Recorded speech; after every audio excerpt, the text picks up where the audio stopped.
on the classes. So they be giving this material to the teachers for their students, and they teaching all age groups. That's the crazy part. Yeah, they should. I'm just like, yeah, well, that's what's needed.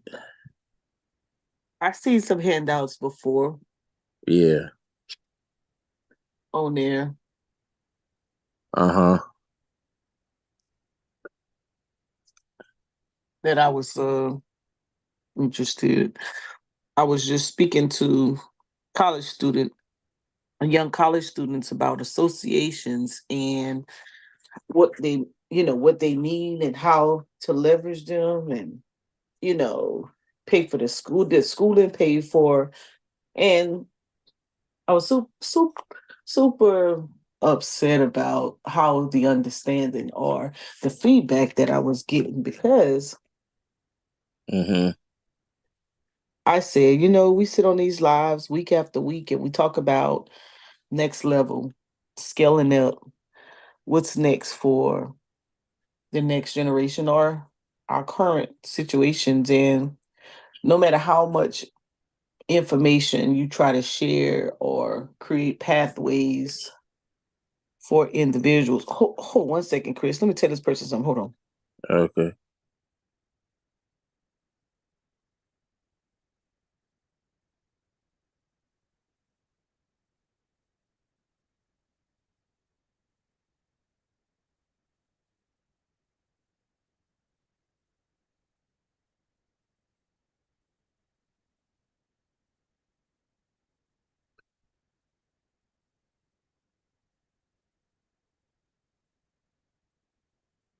Can you hear me, Chris?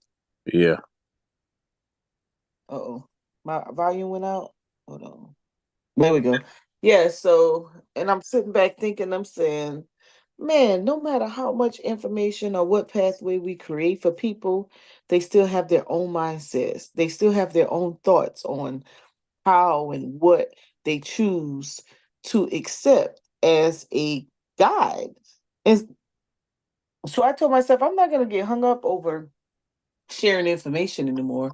Well, I never did, anyways, but I'm not going to get upset when, you share a career path that's very helpful, from career paths to paying for colleges to free classes to investment how to's or career fields that's going to pay for your career field, meaning they'll send you to school to get the skills you need to facilitate your job. you Right. know I said I'm not going to get hung up on it no more. But what I wanted to share was I wanted to share, we have a lot of there's a lot of communication going forward, and a lot of it is redundant. And sometimes I hate election time because the conversation, everybody's only talking about the same stuff. And so I Yeah. said, what about the administrations? So we already know we do big business, corporate, right? Invest in the corporate world or in the market. And so we know what that means, right? And we also know when they say things like they're just going to appeal to the corporations. We understand what that means. The corporation has a specific interest. They lobby to the government, and the government have favor. They get favor from the government. So I said, what is our invested interest? What is your invested interest? What are you lobbying for? Yeah. Yeah. What is your expectation, and how can that help you as an individual? If you're in the community like I am, I'm always doing something in the community, whether I'm activating on behalf of the veterans, on behalf of the young adults transitioning out of high school, on behalf of the reentry, the seniors with housing support, weatherization, or energy efficiency, efficient homes. Now I'm into environmental justice. What exactly are we expected from the administration? if you are, let's use the disaster as a case study, Chris. Okay. Let's see how let me see. Let me see. I'm gonna bring up a PowerPoint, and as we come up with a need, I'm gonna put it on a slide, and on then we're gonna create what's called a problem tree, and the problem tree is designed to know the root, the cause. Hold on, I forgot I wasn't sharing my screen. The root, the cause, and the solution. Which screen am I sharing? Okay, it's blank. All right. I'm going to put a problem tree, just so folks can see what that looks like. Yeah. An example of that, and I'm gonna see if I can share some insight on how we need to be how when we think about these elections, how can we come with a different talking point? You're Right. not gonna get this from CNN, CBS, ABC, ESPN, you name it, don't really matter to me. Right. Right? This one type. You're not gonna get this from there. So I'm gonna use my own basic skills to develop a plan or give some people some insight on where to go. Cause I am sick and tired of every time there's a stream, nobody get I mean, some people have some understandings, but they're not sharing no real solutions to those problems. Because you have to look at it from all angles. You get one or the other, red, blue, or green, or independent, right? Okay, now that they're here, what exactly are we expecting? Right. So on the right is a good example of a problem tree. And that problem tree, you have the roots, which are the causes. You know what? Let me put them each one on a different slide. So we can see the whole thing. I don't want to cut nothing off. Oh, okay, it cuts off by itself. So I guess I can go back to the first one. Let me make it larger. Let me maximize it so we can see it. Hold on, y'all. Let me get this screen right. There you Mm. go. All right. So boom, there it is. You can see it, Chris. Okay.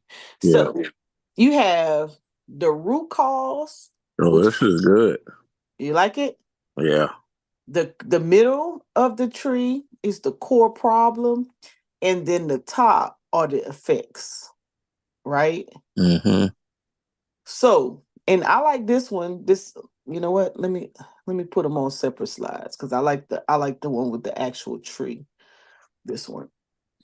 I like this one. Yeah. It actually tells our issue right Mm-hmm. now, right? Yeah. So you have poor remuneration. Pronounce it from it. Remun- remuneration. Remuneration of a PA staff, right? Ethic and rivalry, ethnicity and rivalry, displacement groups outside, weak PA law enforcement, disputed land ownership, incompatible land uses. I think that's aging population pressure and it's an insufficient natural resource basis, right? So this is just giving you an example. And then the problem of it is encroachment into protected areas, right? And then the effects is polarization of ethnic groups, uh, PA community tension, human wildlife conflicts, loss of biodiversity, loss of PA revenue. That's the effects. Now let's do our own problem tree. Let's just see if we could come up with one for our own community. What we got going on. Mm. So, and we'll divide it by a line. We'll duplicate that line, right? So we have on the bottom, so we can name some things, what some problems. Well, we can Okay. name What some you call it? causes. We probably didn't name the problem first, and then we could probably think about what could be the cause, right? So the problem right now, I could say, I could put So is this root? huh? So are we doing root or Let, core problem? let's do because it's only gonna be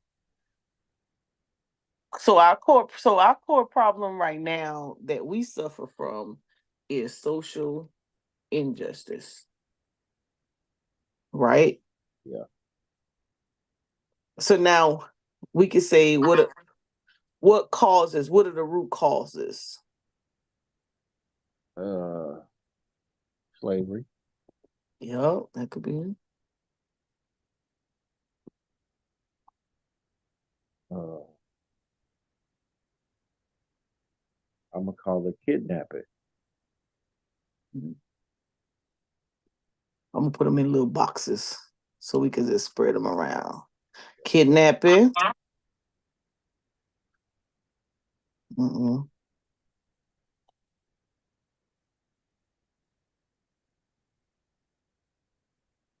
Kidnapping. Um, I'm trying to find the word for Lack of education or resources. uh, Oh, you like to see this one? Oh, look, somebody he put it. Okay, I got you, Joy Armstrong's lack of resources. I got you. Yeah, put them in the chat. I'm gonna put them on the screen. what do you call it when um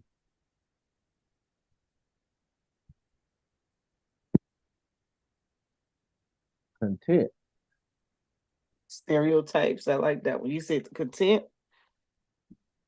I'm trying to use a word where you forced to move somewhere and Disenfranchisement. it have to adapt. Oh, Google it. I'm sure that you get something. Let me Um, let's see. What's the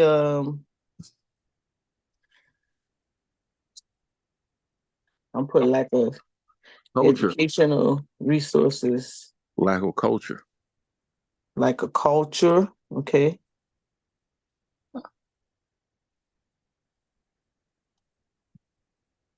Like uh, culture. What about what what about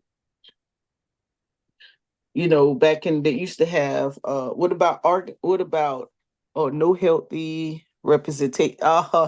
You took it right out there. No healthy representation. I was gonna say eldership. No healthy Yeah, no that would healthy go into culture. healthy no healthy representation.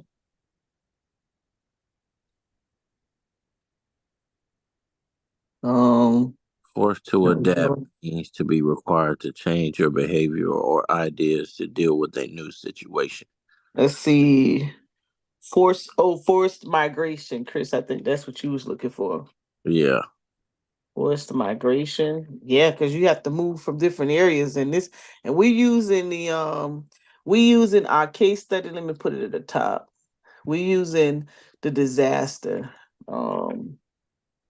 We using the disaster hurricane. We gonna say hurricanes because lately that's been like our number one spell disaster wrong. Number one issue. right. Hurricanes. This is our case study.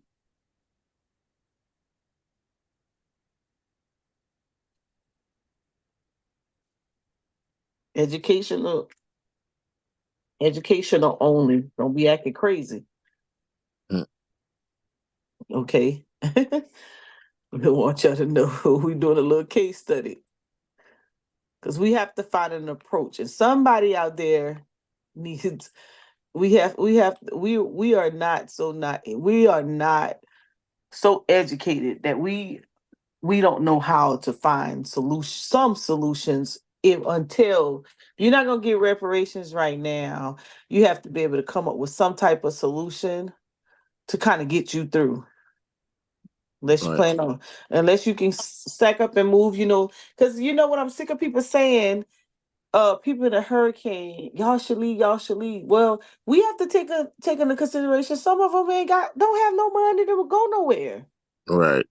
And the very government that you pay taxes into every day don't have a plan for you, but we have to pay them. Yep. We have to pay them to govern. So we gonna see how we can find some solutions to help ourselves within this government. You're gonna be able to when you go to see these folks, you gonna have a plan. Oh, Joel, you own it. Hold on, let me catch up. He said, "No, we have culture. We have the same. We're on the same page." Now. High five. You want to jump on the link? I put the link in the chat. Maybe somebody want to come and join us because I Mm. want to have this conversation today. Because we're not gonna just be getting on and just talking about what's not. We're gonna give y'all some solutions too. Right. Let's see. Eminent domain forced migration. Yep. Sundown towns did that to us. Yep. Most of us don't have that. Yep, yep, yep. Right? So, Chris, you had said something. Did I miss something? Let's What? see. Um, let me see if I missed. I think you said something I wasn't paying attention. Well, you Let's said see. forced migration. Um, yeah, he said, oh yeah, we got it.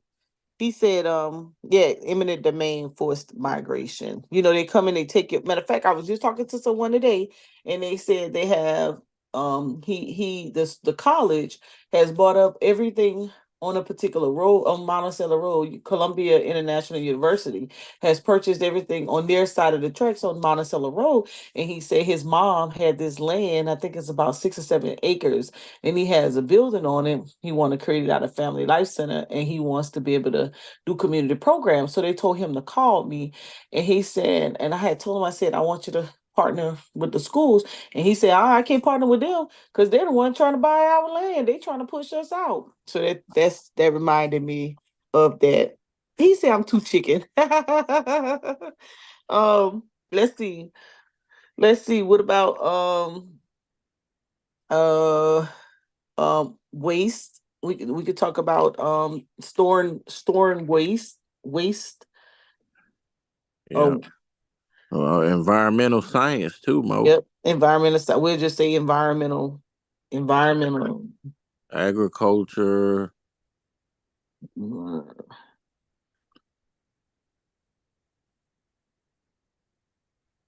environmental science issues.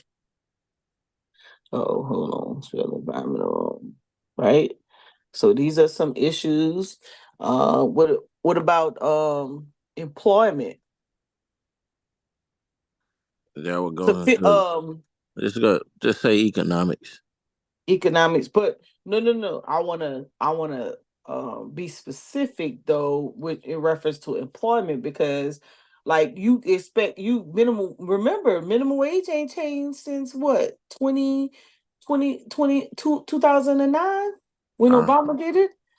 yeah. They It's tried just to make a little change, but it didn't. It's not in the reg, and we're gonna look it up. It ain't in the reg. They said it was supposed to go to 15, but it went 15 for government contractors. It actually went to 16, 20, 32, I think, but not for regular state. So what is that? So I want to specifically say that okay. low employment wages.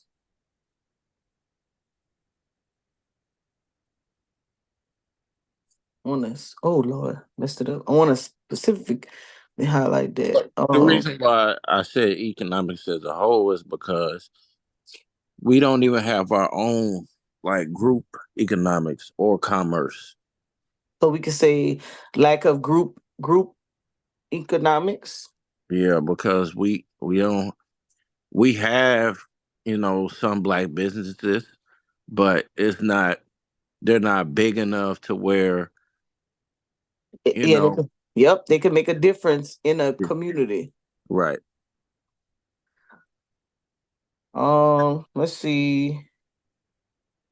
Let's see. Let's see. What else we have out there that's oh, you said farming, right? Agriculture, yeah. Agriculture. We're gonna be specific. Um, farming that can produce the needs of the community. Yeah. Because normally you have farmers, they're only planting like one or two crops. They're not planting like if they're planting, they could be planting crops that are what would this be? We're so used to going to the grocery store, grab what we need and go. Well, Mhm. farmers producing mass production, the community may not be buying from that farmer every day. So that farmer needs the opportunity to get contracts or government contracts to produce at these grocery stores versus local farming opportunities at local grocery stores.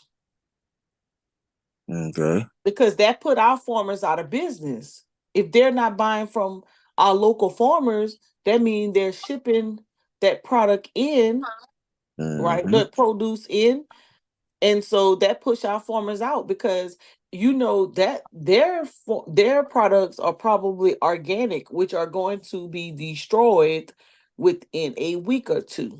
Yeah. How long does a apple last? An organic apple last? Maybe like a week.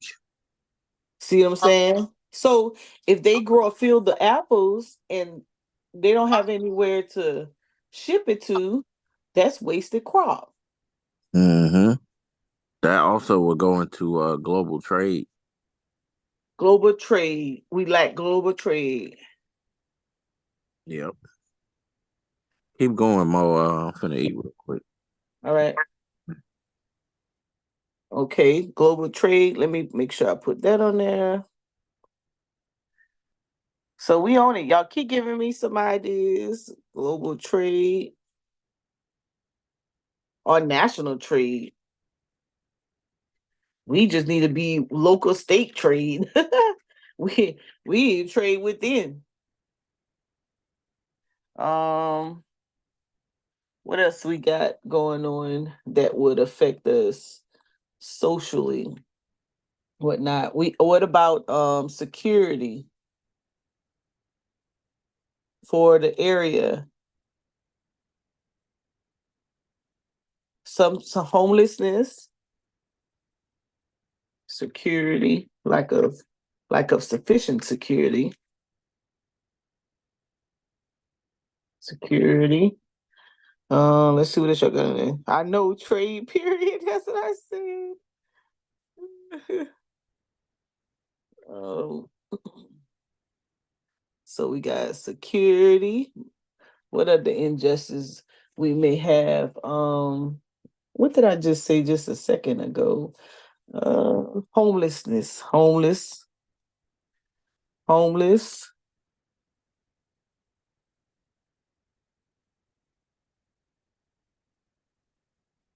What about mental health support? I know they closed a mental health facility here, and oh my goodness. Oh, healthcare.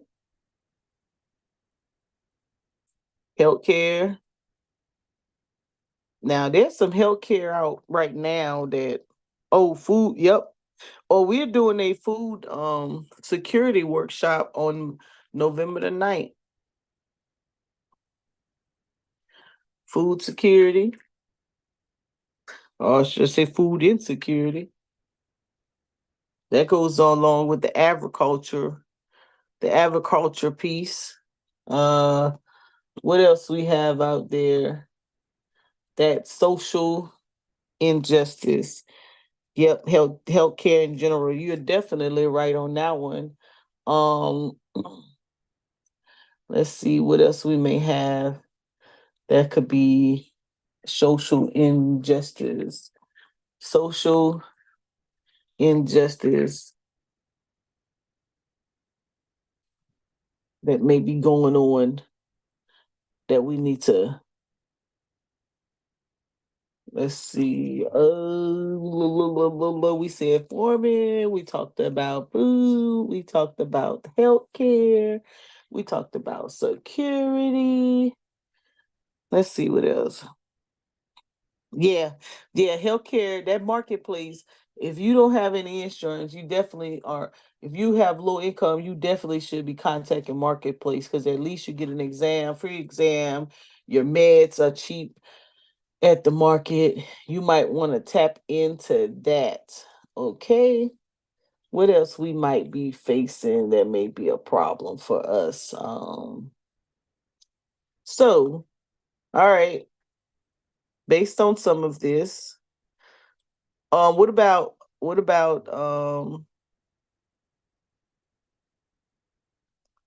let's see. We said school, lack of educational resources. We said that. What else? What else? What else? What else? What else? What else? I know that goes with low incomes, but it also drag on a, yep, it does. Oh, child, oh yes. Yes, yes, yes, yes, yes, yes, yes, yes. Yes. Finances to cover child care. Because if you have to go to work and you have a little kid and you don't have anybody to watch him, then that means you're gonna end up having to quit your job. In some cases, homeschool. Some cases may not be homeschooling. You may not be able to work. Now, some people might say, "Well, you know, you could work from home this that." Well, if you're making no money, you can't afford the equipment to work. So, like a child care, and they're only going to give vouchers to um certain people. So I think when it comes to the vouchers, that maybe you offer a 6 month to a year voucher for new mothers. Like if this is your first time, your first pregnancy, you know, and you kind of feel your way through, you don't really understand how to manage yet, that you should at least get a month to a year for home health care, for child care. Oh, can't forget the seniors, right? Lack of uh um senior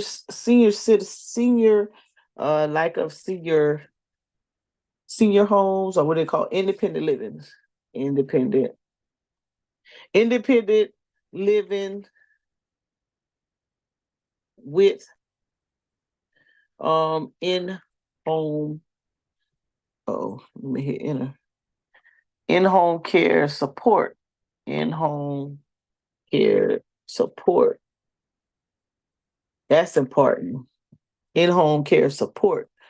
So maybe you have a senior, maybe they're not bedridden, but they of age and they can do some things for themselves, but they can't do a lot. And then you have some seniors that don't have any kids in the area and they don't, and they may have purchased their home, but maybe their homes are in not in livable conditions, and they don't want to move because they don't want to be by themselves, or they want to go to a nursing home, but they want to go to some kind of community living type deal, right? Ooh, happy birthday to your mom. Yep, elder care. Oh, yep, disability in home. Um,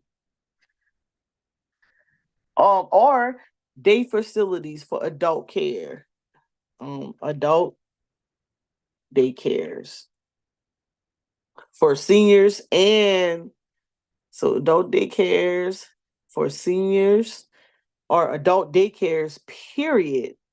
So maybe they're not a senior. So some care facilities you have to be a particular age, and so you don't qualify. But we also know sometimes life happens and people get in situations and they may need to go to an independent care or adult care during the day, because if the person doesn't work, they won't be able to care for that person. Um, What about dependents? What about the dependents? Let's say reentry programs, reentry programs, but I want to say that if you can release them on parole or probation, why would you release somebody for and put them on a 10-year probationary wait? That's crazy. Or 20 years. Why don't after 5, maybe whatever years, you say, okay, you get to work your way back, or based on your behavior or whatever causes them to stay out of the system should be the same callous to get them off of probation or parole. That's crazy. It's almost like you kidnap them. And I think if you let them out on parole, you might as well just get rid of the felony charge, because how are they going to be able to take care of their family if they running around with a felony and they can only get a certain job? That's crazy. Okay, I think we named a lot, right? Now, let's come up with some solutions. But so what I'm gonna put, community-based organization.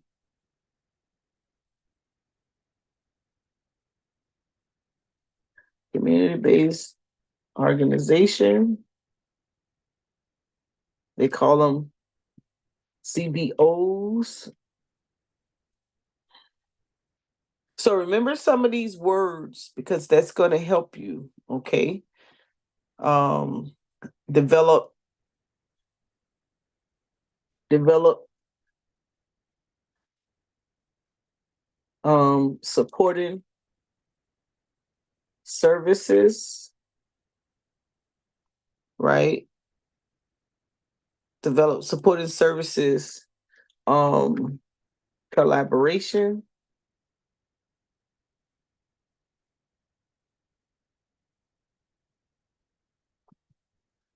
So you want to be able to collaborate with these institutions. I'm gonna say with municipalities.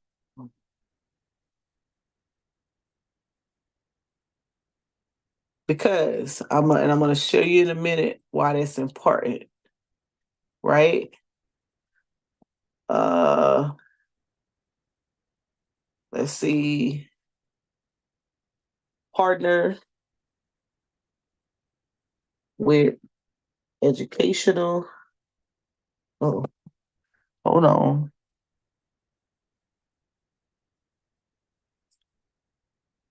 Educational, education, no institutions on all levels. Oh, I'm spell something wrong. Right. Let's see what else we got out there. Create create businesses that meet the need of the community. And I'm gonna tell you what I mean by all of this. Um, what else I want to come up with for this list? And so I am sharing how, and I'm gonna go and I'm gonna find opportunities out there that can support this. We gotta have create employment, create, you want to create STEM employment readiness programs. I'm going somewhere and I'm giving y'all some good old tips I'm gonna make this work for y'all today. Let's see what I said. I'm gonna do. Let's see. I said what did I say? Community based, develop, supporting collaborations, supporting service. No, let's do develop. Let's do collaborations with municipalities, and let's say we're gonna do um leadership training programs. Um,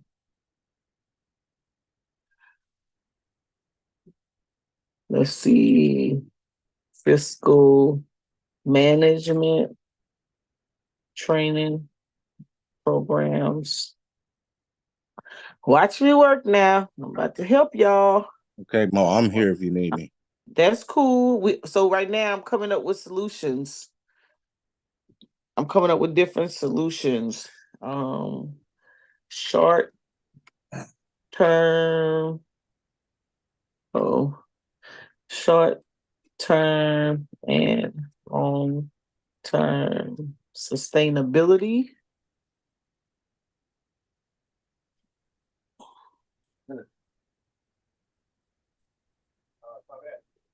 planning.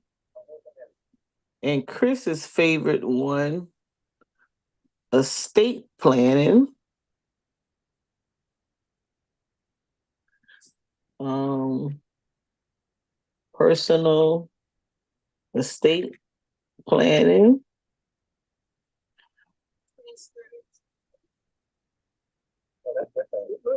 Mo, I would just say it's wealth protection. Wealth protection. We're gonna call it both. We're gonna put both.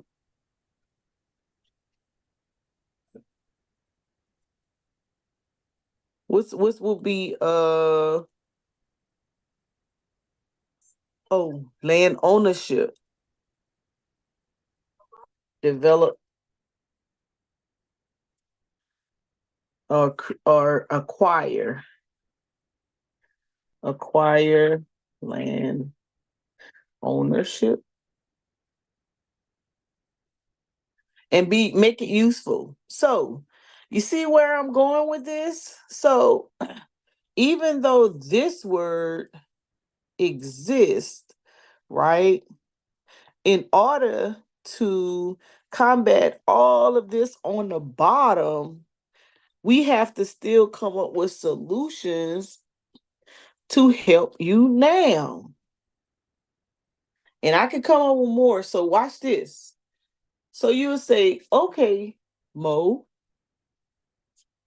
how so let me see if I can talk through it, right? Notice I have a nonprofit perspective and a for-profit perspective, an individual, household, education, government included, right? Hold on. Hold on one second. She must be want the link. Let's see. All right. So watch this, right? Watch this. So there are opportunities right now that speak to some of these issues that and we could begin to start to learn how to collaborate to work on some of our needs because in order for no one's going to take us serious or even think about shifting any money our way until we prove that we can build something. Now, mind you, trust me, I'm not naive to, they've burned down our institutions in the past. I'm not naive to that, okay? But what I'm saying is that we shouldn't get so numb to the shenanigans that we can't try to rebuild or make an attempt to do something different, right? Or to create a way. Because there's a lot of people, there's plenty of individuals who are doing some buying up land, collaborating together. You know, you had the 19 families down in Georgia. You know, you have this, I think the brother down in Alabama. I mean, there's a whole lot of scenarios where we have a group of people that are speaking to this very point. But for those of you who are not, for those of you who are thinking about it, okay, what can I do different? What can I expect? What can I expect from this administration to speak to some of these ideas we have to come up with the solution, right? So hold on, let me put on the bottom so you can know. So this is the the root of the problem. So cause, effect,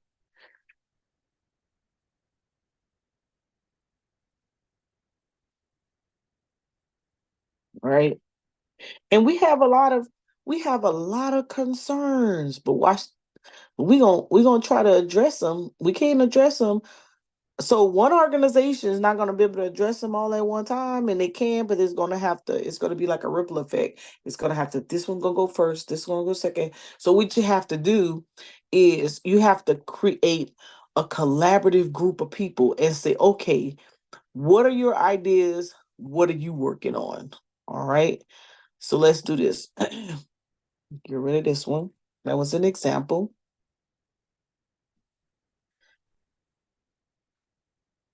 So let's do this. Right? Remember, we're still using the flood. So based on we had a natural disaster, now we got all these problems right here due to our natural disaster.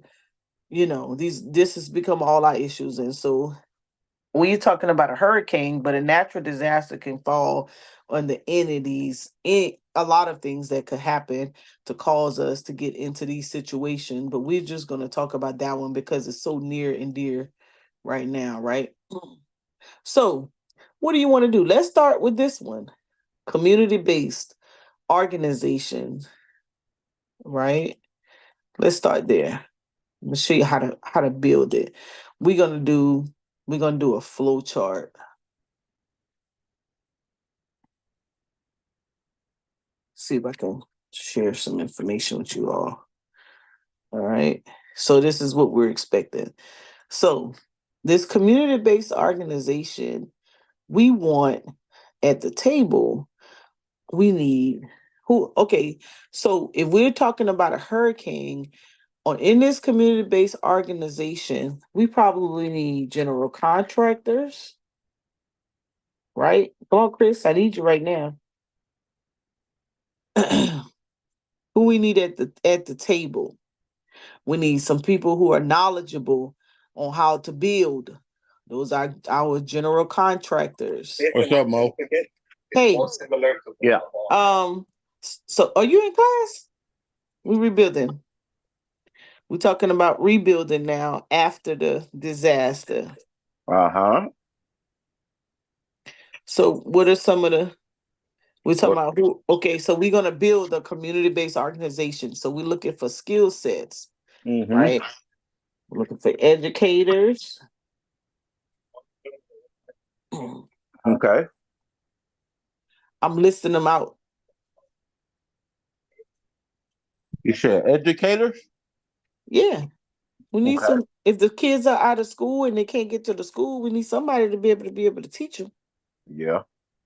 Or So you can teach your own kids. no, we're talking about after disaster. You might be one of the ones that got to go help cut some trees. So who else gonna teach the kid? Oh, yeah. We need Good point. all right. We need some educators.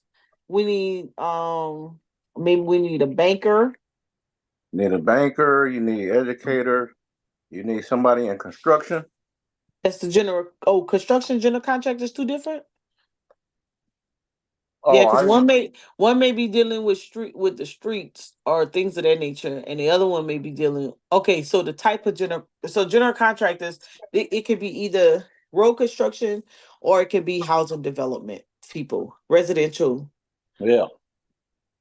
people. Oh, yep. We definitely need farmers. We need farmers. Farmers.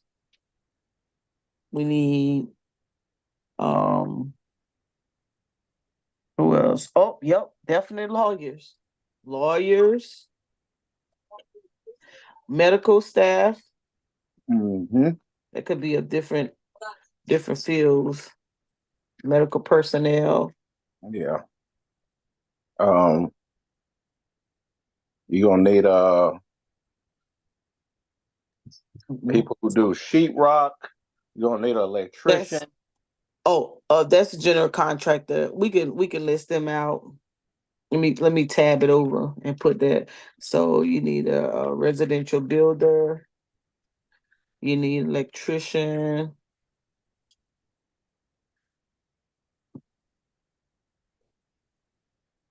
Um, I hope people take a note too that these are all jobs you can actually go get to today. yep. They be hiring people when they have Nurses. disasters like this. Yep. Nurses, EMT, Mm-hmm. firefighter. So I'm helping you build. So watch this. Who else we probably need? Electrician, plumber. Mm-hmm. Um, who else would be in this little fold? Deal with the HVAC. Yep. He said you need me HVAC. Yep, we definitely need HVAC. yeah. Right. Painters. Hell, you need the police too. Oh, security. Yep. Law Yeah. enforcement. Law enforcement. Uh, what? Check it out. Oh, brick mason. Brick mason. That's a Yep. contractor. So now remember. So this is how you're going to build your community based organizations. You're looking for these skill sets, Mm-hmm. right? So these skill sets, these skill sets, right, is what's going to make up your organization.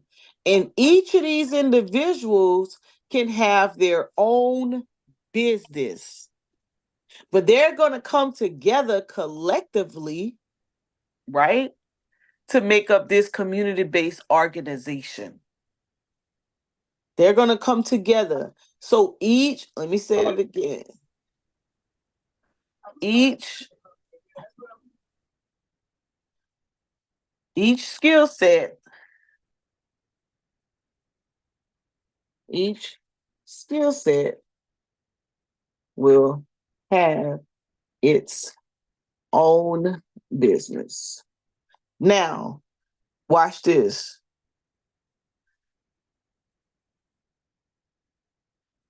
The community based, now you guys frown on 501c3s, but I'm going to show you how this could work. Oh, Charitable. you need an insurance agent. Oh, dang, you definitely better have an insurance agent and an adjuster. So Mm-hmm. these are skill sets now. Watch me work. Watch how Mm-hmm. this works now. Law enforcement, insurance agent,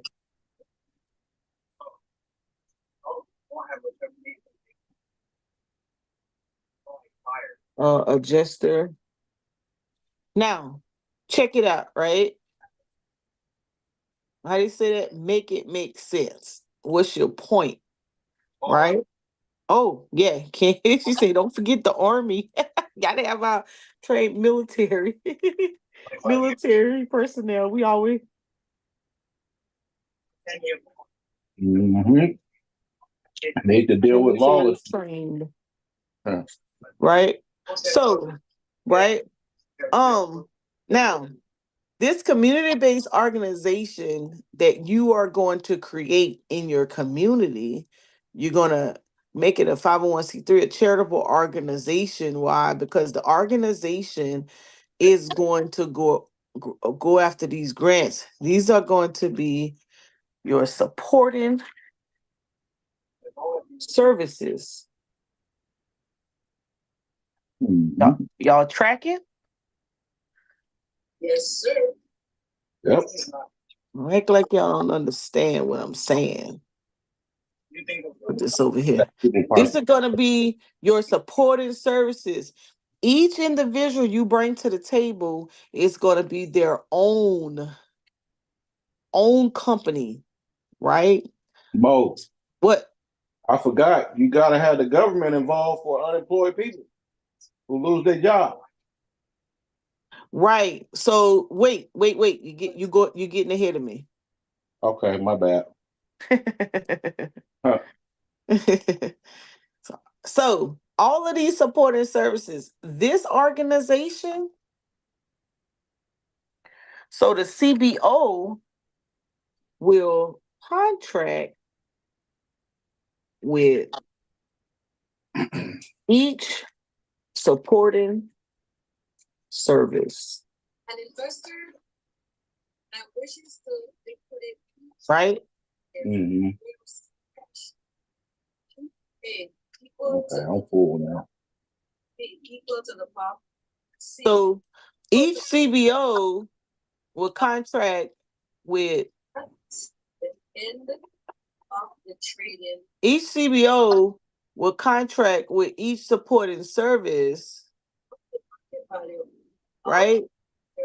Because now look how much stronger that community-based organization. So what's gonna hold the glue? Hold on, let me get another box. So the glue that holds, I'm gonna call it an SS. The glue that holds SS to, or let me go back. CBO to SS is integrity.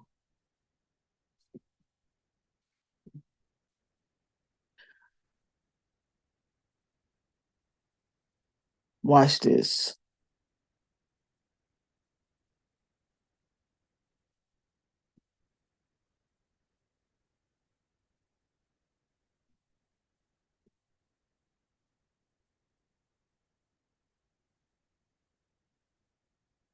That's the glue. Right now, I'm gonna go on Chris's side. So Chris brought up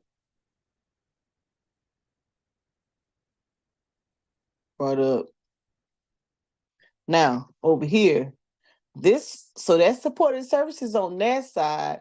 On this side, we're gonna put collaborative.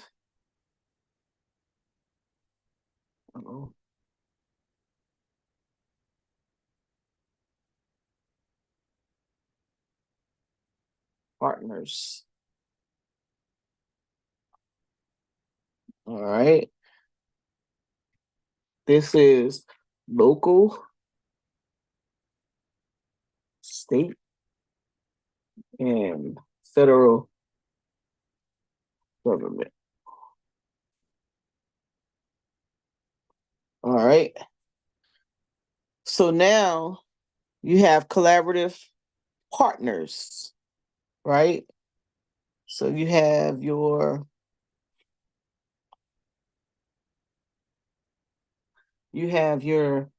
county, county council.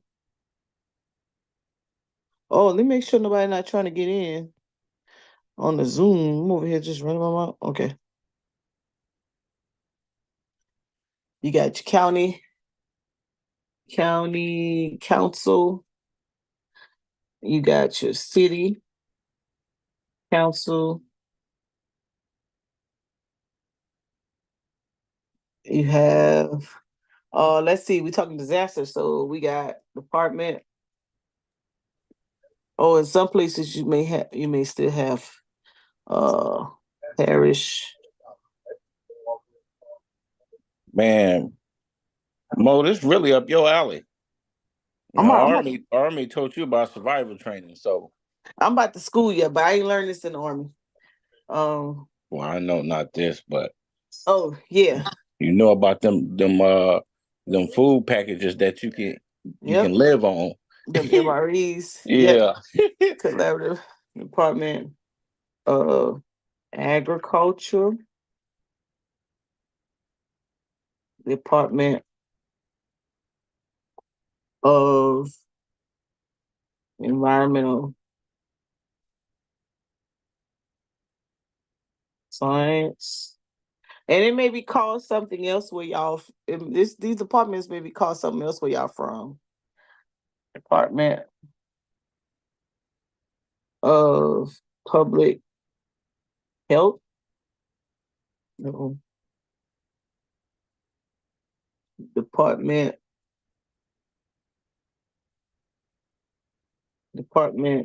of Commerce. Let's see. Um Department of Education.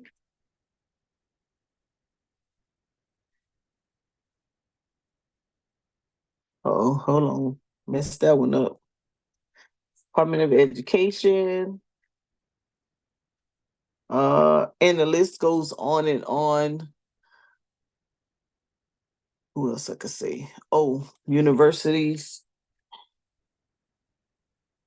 Universities or colleges. University, colleges, tech schools, colleges, tech schools, high school, or just put grade schools. Grade schools. What else I hear? All right. And so that's the glue is integrity and what I want to call this one on here. And over here is so when you're going relationships, uh relationships, relationships and networking and relationships. Let's see. Networking and relationships will sustain resources. All right. You burn your bridge, you mess yourself up. Right? Or you have someone in your organization always causing problems, don't have, bad character, you might not get too far. Or if you out here saying you're going to do something and you do something else, hate it for you. All right. And then the benefit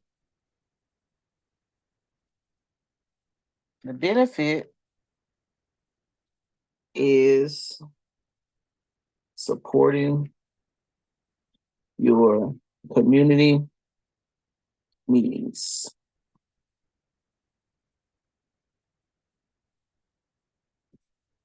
That's the benefit, right? So let's see. Let's see if I can. Let's see. I could talk to y'all. Right? Meet your community needs. So we're gonna put this in another color. Oh, can't use that color. Let's use purple. Put this in purple. All right. So, Chris.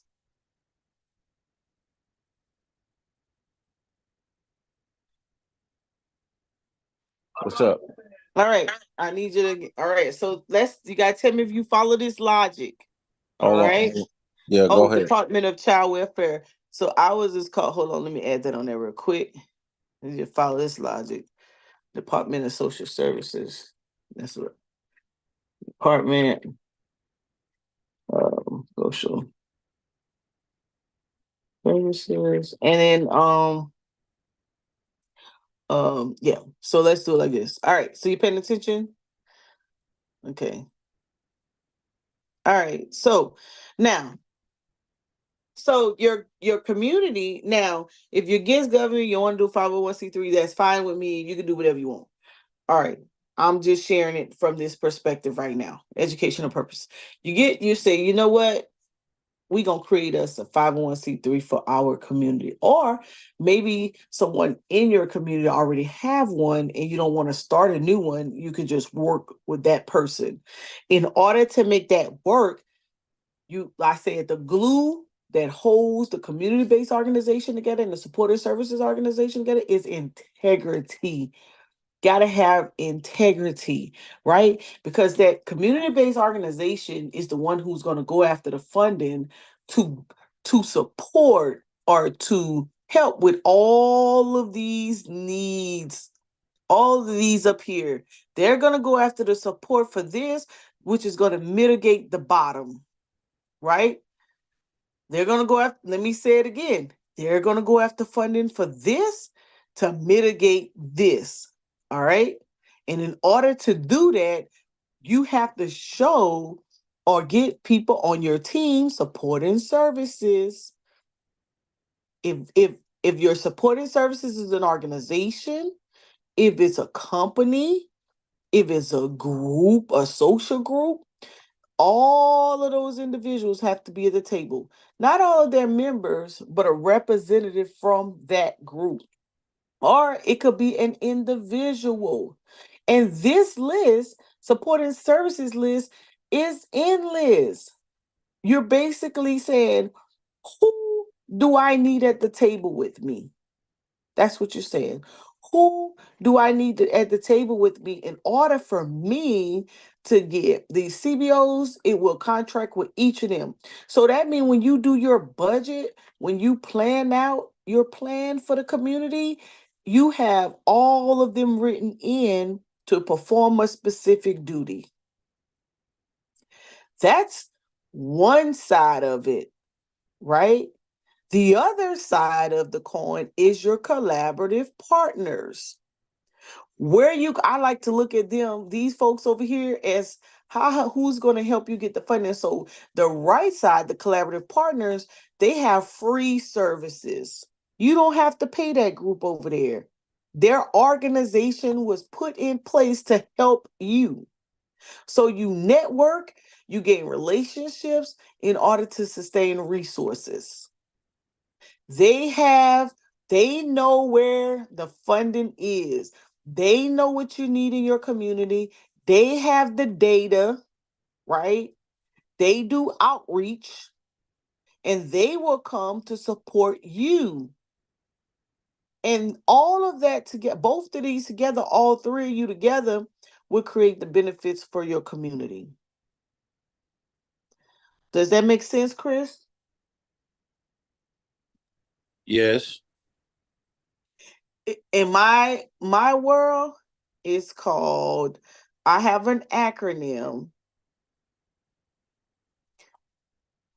that I like to in my company call, it's train. Train is the acronym. It's transition, relationships,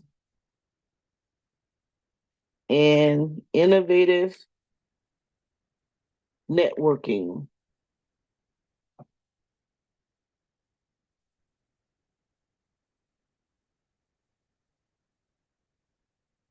Right? That's my little baby.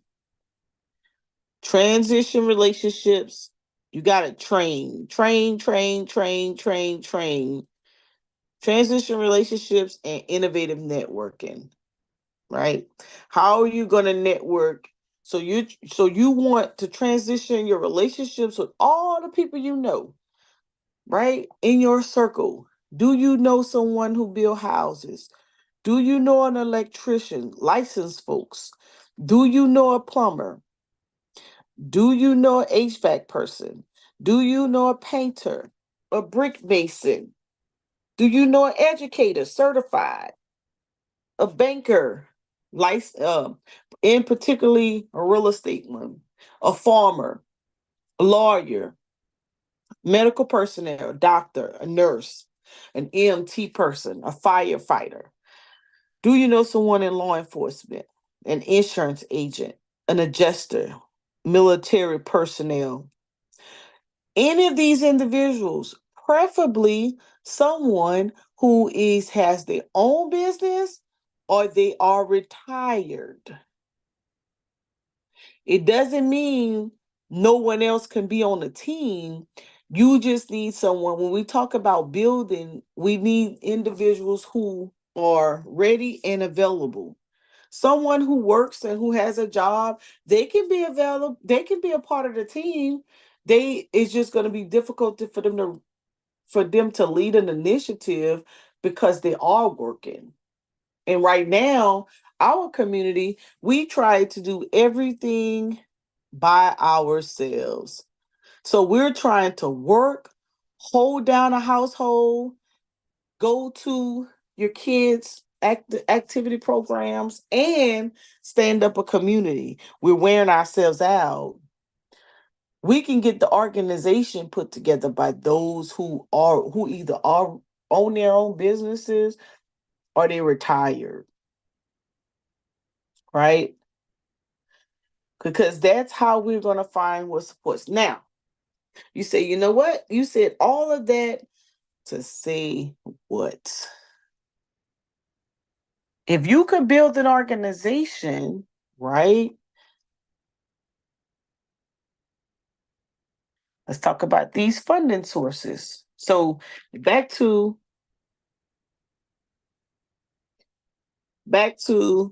what should you be expecting from the administration? Now I have to take you to the internet, right? So let's look up something first. So remember, we're using the hurricane as a case study, right? Because we may have to rebuild our community. Okay. Or maybe we didn't have a case study and we just need to rebuild our community, period. Right. So we're going to look for some things that's going to help us out. You know what? What I'm going to do, I am going to duplicate this slide and I'm going to say funding sources, and I'm going to use this slide as an opportunity for me to already have the topics that I'm looking for. So when I come up with the source, I can put it up underneath the topic. So you can see how it goes in. And so we're looking from our expectations from these administrations. What are they supporting my common interests? What is my interest? My interest is to help my community. How am I going to help my community? Based on all this information I have on the top, right? Now, each of these can be built out into a program. And honey, that's a whole nother ball game within itself. And probably I need to just take this from the beginning to the end, but we brainstorm and then maybe I'll show you how to do that. When it's time for my scholarship, I know y'all better be pouring in. I'm preaching better than y'all clapping up in here, up in here. So I'm gonna give y'all some info, try to help you guys out. And I hope it makes sense. And if it doesn't make sense, I hope you stop me and ask the question. Because I'm gonna try to help you all understand where to go to get the resources to help you and your community. Let me see if I can do that for you. I wanted to try to make it meaningful. I love all the conversations that are going on over YouTube. I'm just wanting to share something a little different from a different perspective, a different lens, and hopefully you all gain some info from it. So it's cool. I don't have as many viewers as most, probably because my marketing sucks. But I have someone who's gonna try to help me with that so that we can so I can help more people. Um and hopefully we'll be able to do that soon. All right, so let's do let's do where I want to go first. What did I not put on here? Okay, so let's do community-based organizations. Okay, so the first thing you want to know is, okay, Monica, where do I go to stand up a community-based organization? How do I find that information? Right? So right here, you could put community-based organization. Oh Lord, I'm just spelling all kind of ways today. Organization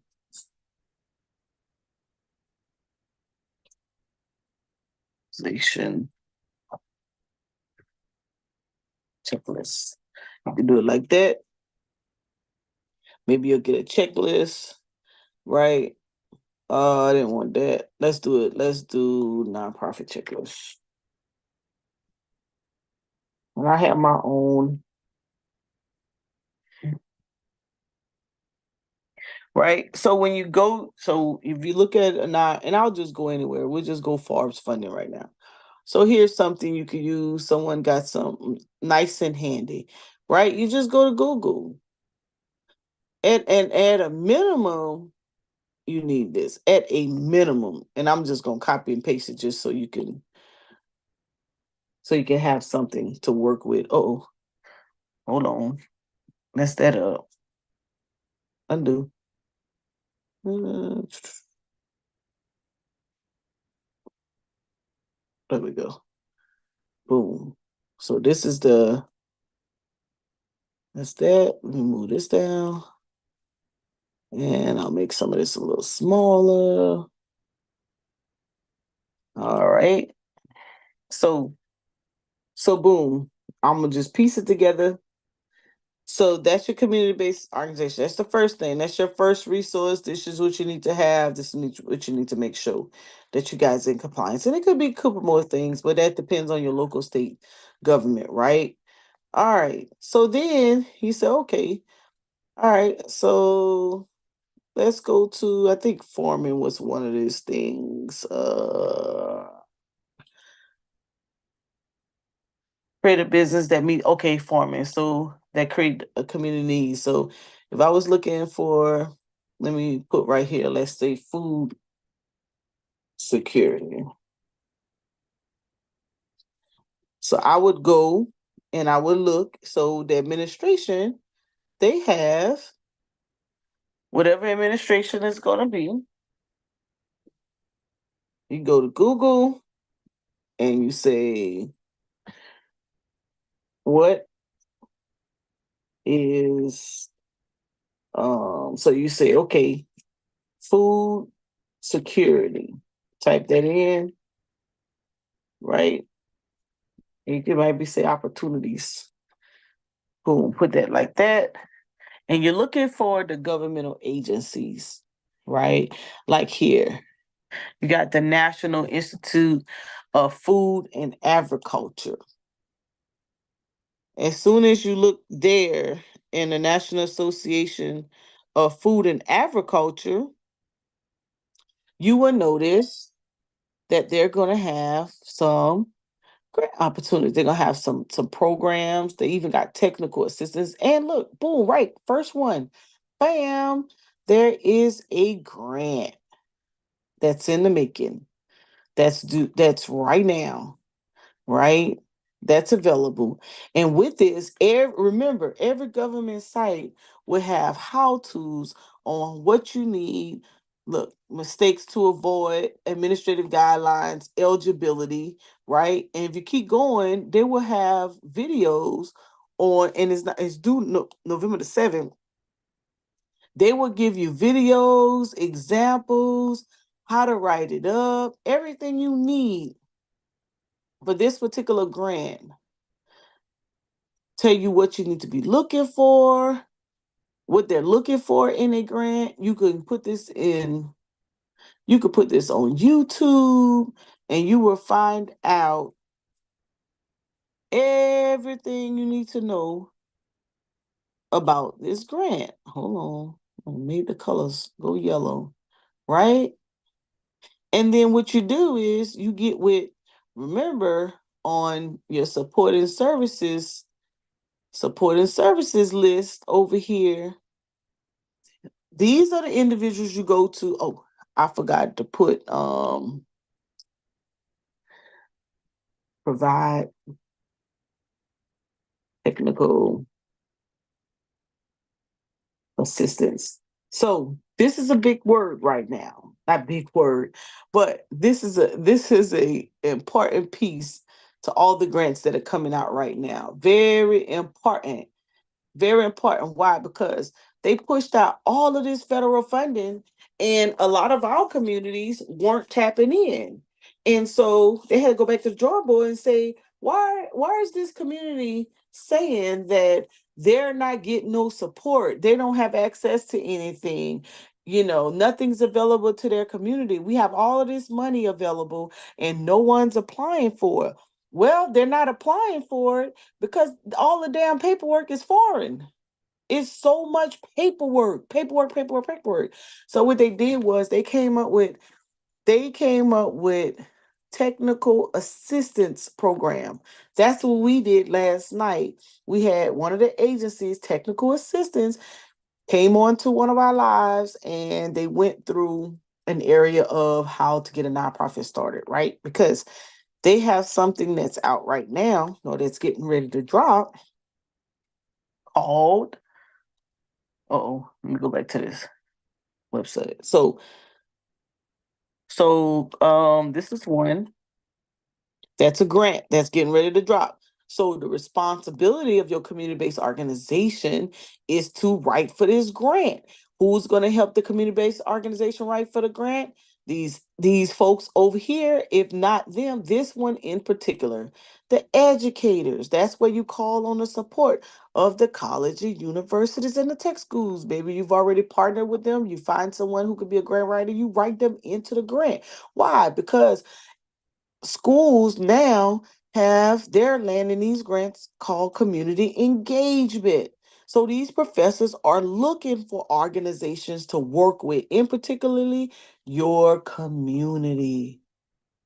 Oh man. So that's a food one. Hold on. I know we're not done. This is from National Institute of Food and Agriculture. Let's just put in grants, period. Let's go here. A capacity program. So capacity grants help you put your organization or put your program together. This is where, if you went at, well, don't look like they have one for a regular organization. Look like they're just these capacity grants for this particular organization. It's just for universities, land grant partners. So those are the state colleges, state sponsored colleges. And so they could get an application and they will help them. So we're not standing up colleges, universities, but boy, they have a lot of grants available to help them with research. But let me back up. Let's see what else. And we're looking for government sites. Okay. Let's look at this one. Feedthefuture.gov.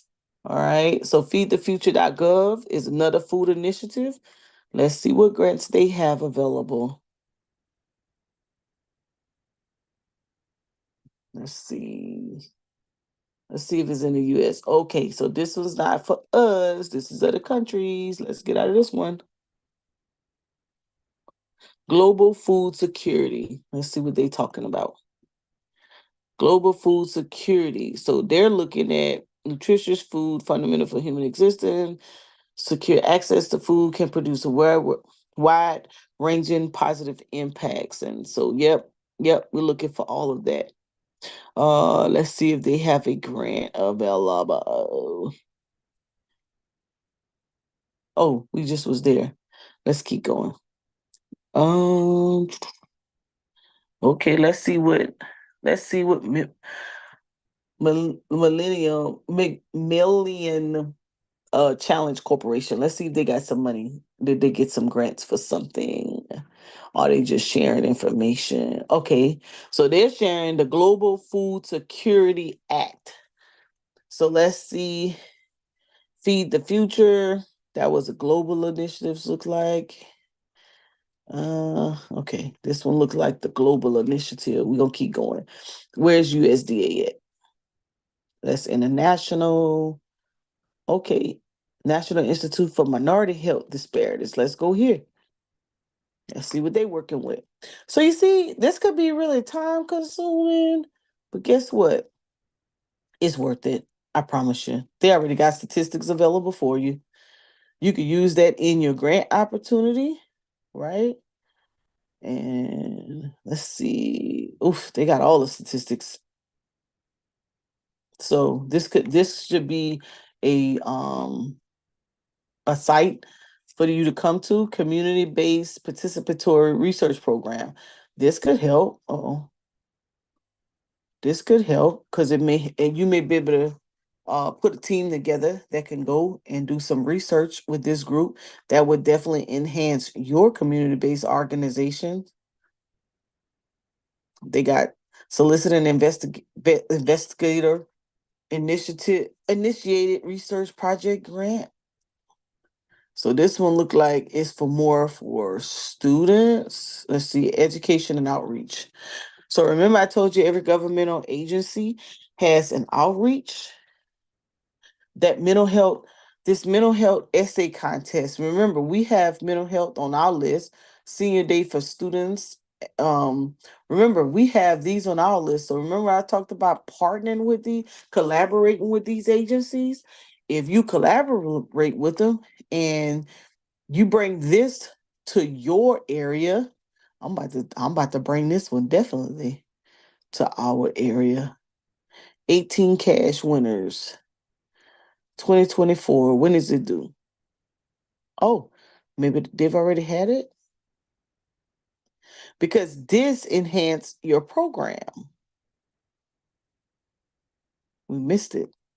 We missed it. They've already had it. But we could keep it on standby. We could keep it on standby for next time. Because these type of opportunities, these essay awards, right? You can add this as an opportunity for the youth in your community. And guess what? Now you don't have to put on the essay contest, someone else is, but it enhances it, right? You create this initiative and you be a part. And this looks like, let's see, art challenge. Looks like they have a lot of programs that's available.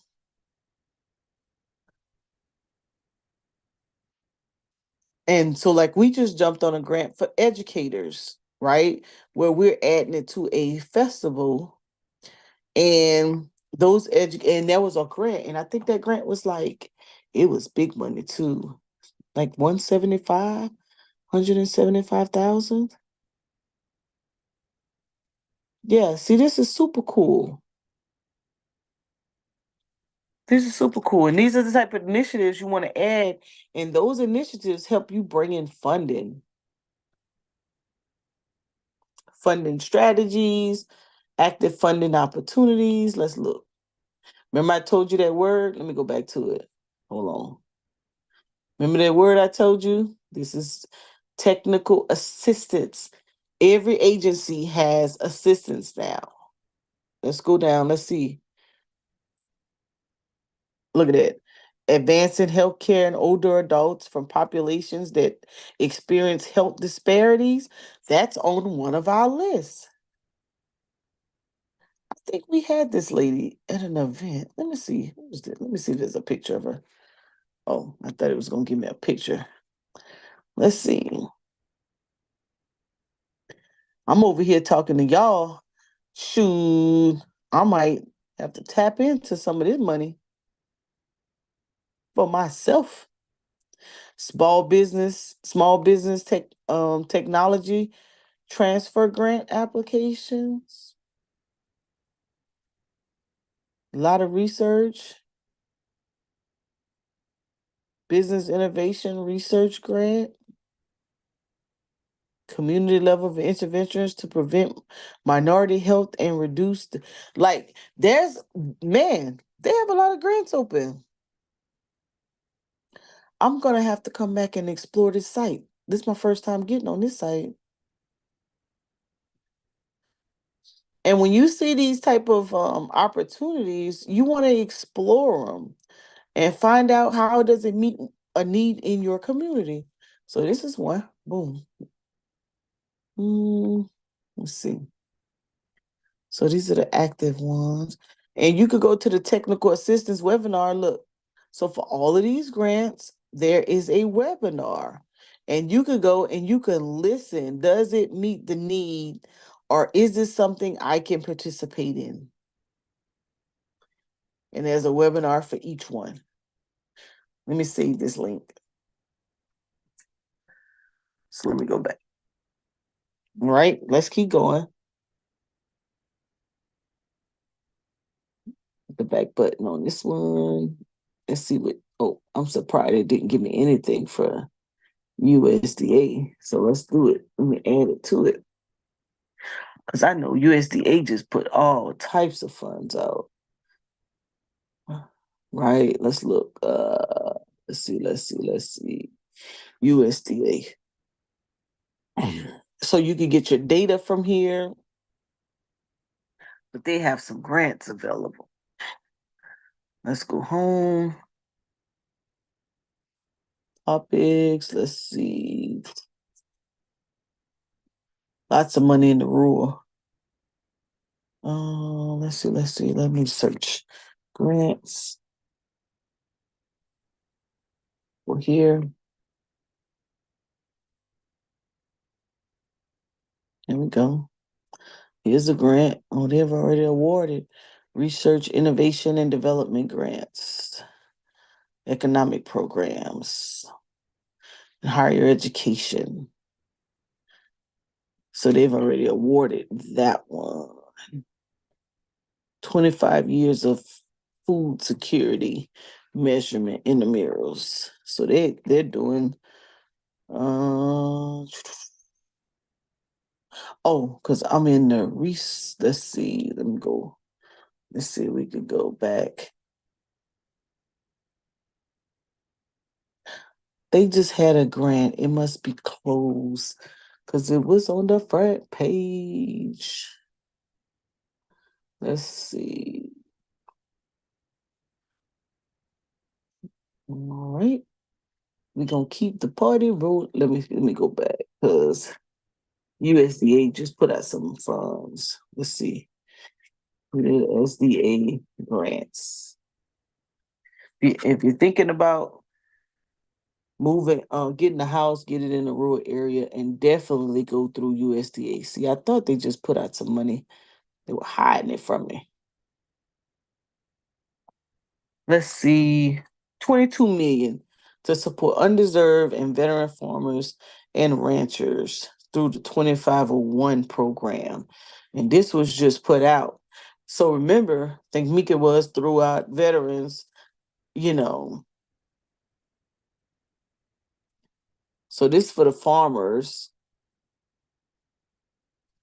Let's see, the UAPI competitive grant. Urban Agriculture and Innovation Production Competitive Grants Initiate, or expand efforts of farmers, gardeners, citizens, government officials, schools, and other stakeholders in the urban areas or the suburbs. Where you at, Price? See, not just the rural, they're helping the suburbs too. There you go. Projects may target areas of food access, education, business, and startup costs for new farmers, and development of policies related to zoning and other needs of urban production. Bam! There you go. There you go. That's this one. That's this one. So we're gonna take that one definitely. Put it in our PowerPoint. What's up, Brandon?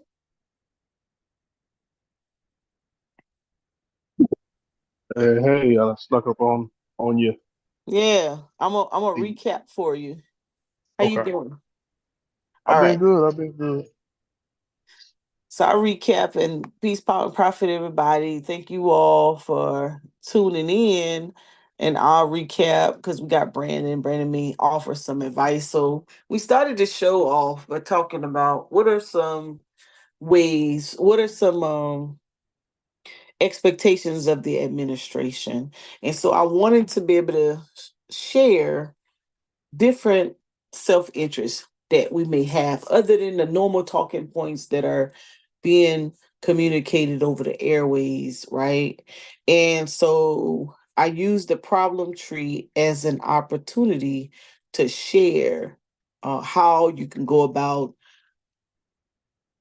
gaining interest in an administration to help your community. And so there's two separate problem trees.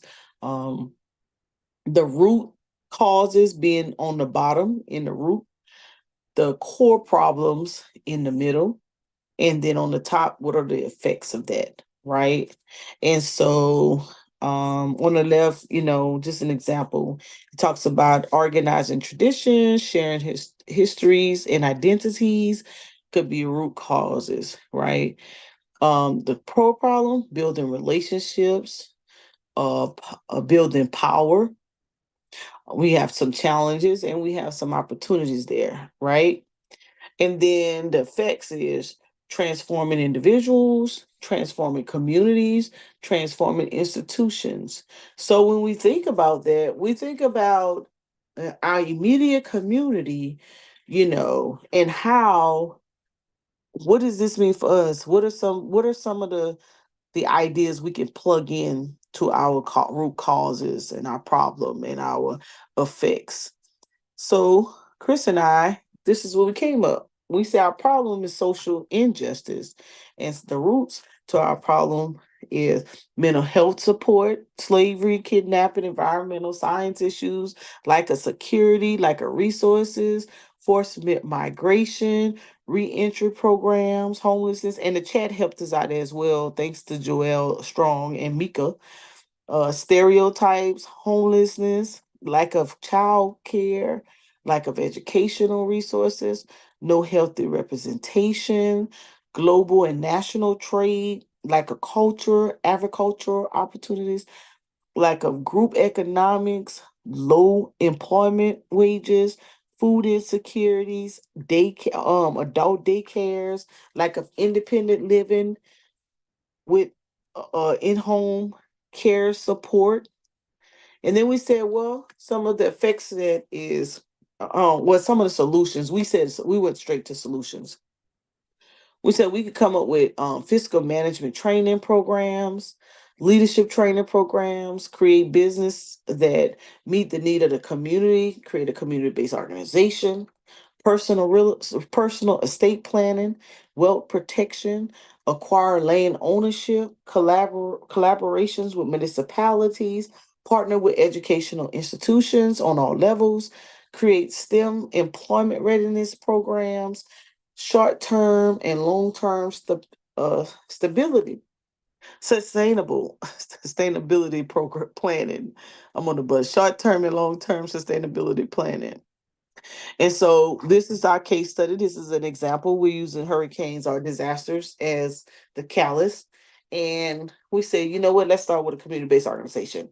So I said, okay, how do we create that community-based organization? Well, on the left side of the screen, we're saying, okay, the glue that holds us together, a community-based organization, and the support and service is integrity. So with support and services, we're looking for company owners, individuals, or groups that consist of government contractors or individual government contractors that who can do residential building, electrician, plumber, HVAC, painters, brick masons. We also looking for individuals who are educators, are certified educator, banker, a farmer, lawyer, medical personnel such as doctors, nurses, EMT, firefighters, law enforcement, insurance agents, adjusters, military trained. So all of these support and services through integrity from the community-based organization and the support and services, because the community-based organization is the entity that's going to pay them. So you have to have integrity there. One, on the work being done, and two, on the money being sent to the right entity. Then on the left side of the screen, we have our collaborative partners. Those are the individuals who are going to provide us technical assistance, our local, state, and federal government. And so, just to name some examples, we said you got your county council, your city council, the parish, Department of Agriculture, Department of Environmental Science, Department of Public Health, Department of Commerce, Department of Education, Department of Social Services, universities, colleges, tech schools, and grade schools. And we said that networking and relationship with these entities will sustain your resources, right? And the benefit is to support your community needs. And so, in order to do that, right, we said, okay, well, once I got at least one person or some people to the table with enough skill set to move me forward towards one of my solutions, where do we go? How do we find these funding? What do we do with it now? Right? So I started here. So if you want to get your community-based organization up, you have to create article. You got to get corporation. You got to put your bylaws together. You got to come up with a conflict of interest policy. You have to file for your 501c3, get your charity notice, your sales tax exemption, and get you some financials, right?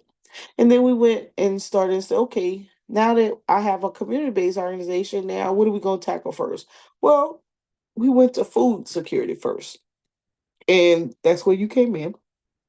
And we started looking for the different grants that we can write for. And when you write these grants, remember you have supporting services, meaning you may have someone on the team who's familiar with grant writing, but you also have collaborative partners who offer technical assistance to help you to share with you who to go to or who you could partner with that may be a grant writer that can help you write this. You don't have to do it yourself.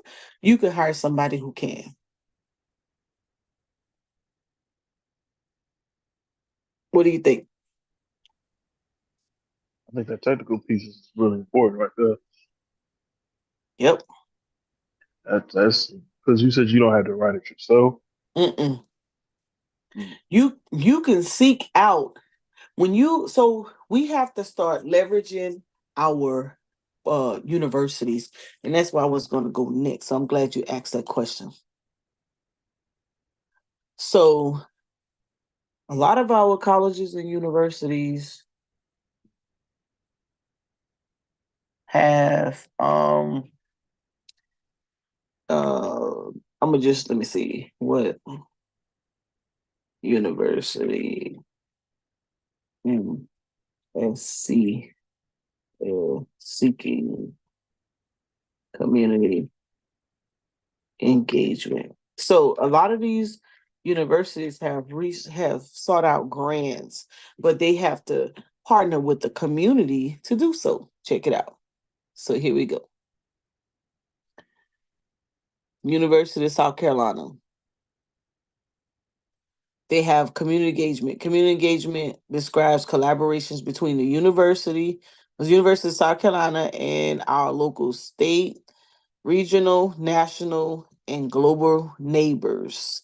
Join us in building relationships and fostering exchange of mutual benefit ideas, knowledge, and resources.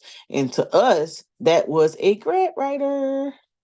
So if there's a college or university in your area that is looking for or that has a community engagement program, you want to see how can you be involved. So the services they provide resources to assist in development of community engagement research and partnership, assist in development community engagement teaching and learning curriculums, for example, service and experimental learning courses, help find potential community partners and build reciprocal partnerships, assist with program evaluation and assessment. In addition, capturing relevant data around your project that could help with developing your day or year reports, right? Services we provide to the community. Connect members of the broader community with the University of South Carolina resources. So basically, what we've done with their community engagement program, we've partnered with a professor in environmental science and a professor in water quality. I think they doing something in testing water. And we created a STEM program with the kids, and the kids go out and test water, but they have a water club, and the college students in that club teach the high school students on how to test and evaluate. So they test the water, monitor it, and then they teach them how to analyze the data or create the data and then analyze it. Isn't that cool? And in return, they get paid for it.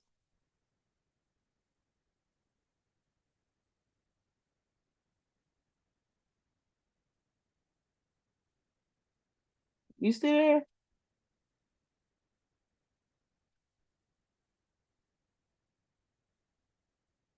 Okay. Did I get knocked off? Where everybody went? I'm all alone. You It's ain't me. all alone, girl. Okay. So with that being said, so here's some environmental protection grants. Look at all this money they have out here. They probably have a grant for everything we named on our list for our community need for solutions. They have a grant for almost everything you need. Why? Because the environment and the things that they're doing to it is causing problems in our community. Right? Look at this. Children help grants and funding, air grants and funding, fellowships, sending kids to school, pay for their school, environmental education grants, teaching them about the quality. So you got to learn that. So if employment is a problem in my community, and I live in a community that has environmental issues, then I can go after a grant to learn about these environmental issues, and I can pay participants to participate in my program, or I can hire them to mentor and facilitate the program. Now I just did two things. I just put money in their pocket and I just boost their ego or gave them a reason to want to be involved in the community. It's something new to them. It puts money in their pocket, and in return, you have a new career field for some young adult or some teenager who had no clue what they were going to go to school for, right? All right. I think I put y'all to sleep. I'm listening. It makes sense? Do Makes it's a different out for kids. So that once they graduate high school, or even in high school, they could probably potentially do this. And not just for kids, for adults. For adults. But what age are we talking about when you say for adults, though? All of them. The whole age bracket? All of them. Huh? Now, the reason I said it, so here's what I want you guys to start thinking about. So they have some new grants coming out called grant makers, right? And these grant makers, you don't have to have a whole lot of there's not a whole lot of requirements for you to apply for these grant maker grants, right? But when you see the list, hold on, let me send it to my email.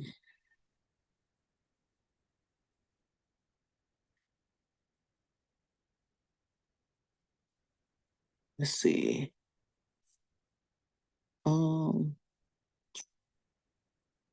me send it to my email. When you see the list of things, you'll look at it and you'll be like, man, what am I going to do with this, Mo? And what I want us to start thinking about, I want us to start looking at opportunities different.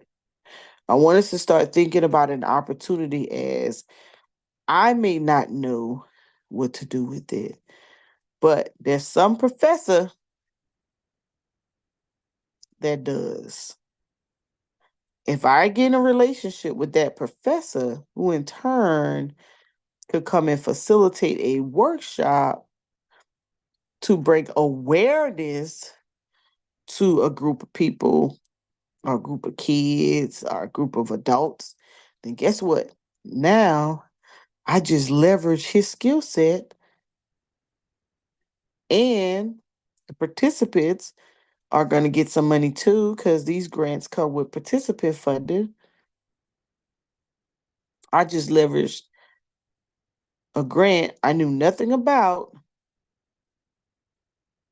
to help my community. But I didn't have to do it. I hired the professor.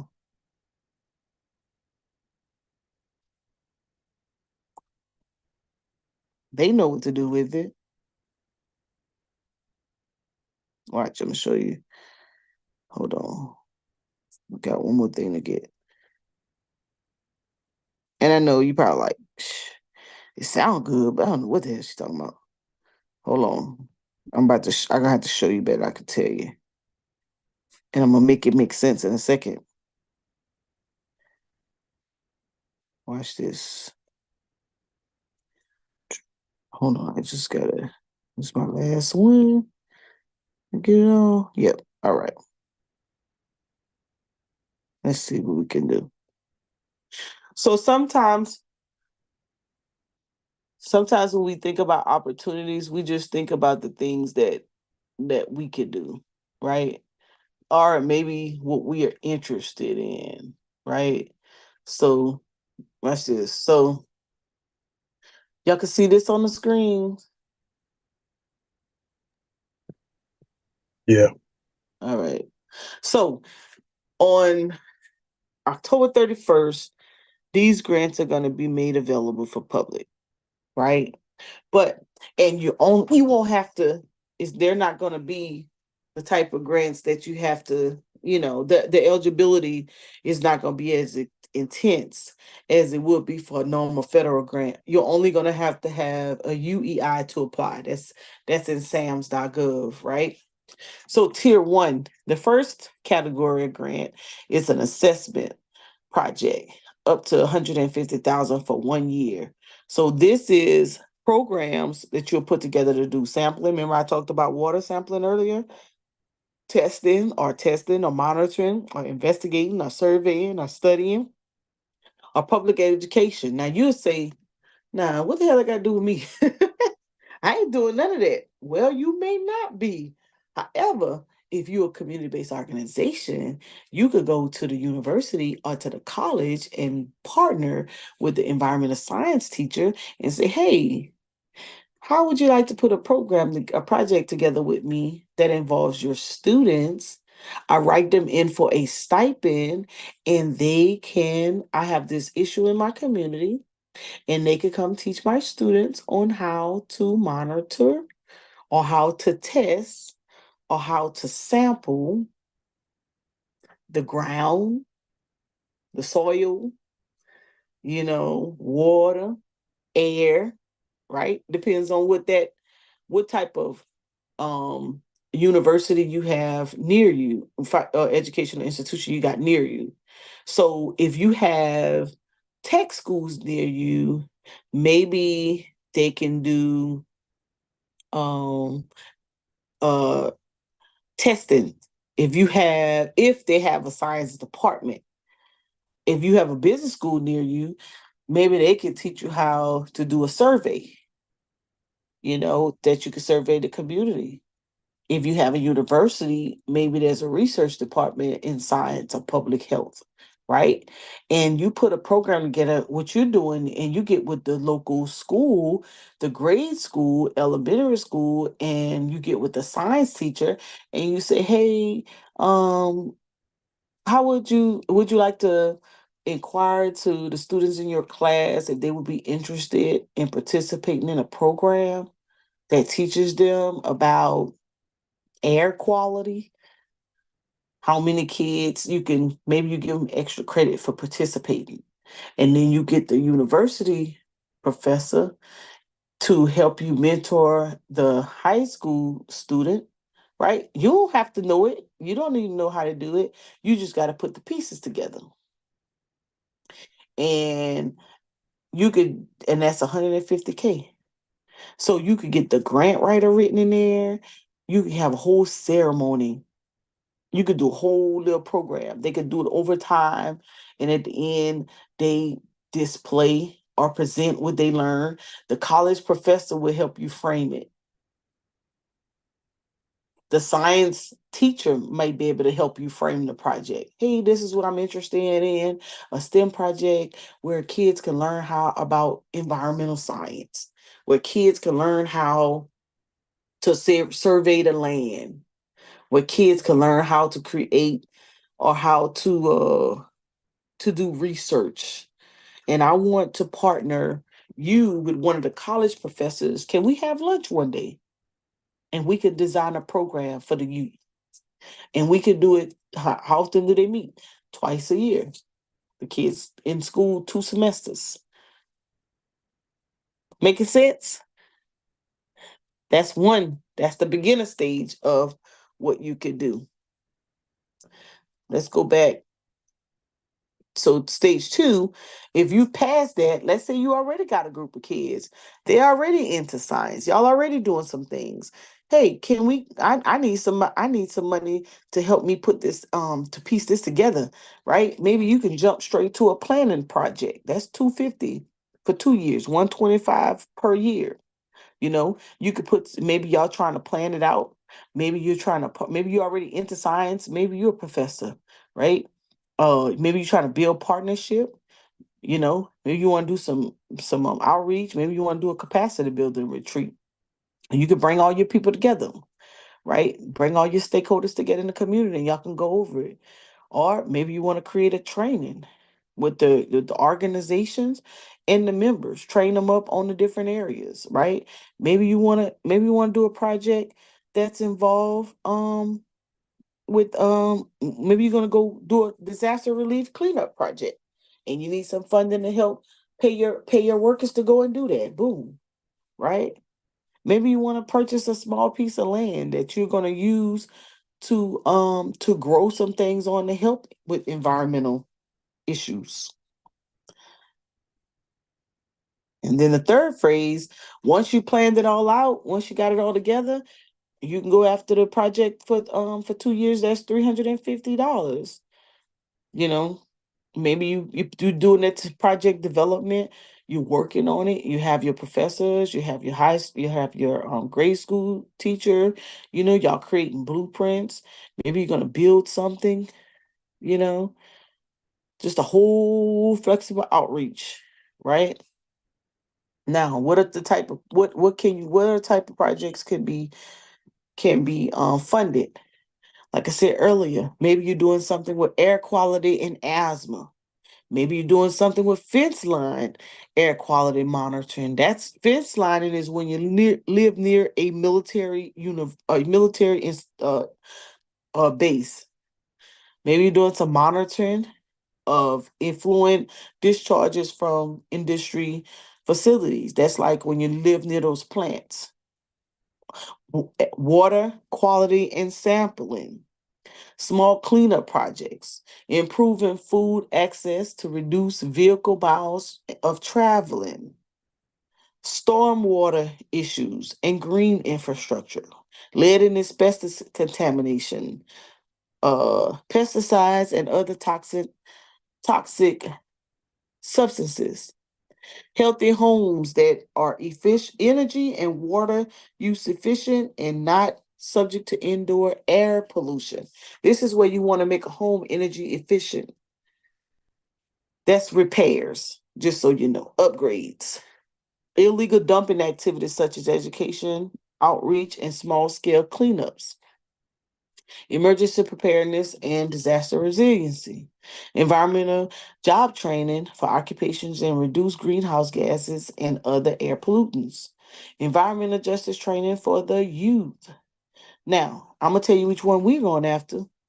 We're going after, well, one of the groups I know is going after the emergency preparedness and disaster resilience because they have a massive audience at one of their events.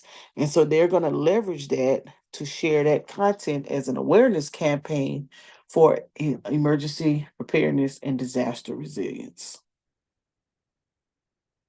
I know I just said a lot. Basically, I'm saying that don't let this list scare you. What you would have to do, we have to learn how to use our networking ability with these professors who are subject matter experts in these fields, and then have them help us create a program for the younger generation that's in high school.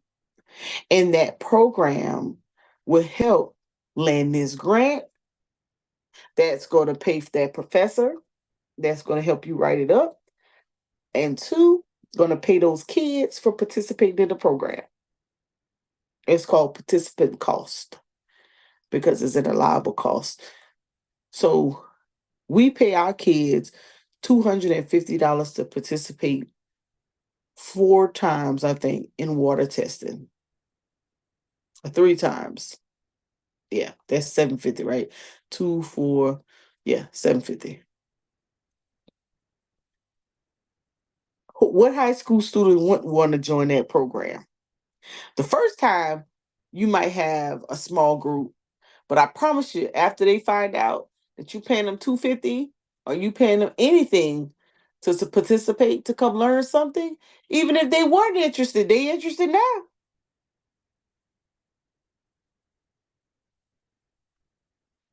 Make sense? Definitely does. Yeah. So the reason for me coming up with this idea in reference to the election and what is our expectations is that we have to change our thinking about world issues and say, okay, if this is an area, this is not the catch all be all. If this is the game they gonna play with us, how can we leverage some of those funds? So where is that money coming from? That money I was just speaking about. Let me see if it's on this side as well.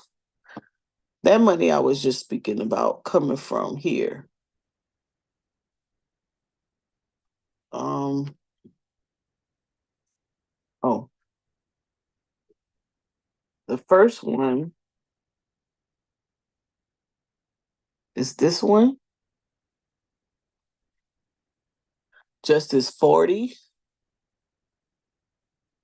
Department of Commerce.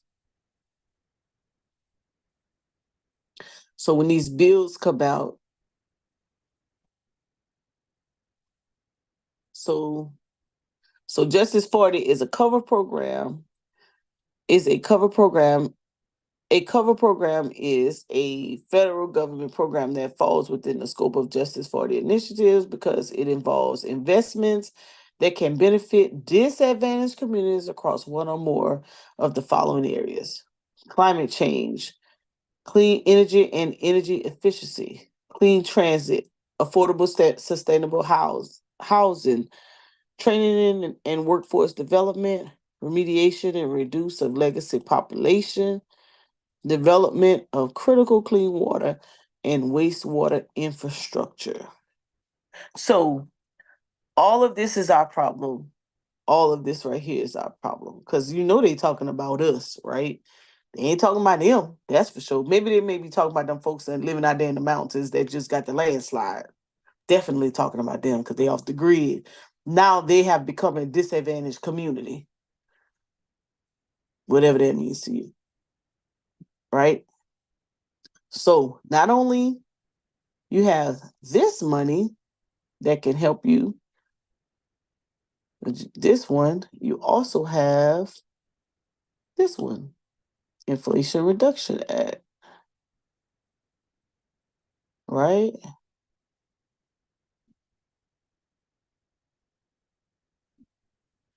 And what we can't do is, now I'm gonna tell you what's coming up. What I'm getting ready to participate in. This right here. See this right here? Heat health. Say that again. Heat, heat, heat health. So this right here is a conversation. Heat problems, heating problems.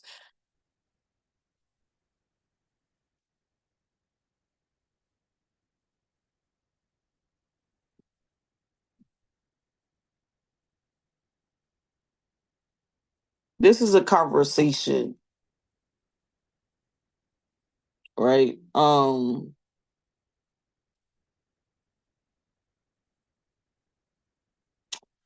That's going on. National Integrated Heat Health Information System. The EPA has launched a technical assistance program to help disaster-prone and disadvantaged communities prepare to apply for the Community Change Grant. Yep, the Community Change Grant. That's part of the Community Change Grant. Community Change Grant Equitable Resilience Program will provide free design and project development assistance, community engagement, and partnership development workshops. Climate resilience projects that qualify for technical assistance include a focus on new or expanded green infrastructure, open spaces, and or retrofits of existing community buildings, or streets to address climate change impacts, such as extreme heat and more intense heat islands, wildfires, and smoke, floods, storms, and other impacts that impose a greater risk to disadvantaged communities. Now, when you first read this, right? When you first see this, you're like, community, okay, what they gotta, if you don't read this part, if you don't keep reading, extreme heat and more intense island wildfires, smoke, flood, storm, and other cultural impacts that impose greater risk to disadvantaged communities. If you don't keep reading, you'll be like, what they got to do with us, Mo? They don't got nothing to do with us. It's hidden. It's hidden in the wording. It's hidden in the wording. And our communities are hit with storms. They didn't say what type of storms. They just said storms, floods, other climate impacts. Can they reject your application because of that? If they're not specific? Yeah. That's why we have to read. That's why you put a team together to review this stuff. You put a team together and then now this grant is huge. I ain't gonna tell you no fear. This not no small grant. This one, but there's okay. So we have a guy coming on a night, and he's gonna share. He said, "You know what?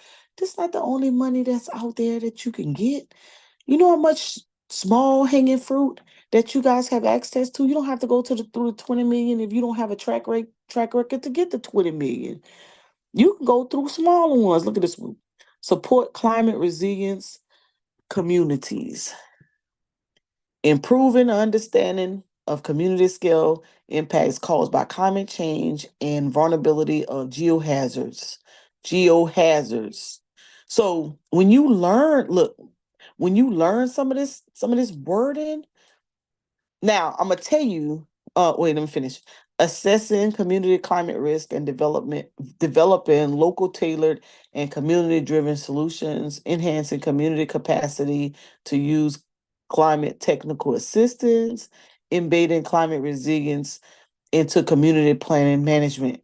Now, when you read this, right, you'll be like, what the what? Now, what are we supposed to do with that? Right? But really, all it's telling you is to get your group together, right? Get your group together, a supporting services group. That means people who can address the issues when it happened, and then a collaborative partner, which is government, schools, and government agencies, because they are going to have the understanding of how and what type of programs that you can do to go after the funding. So that's why you have to network with those individuals. So this one's already gone. And then every grant has a webinar for you to understand it. And they will always talk about what programs do not get funded. Urban and community forestry. I'm not near a forest. Green resilience retrofit program. Hazardous mitigation assistance grant.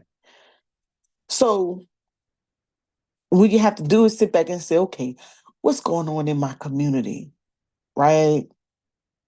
Look at this one. I wouldn't have even thought about this in rental assistance. I just happened to glance.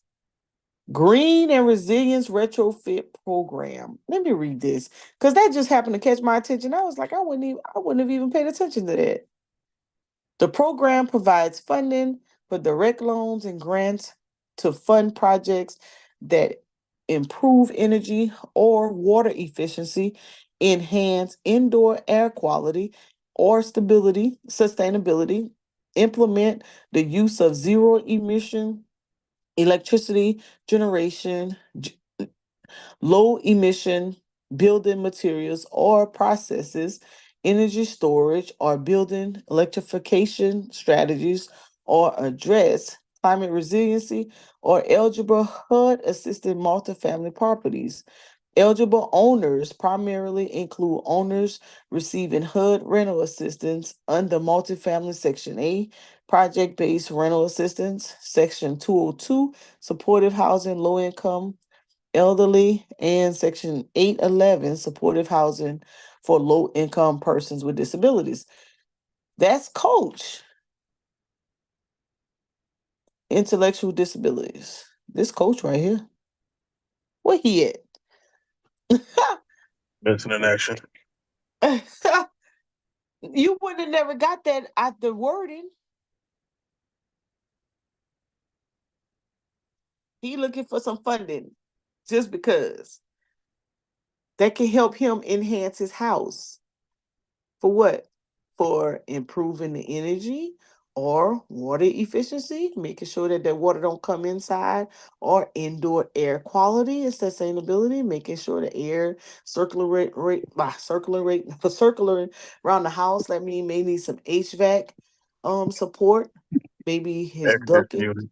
Yep, yep, yep, all of that, right? Go on, shoot him this text right quick. Yep. I'm gonna tell him, let me save it. But to help you understand and comb through these things, right? That's why, let me go back to my slide. Hold on, let me go right here. Planning and preparing. Community heat action checklist. Big thing right now. Big thing right now. See, September 24. Draft community action checklist, a tool for local government. If you are near a small town or you live in a small town, you should be connecting with your municipality. Community checklist may be released as a draft. So they just released it. But I could tell you they had a conference in Raleigh, North Carolina last month. And look who's all involved. All you government agencies.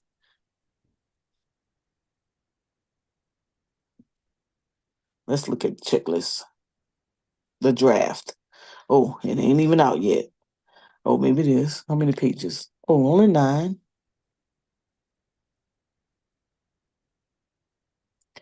Let's see what they're talking about real quick. Extreme heat is becoming more frequent in several and severe in towns, cities, and counties across the United States. Some communities are experiencing in dealing with extreme heat. Others may have the resources and expertise to plan and Who said plan and prepare long before heat waves strike. However, many communities, particularly those that are smaller, historically marginalized, or newly experiencing extreme heat conditions, may not have the experience, background, or lead time necessary to develop a comprehensive heat plan. The United States includes more than 3,000 counties and 35 towns and municipal governments. As of 2023, the vast majority do not expressly address extreme heat in public hazard mitigations or heat action plans. This heat action checklist is intended to be, oh, I got that so small. I forget other people watching. I'm sorry, y'all.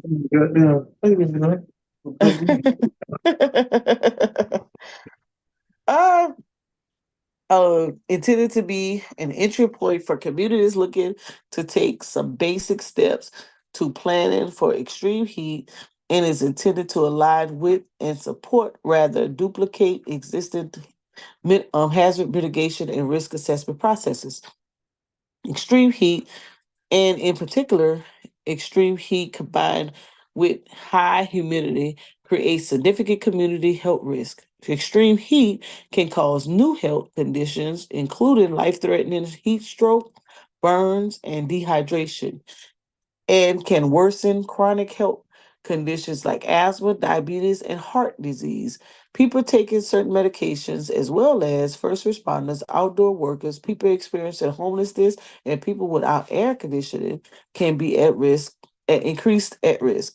Those near under 5 and over 65 with disabilities, and people who are pregnant are among the most affected. Extreme heat can lead to reduced learning and lost class times for kids in school, while those with low incomes may find it hard to access air conditioning and cool down. So, this initiative, I bet there's some grant awareness programs for this, because there was a conference in North Carolina last month on extreme heat. And I bet there's some funding out there to share information about extreme heat. And this tells me that if they're preparing for extreme heat, then we're going to have some problems next year.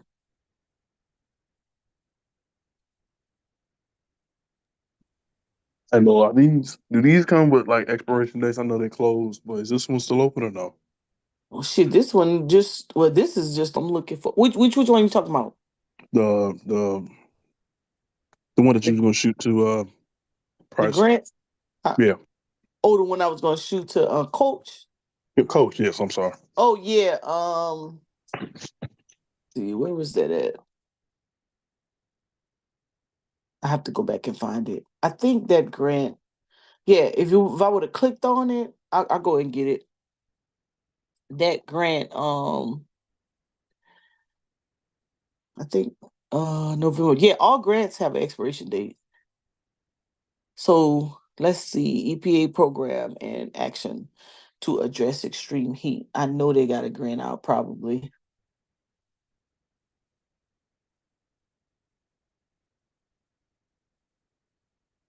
Program funding and technical assistance. Other than the change grant, oh,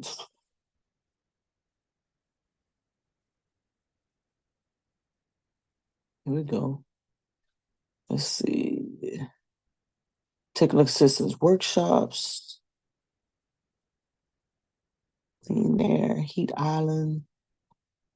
Green infrastructure, small growth, Brownsville program.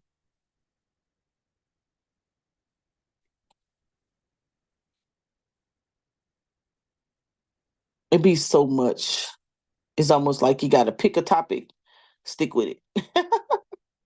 Let me see if I can find that grant we was just talking about. Let's see, I can go back to it. What is on this one? I think I bookmarked it, did I? Bookmark. Where my bookmarks at? Oh Lord, I done bookmarked the thing and don't know where it's at. Oh, there you go. Let's see. How I do with it? I'm Hey, gonna be on the bottom. Mo, all them damn bookmarks. I got it. You can add a you can add a file, right? Huh?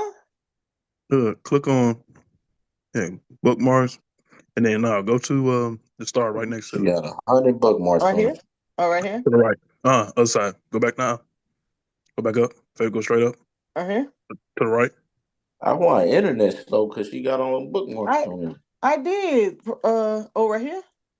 No. The little file next The little to file? click on Oh. that. Oh, you want me to make some files? Yeah, you can make some files and put that organize Oh, that all that. man. Ain't nobody want to do that right now. Mo, you better organize that junk. Look at all that. You got all them down. I know what they are. But organized chaos. That's what that is. All right, I'm gonna do it for you. Thank you. Let's see. Like, let me see. Is this it? No, you got to click on it. Boom.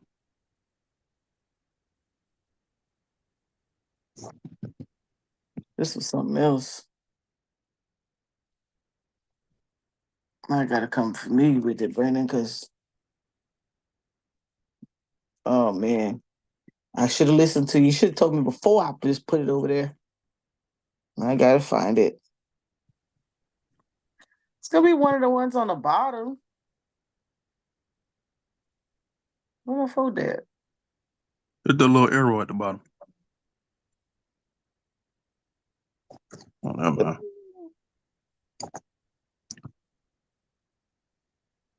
I think I put it inside of here. Yeah. It wasn't the food. Was it just one? No. I think it's, oh man, I done forgot. I done put something away and I don't even know what it is. Was it the webinars? Was it their website? What site it was? I done forgot. Which one you talking about? I said when you said Mo, does it come with an expiration date? And I said, I Yeah, had with the put heat one, that one. huh? It was the heat one, right? The one for No. coach. Was it Eden? No, it was Yeah, because we was talking about to my food. no, not the food, the heating, like the yeah. Heat.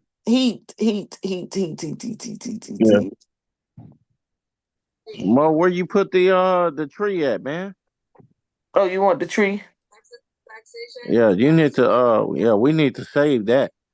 We got that need to go on a flyer or a pamphlet or something. we can enhance it. Yeah. Yeah, Brandon may have some things he want to add. Yeah, Brandon, what you want to add? Passport, airline travel.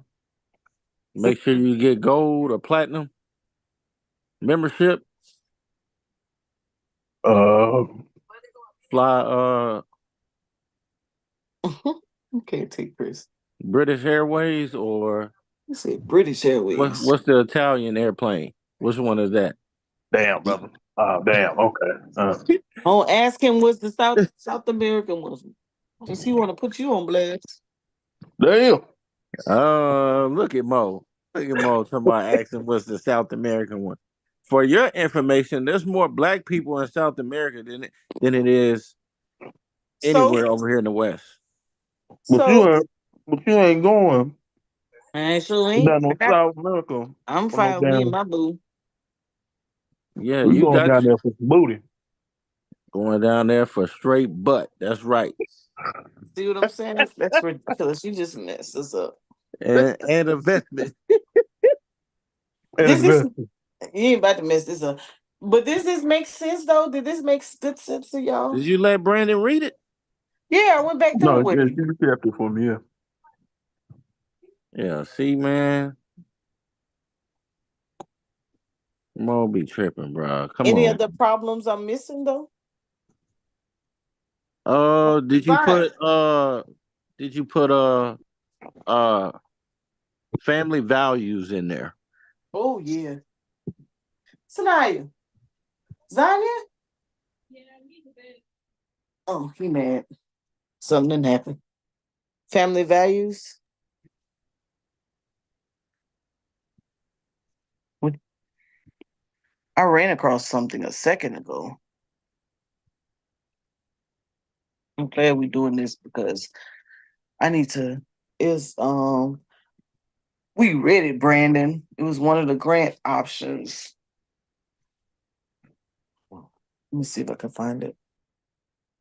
Would you do lack of information, or is it part of lack of Oh, resources? lack of information.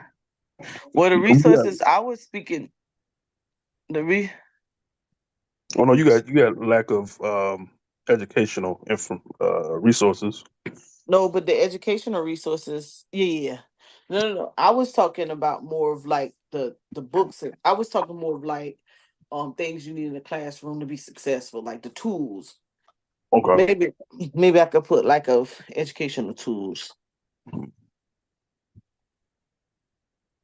Shit, lack of leadership, true leadership, I got that, right? I don't have that on there. I said that. I must have changed it.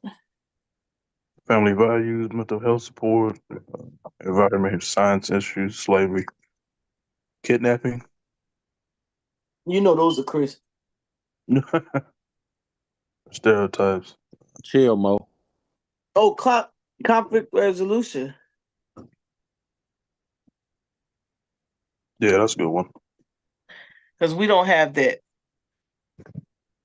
We just call the popo. Conflict resolution solutions. Conflict solutions. Conflict resolutions. See, this is why I don't write grant for people because you see how much we're brainstorming, right? You see how much time? Look how much it took us 2 hours. 2 hours and is this thing to say? It took us 2 hours and 22 minutes to just brainstorm. Someone told me today, I don't have no money right now. The grant writers want so much. I was like, do you know how long it takes for somebody to frame your idea? Right. Right? In order for someone to frame your idea, they have to, and I'm gonna use something that somebody else used. I don't have to retype it. I'm gonna just put it up on the screen.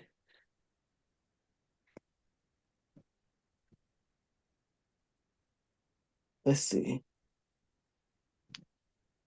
Watch this.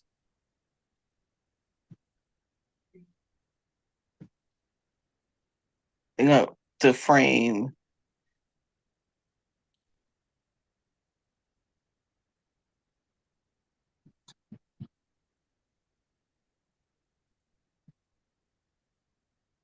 Let me see if I get it. If it come to my email.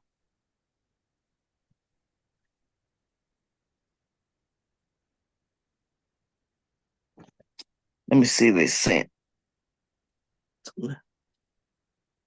I just gotta do stuff the hard way. All right, I'm gonna show you. This is the concept of Mm-mm.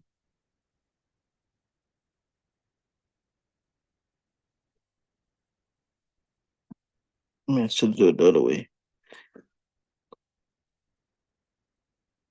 Zion. I He think made this is I think it's systematic. Systematic. Yep, it is.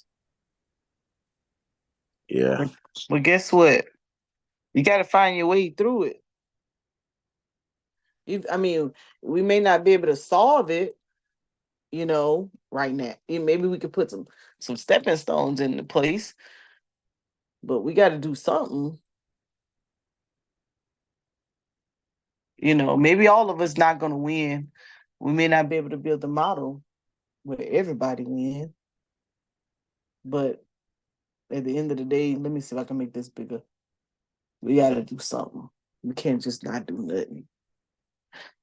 You could say you're not gonna partake, but you're just gonna sit here and just let them me not benefit from nothing. Man, I wish I could make this bigger. How do I do that? I don't make this larger, y'all. Uh, You know what? I know what I'm gonna do. I'm gonna you put it gonna on. do it? Yeah, I'm gonna put it on one of the PowerPoints and make it and spread it out, crop it and spread it out. We gotta do something. Everybody can't move. I know I can't. Well, I probably can, but I ain't. Let's see. See if y'all can see this.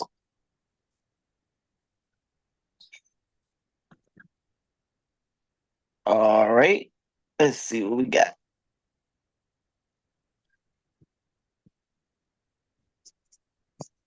Come on, Monica Lamb. What you doing? All right. Can you guys see that? Let's see. Yeah, we Yes. can. All right. So you have at the top, you start with an idea, right? Then you have to do the research on it. And who can help you do the research? That's what I'm saying. Those collaborative partners, you could start there and search out, what agency that may have the same objectives that you're looking for, right? Or you can do your own independent research. Then you can identify funders. That's what we just did. We came up with an idea, right? Then we didn't do any research yet, but we just kind of brainstorm on what possible agency may be out there. We just listed some.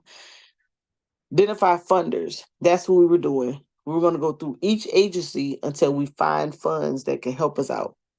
And I didn't even talk about finding operating funds to start off because, time is money.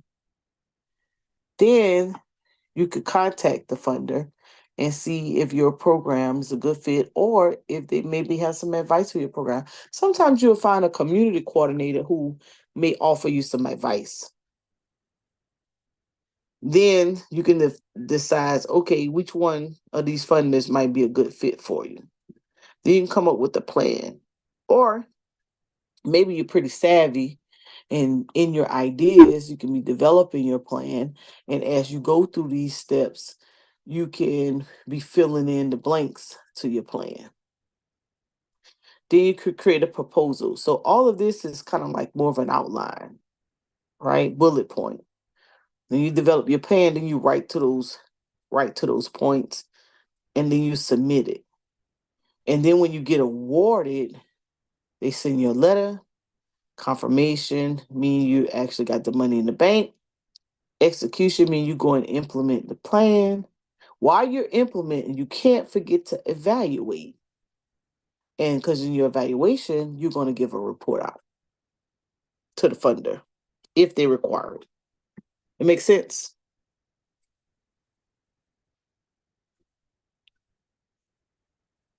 Y'all left me?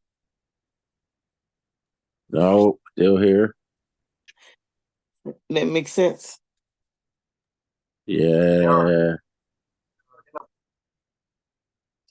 So you have to have a plan, right? Let me see if I can. Let me see if I can do it another way, because I could cut out some of those steps. This is someone else's. I could say, all right, you construct. You have an idea.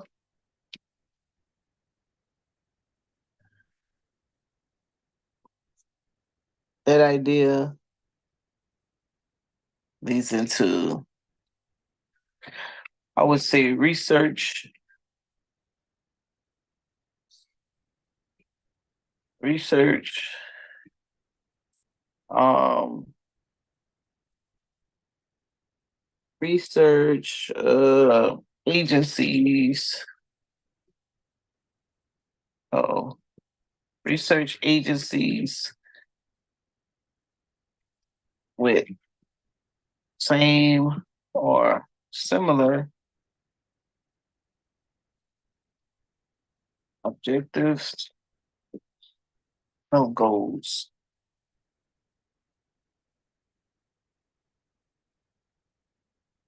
Right? And then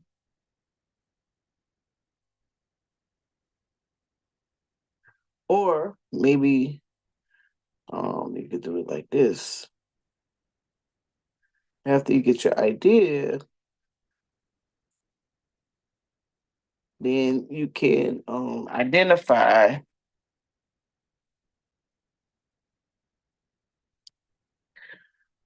educators or researchers.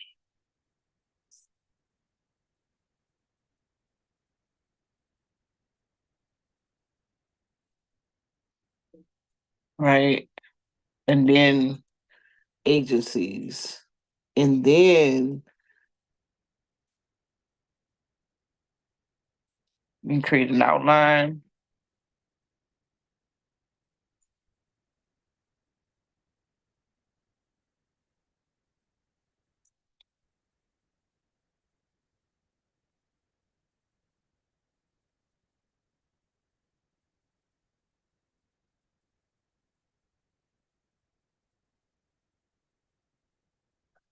And then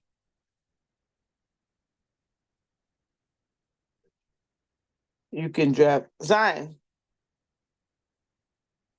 Draft a proposal.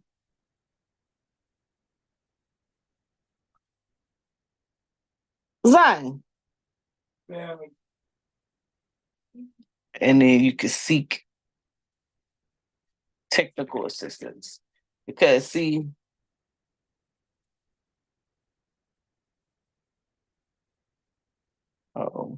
see right here, you want to come up with something first, then you want to go see someone to help you. Because at least you have something to work with. So when you put this in the actual thing, the draft, Mm-hmm. the seek technical assistant part, where does that go, or what do you put in that spot? Do you put the name of the person, or do you come up with the idea of how to use this person? Oh yeah, the agency though, that's just the agency that you're gonna go and see. So your plan will look, so your outline will look like this. So you'd have um project name, description,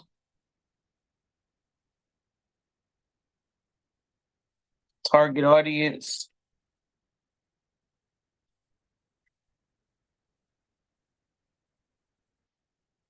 number of participants,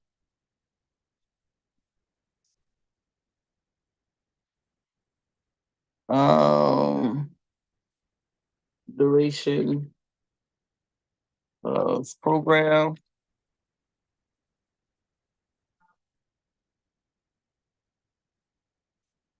supporting services,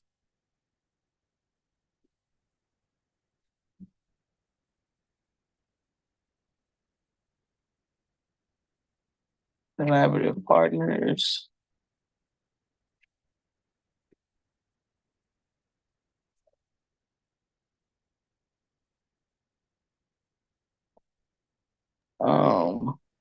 Benefits to community.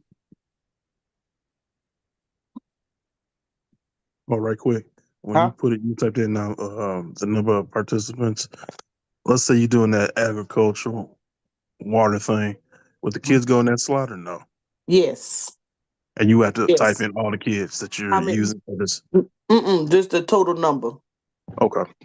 So the audience. So let's use that one for an example. Come up with a name.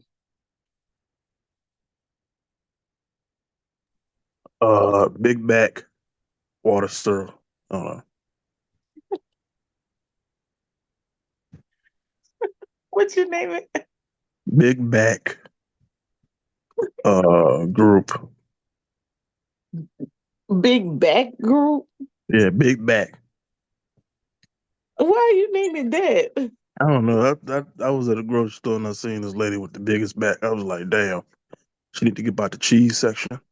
You gonna offend somebody? Yeah, no, I was just like, No, we're not naming it Big Back. Name it something else. no, let me, okay, Okay, Big bigger Back big back. what?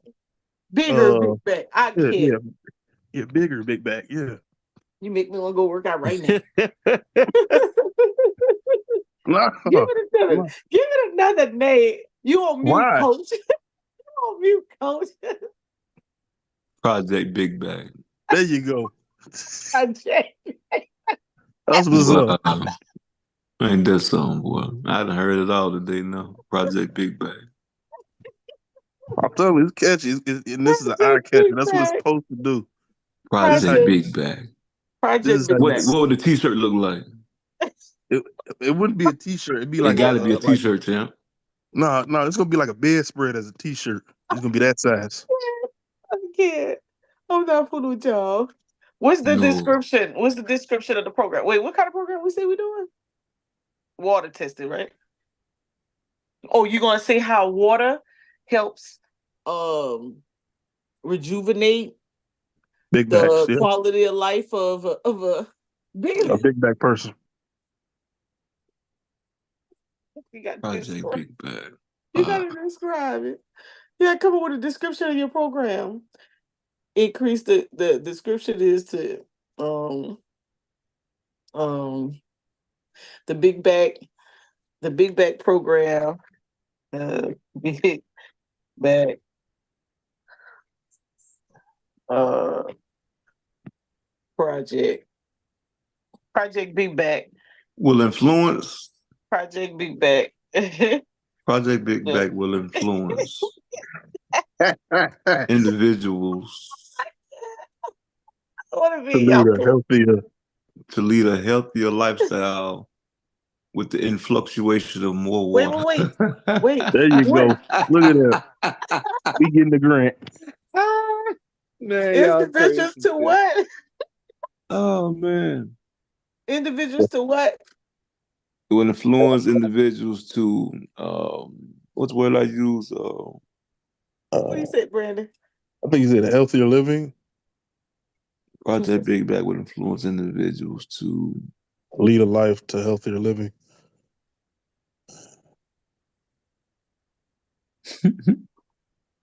Um, Oh, we getting this grant. y'all got some. Y'all gotta fix that. You gotta think about your description. Your description. What kind of no? It's a what kind of program? It's a 1 week program. It's a 3 week program. 30 day. It's a 30-day program. We gotta put some numbers to it. 30-day program. 30-day program That will to influence individuals to lead a decrease healthier lifestyle, incorporating water, decrease incorporating uh, more fluids, de- specifically water. decrease decrease. We don't want to say laziness, but decrease. How you say increase the mobility, increase Look at to you, Mo. Look at you because with the y'all big tripping. words. Whatever mobility. Uh, And individual flexibility. No, and okay. flexibility. Yeah, I like flexibility because of water, mobility, and And avoid oh, sedentary flexibility. lifestyle. And avoid sedentary lifestyles.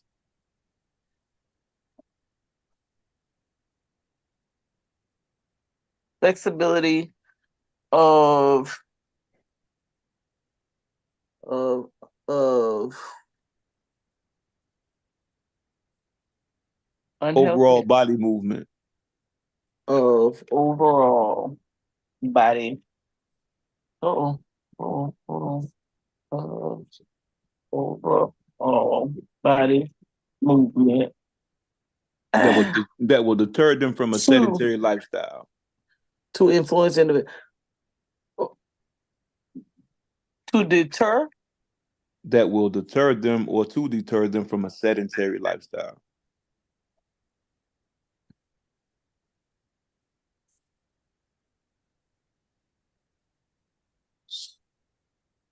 from AIDS. What kind of lifestyle? Sedentary. Mean you Set lazy. You sit on your ass all day. You set don't do nothing in besides look at Terry. commercials. Spell it.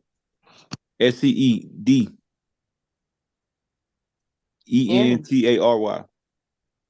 spell it again. SEND. DENTARY. I think that is it. Yeah. Oh, that Sedentary. must be something y'all use in your Oh, sedentary. I think I'm right. Hold on for a second. Hey, got me mixed up now. sedentary. I got it. Let me look at the synonyms. Yep. Inactive, sitting, desk bound. We learned a new word, Brandon. Hey, there you go. That's why he the coach. Sedentary lifestyle.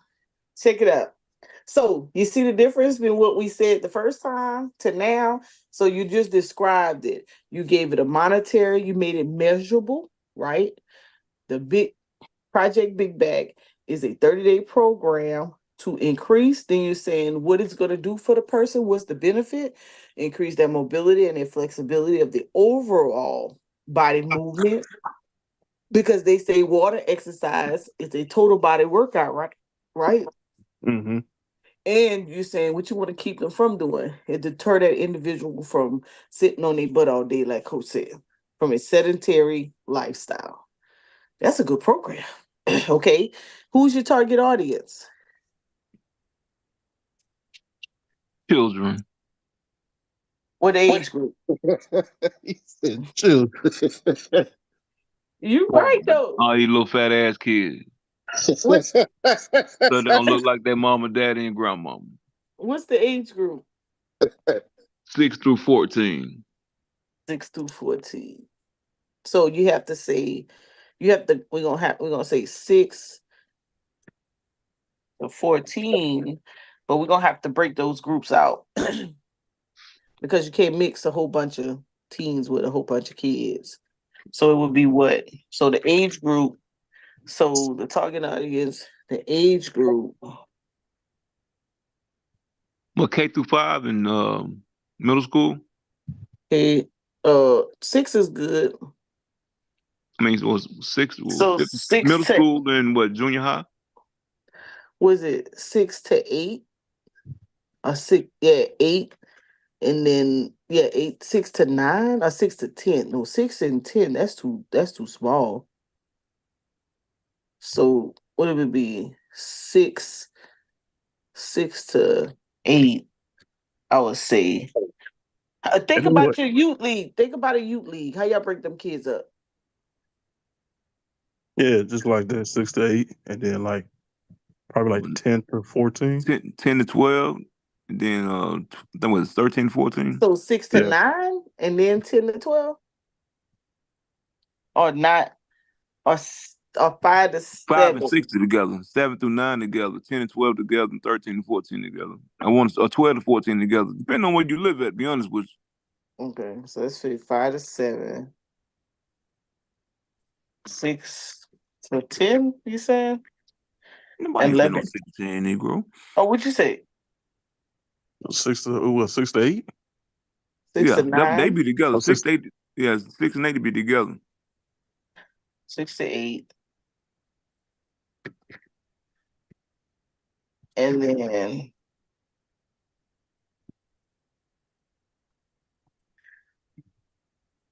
Do you Come really want on with it. 9? Was it 9 through 11 and 12 and 13? Yeah. And then 12 to 14. That might work. We talk about water exercises, so it's not like they're gonna be doing nothing physical. You said water exercises? Well, we're talking about something with water. So, well, we were talking about something with water You can until you can put water in with exercise. yeah. You can exercise and go get the water. There you Yeah. go. You can this could be twofold, right? This could be mentorship, this could be your mentorship, and then you could teach them about, because think about it, if I'm gonna teach you about water, we're gonna teach you about intake, right? Water intake, how much you're supposed to drink, right? We can teach you about water exercise. Benefits of water, huh? All over. Yeah, but you're gonna have to break that out. So we can do that. Benefits of water, and we can have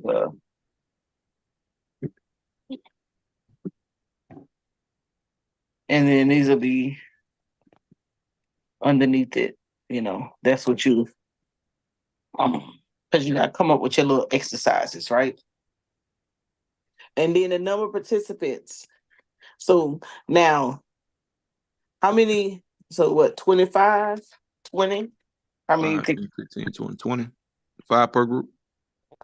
really? Yep, that's good. That's a good number.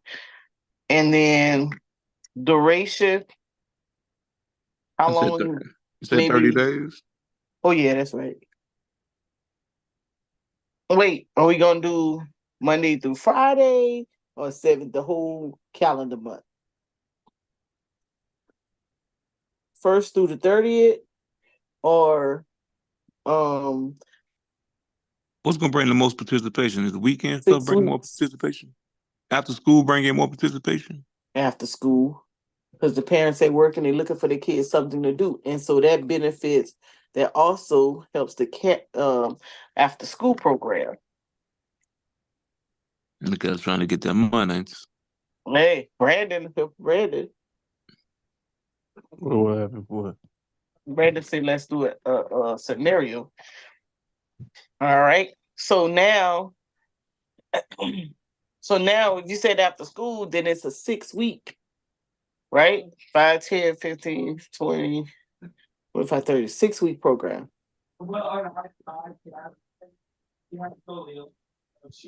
So that's Monday through Friday. Or you want to say Monday through Thursday, give a Friday off? So The now it damn kid, becomes damn need them damn days off. Damn children.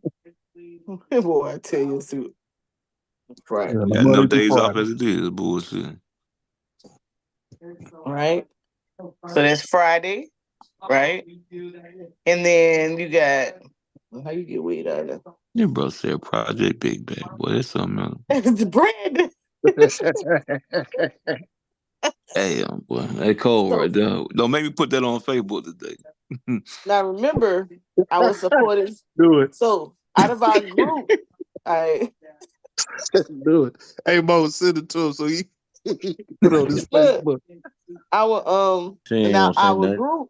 Remember our group supporting services. This is who we came up with. So who else we would need? So we would need educators, right? In our Mm-hmm. supporting Help services, teachers. because yeah, that's who we gonna get the kids from. Help teachers. I was gonna Or say get those nutritionists, teachers.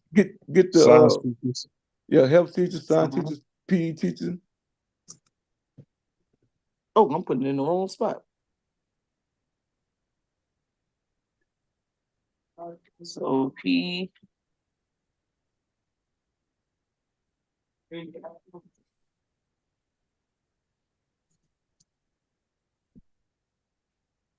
Who else?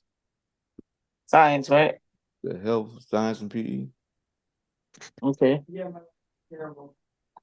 And then Now, we talked about collaborative partners. So look on here on our right side of the screen. Who would be our collaborative partners from over here? Department of Education. Look at you. I'm teaching y'all good up in this piece. Who else? Do a project Uh, paper. Be you quiet. said, Who else you say? That's correct. um, Look at our list. you said social services, anything. Yep. Social Uh, service. What else? Who else would get it from there? Health department. Yep. yep. And they usually have outreach tools you can use. I mean, because they always got something with type 2 diabetes going on. You know it. But this how teams work right here, though. Hey, listen, I'm preaching better than they up in here watching, but it's all good. Now they gave them I didn't gave them a whole $3,000-4,000 class. I'm just saying. All right. And benefits to the community. What would be the benefits? Healthier kids, I guess. Uh, Would you say? Oh, yep.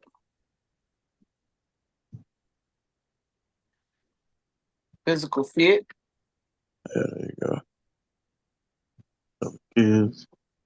Um, And what could be some outcomes? So outcomes, when you think about inputs and outcomes, You you may think have of created someone who wants to be a part of STEM one day. yeah, you all should. You may have created a science So teacher. so you right. So you should be a science mentor, a STEM mentor. You don't have to know STEM, you just have to be able to connect the puzzle together. Bridge the gap between the teacher, the community, and the agency. I'm gonna tell you who we're gonna add to this list. Collaborative partner. We're gonna add what we in? What we doing? Water. We're gonna add a national association. We just have to go find one. Maybe a National Association of Black Public Health. We're gonna just put experts and we'll find out who they would be. It's a Because a company. They're a black owned company. I think their water's called 1182. They got a spring lake in Sylacauga, Alabama, and they serve it all over the southeast. Damn, what's the name of that damn? I think it's 1182. so now the one thing I didn't talk about was outcomes. So so here's what we gotta think, and we don't like to think that way, right? We have enrolled 20, right? That's who's gonna show up to your you're gonna have 20 that's gonna show up to your orientation day. And when they come back to the first session, how many you want out of that 20 to come back? So if your goal is to have 20 that complete your program, then this number have to be higher. so what would you say, Because 15? remember, those who enroll may not stay for whatever reason. But if you want to retain 20, your enrollment has to be more. So what percentage of the 20 you think because this is what people do, and this is why they don't get funded. I'm gonna tell you, because people be like, ain't nobody staying in that program. They're gonna start with 10 and they're gonna end with 2. So You know, if you're asking for 20, you want 12, or like brother said, yeah, 15. Okay. right. Yeah. So because like 10% of it, you gotta say a percentage because you know your people, you know how they get down, right? Look at so I'm listening to my nephew. So they started it with Zion. Watch this. Zion, how many cheerleaders y'all started with on the team and tumblers? How many people y'all started with on your team? How many people y'all started with on your team? Yeah. 32. How many y'all have right now? Not injured. How many y'all have not injured?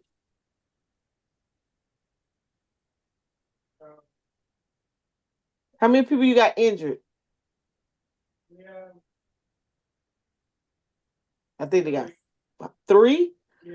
So they got 20. So they started with 30, and they got 3, and they got 25 injured. So they got 25. But they need y'all do 28 on the mat, 24 on the mat. That means they down 1. See what I'm saying? They started with 30. They down 5. They need 24 on the mat. So now they trying to get another young. Now they trying to. So if they had so no one thinks that what you're going to start with, that you're going to lose somebody. But the more you lose, the worse your program look. Because remember, the paperwork goes in first. So you got to think this through. One, you have to think. When I partner with this PE teacher, this health teacher, and science teacher, I got to get me more than 20 kids. Because I want to retain 20. So how do you market it then, outside of just word of mouth? And Wait, we getting ahead. Wait, you're getting too far. All right, go ahead. My bad, player. Okay, let me put that in. No, let me put it in. Let me get back. Let me go put that right. Let's put it here. Because it's actually after, but we'll put marketing right there. Right? So how are you gonna market it? You got social media, right? What social media? Which one the kids on mostly? You TikTok? already know TikTok. you thinking like a winner. Snapchat. They still on Instagram. Snapchat. Huh? You say Instagram? And Instagram. Right? Now, what else you could do? Are the kids now the parents? Well, you already said the schools. You're gonna do you gotta give them a flyer and you gotta give them a permission slip. What can you give away free to make these people come? Because we always want something free. You can offer them an incentive to participate. Because listen, the grants I'm trying to teach y'all to go after, you can have a participant cost, meaning you're paying these people to participate. So when we did our retreat, we gave each individual $250 to come. 250? Yes. When we do our water temp monitoring program, we give each kid, we had 25 kids. We gave each kid $250 every time they tested, which was 3 times. So we gave them $750. Yes. But guess what? We saying, wow, that's a lot of money. But the people, the powers to be saying, that ain't no money. If you want them to come in this field, you're gonna have to entice them. You gotta give them something. And we sure can't give them $10. We talking about disadvantaged community, in uh marginalized, low income. I'm taking this parent out of their way to take their kid to do something on a Saturday morning or to do something after school. So we're gonna put some money in their pocket and we're gonna entice them to do it. And we're gonna get some good results because we don't want to be sitting there hungry. We don't want them sitting there, they tired, whining and complaining. Listen, I don't care how fatigued a child is. Tell them you're gonna give them $250 to come test some water. More I Shit, don't know. my hometown, you can get the whole school. 10 years ago, I agree with you. These kids lazy as hell, but we gotta think No, positive. no. You're right, because we offered $250 and we only got 25. Well, we said we were only gonna take 25. But Okay, check but it use out. my Hold use on. my scholarship for example. Oh And I gave yes, them $1,000 you away. gave 1,000 And and these I little gave 500. motherfuckers still wouldn't Still wouldn't participate. apply. You right. Because they had Well, to do something for it. You're well, they absolutely apply. so check. No, no. And check it out. And coach went down to the wire to the last day. He wanted to give out 5 and he only was able to give out 3. First of all, they didn't answer the question. Only 1 out of the 5 answered the question. Second of all, when he gave him a second chance and only 2 redid the essay. So $1,000, champ. I trying to get out $5,000, bro. Yep. And maybe like 3 or 4 people really participated, and they had like 3 Yep. months to do it now. Yep. I think 4 participated. 1 had it right on the first time, and 2 had to rewrite, and the other one decided not to, or something like that. Really? So, Yeah, no doubt. yeah, champ. no, we not. Hey, remember, I give out $500 ones. I went home one time and had $5K in my pocket and could only award 4 kids. That's the That's Yeah. year. crazy. Yeah. So all right. Now so we found our so let me put that down. So we have some challenges, right? And the challenges is one motivation, right? So we have here's another challenge. The school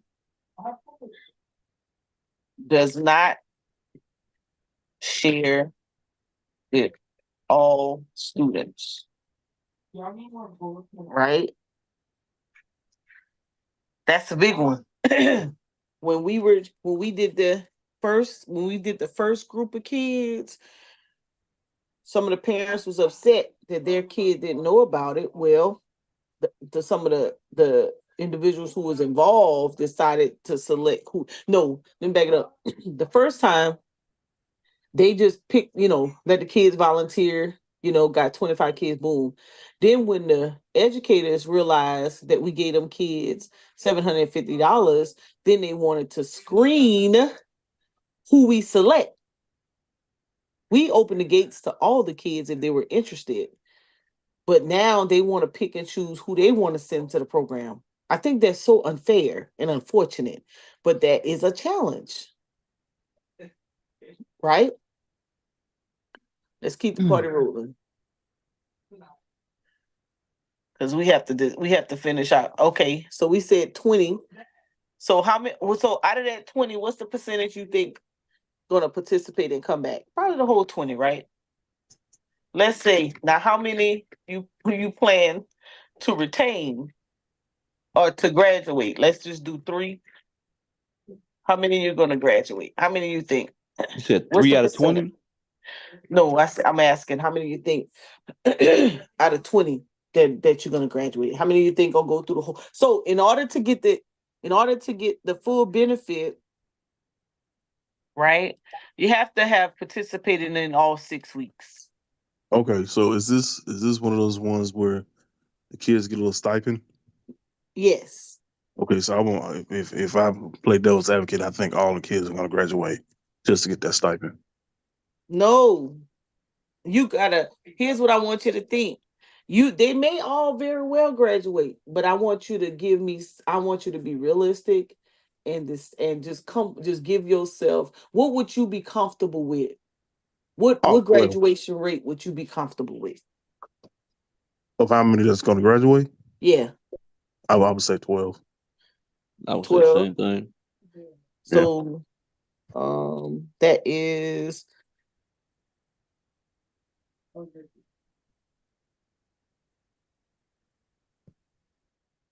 what's that 60%, right?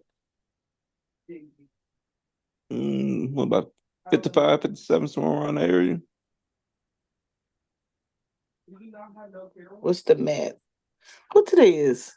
Wednesday. I hope. Oh, whew. Yeah. You know what this is, Bible study That's day. something else. uh, You know they we messing said with Jesus Christ 57%. yesterday. What's the Huh? percent? What you About say? 55, 57. Wagwan. It was 60%. Okay, so boom, right? So boom. So that's your potential. So and that's pretty good. So when you write your grant, you're saying, you're giving yourself room to grow. Now, your outcomes, I'm sorry, I should have put your expected. This is your expectations.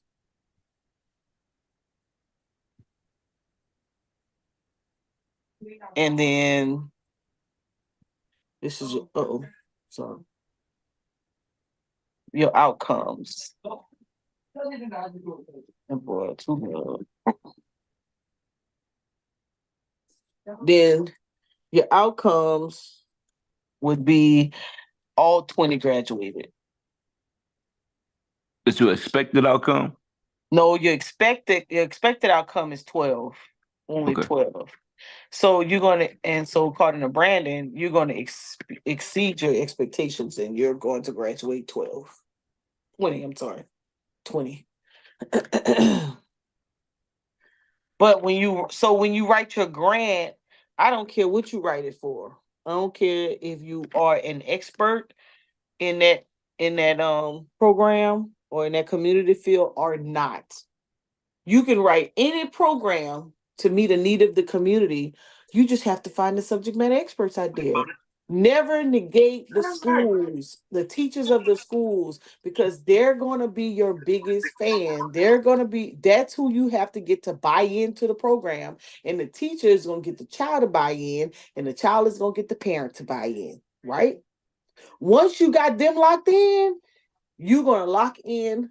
If you're near a college or university, it's really easy to lock in get one of those professors and get with the counselors and get you some interns for free or work study students for free, and particularly, or you get with the same science teacher, public health teacher, psychology student, social services, right? Any of those departments. And you're looking for however many students you have, for every student, for every 8 children, you need at least one adult. So you need about what, 4 or 5, maybe you get one from each field, and you write them into your grant and you give them a stipend. And maybe you have or and you have them for 6 weeks. I don't know if you want to do this Monday through Friday. If you do an after school program, then now we're talking about budgets. You want to be fair. You want to give yourself room to grow. I mean, you want to give them enough money that you can make it happen, right? So your budget, you're gonna budget in. You're gonna budget in contractual labor, right? Because maybe a teacher, you're gonna give her a stipend because they may want to be a part of the program, right? Oh, let me move this over a little bit. And then you have your participant. I'm just giving you some costs. Your participant cost. And maybe you want to, and that will go to your students. Somebody been in the classroom.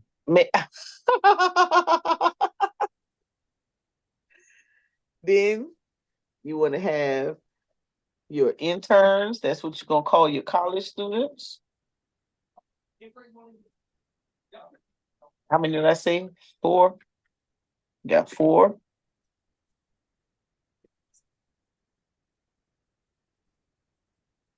Right? And then you gotta have maybe you need transportation. Because maybe you have to transport them somewhere. So you might have to rent a van if you don't already have one. So rental, you don't want to forget that. You want to have refreshments. What program are you using right now? That's Is Word? PowerPoint. This PowerPoint. Okay.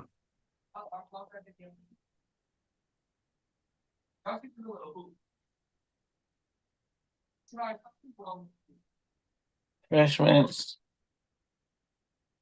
Indirect. Cause I can make this a little more, but I'm just gonna stop at these right here just to give you some figures, right? So let's say you give this teacher, how much y'all think we should pay the teacher for coming out and help? 6 weeks. How much a week? Mm, let's say $1,000.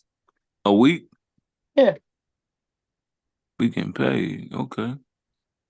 So we get paid. Remember, it's the government money. If your program don't seem like it's a quality program and you're giving people pennies, they know you're not gonna sustain nobody. Okay, I got you. I ain't mad at that. I'm learning something. Cool. Your student, your You said 250 students, a week, right? yeah, you can get 250. Well, if they high school students like seniors or something, yeah. If they kids, oh, they kids. So you could get 125. yeah, you can get one. We could say, well, we didn't decide what they were gonna do yet. So we probably well we could change that later if we want to. The college students, let's say we give them 300, no 500.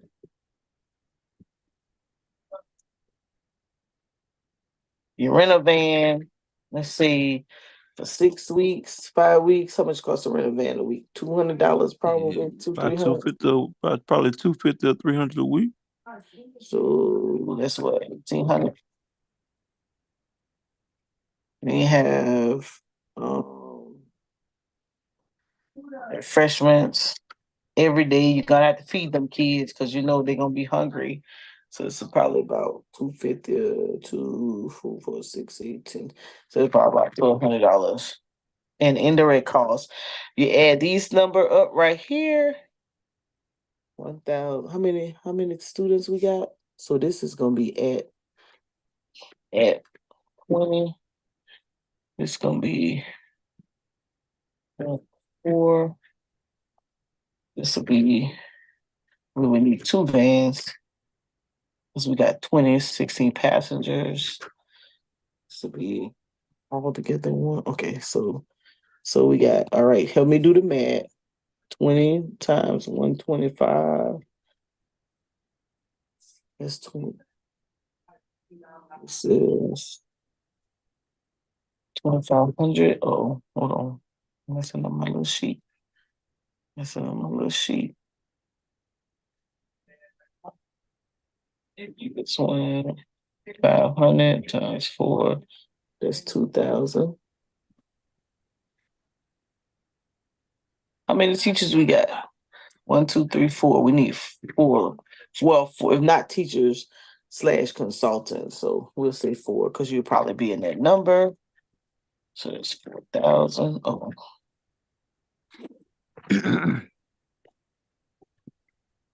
this would be You know, 2,600. okay, you said that's per week, right?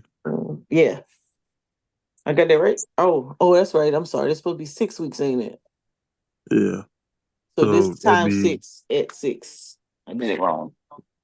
And then this will be 20 at 6. Is 4 at 6. I got this wrong, so I need to do this times 6. Oh, you know what? I should have did. You need to change it up. Just, Mo, just so the presentation will be good.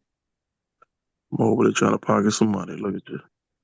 I sure was about to get y'all. Oh, So I'll be like, hey, She a crook now. what happened to my dollars? I'm not a crook.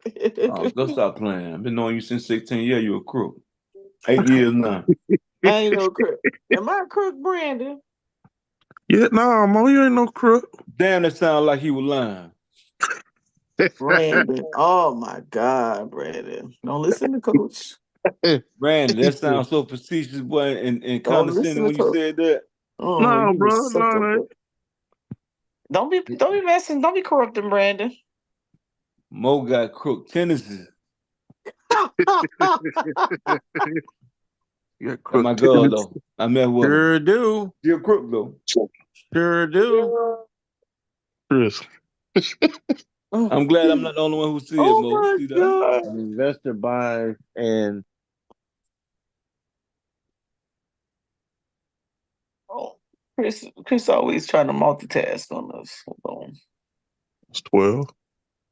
Yeah, I'm over here tripping. Hold up. 12,000.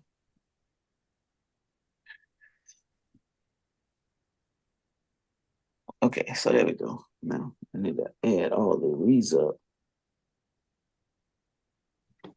So here's what I learned.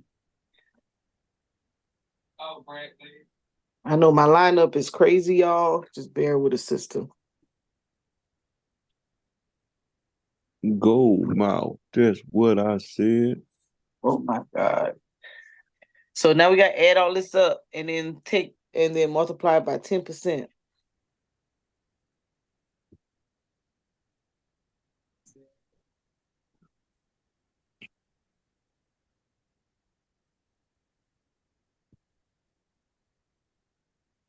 Did y'all get that? yes, it's it's more than a shenanigan. Who says more than us shenanigans? Chris did. What? Tell me my shenanigans. Not, and this is your total cost of this is your, ooh, easy. And we ain't even put in all the costs properly.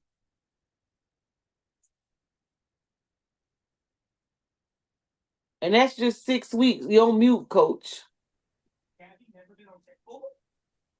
Hey, Bob, right quick, what the indirect cost? What was that again? Your administrative, that's for your actual nonprofit. That's the money you keep for business operations. Any grant you do, you automatically factor in the 10%. So Okay. this is what you keep. So that doesn't go out in your program to keep your operations running. Because you gotta have So somebody keep up with that paperwork. is that 10% out of what the I don't, government is going to give you, or out yes, of? Okay. All right. yes. So that's why you add it in, right? Okay.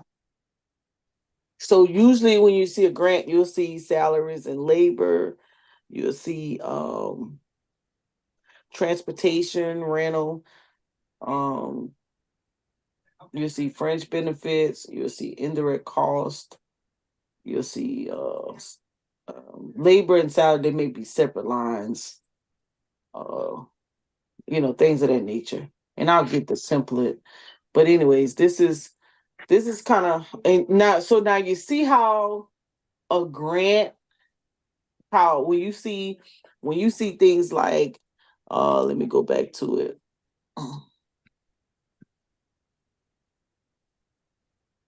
When you see a grant, let's go, because what we just did, so we just did not the assessment stage, we just planned a project.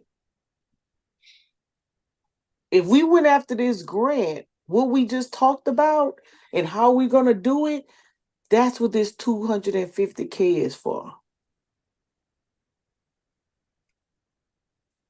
If we went out and we were just planning a project, right? Or we were doing a public outreach, or we was partnering, or we just created a training activity for a community-based organization and its members. If we were doing this planning grant, we could go after that. We just planned a whole, we have more things to do now. We just did the written piece. But you see how we just planned a project?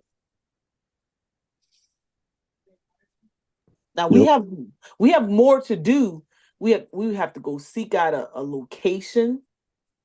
We have to figure out how we're gonna do this transportation, what route we're gonna take, because these kids gotta get back home. We gotta break down the entire timeline, how this is gonna work, who's gonna do what, how you're gonna facilitate it. So now this whole plan, now you have to say, okay, after we came up with an idea, because this is how your plan changes, right? Once you came up with your idea and you brainstormed, because this is not in stone, this can't be in stone until you go out and start putting these pieces together, right?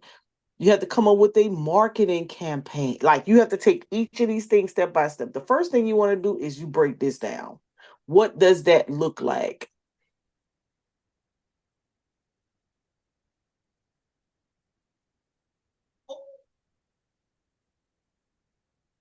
So you would say weeks one,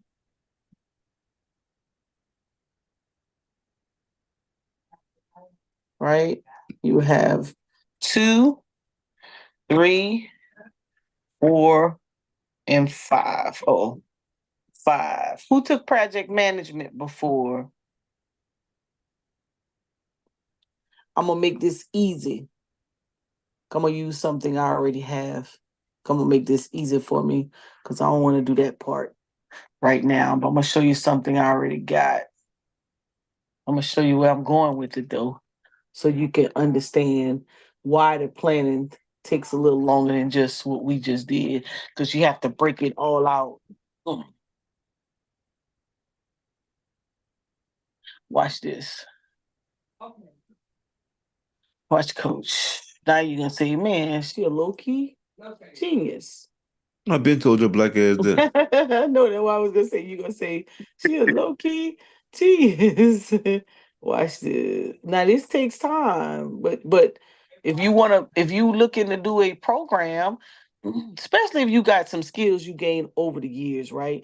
We created this little program, but if we really want to get into what you do right now and how you get down and what you do, and you create a program and you partner with the schools and somehow you turn your knowledge into something, I'm telling y'all the money's in STEM. So I don't care what else you think about, you need to think STEM, point blank, period.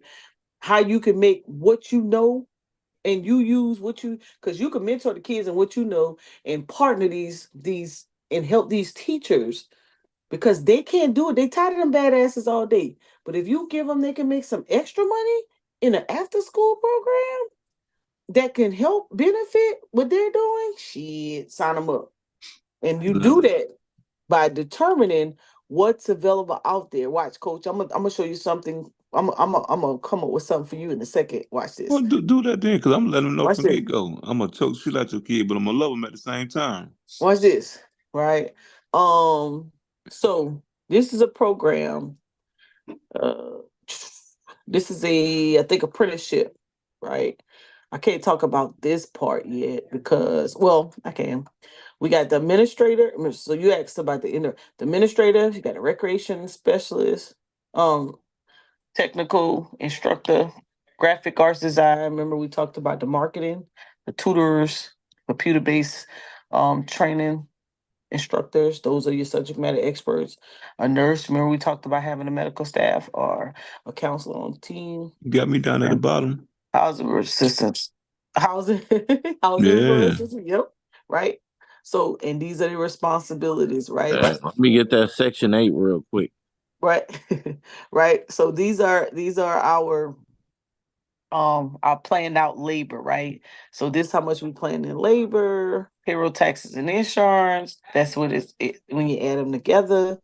Cost. So to get a cost per participant, you take the number of participants or the number of hours. But in this case, I think we did the number of participants and you divide it by that, and that's how you come up with the cost per participant. Because that's what I didn't add. Let me go back and add that. I Right need here. I investors. left that out right here. And anybody online want to invest in my business? So cost per participant. Mo? Man, you're messing up my class. So cost per participant would be right here. So we would take this and we would divide it by 20, I think. See if I did that right. Yes. So for that kid to participate in this program, it would cost $3,069 per student.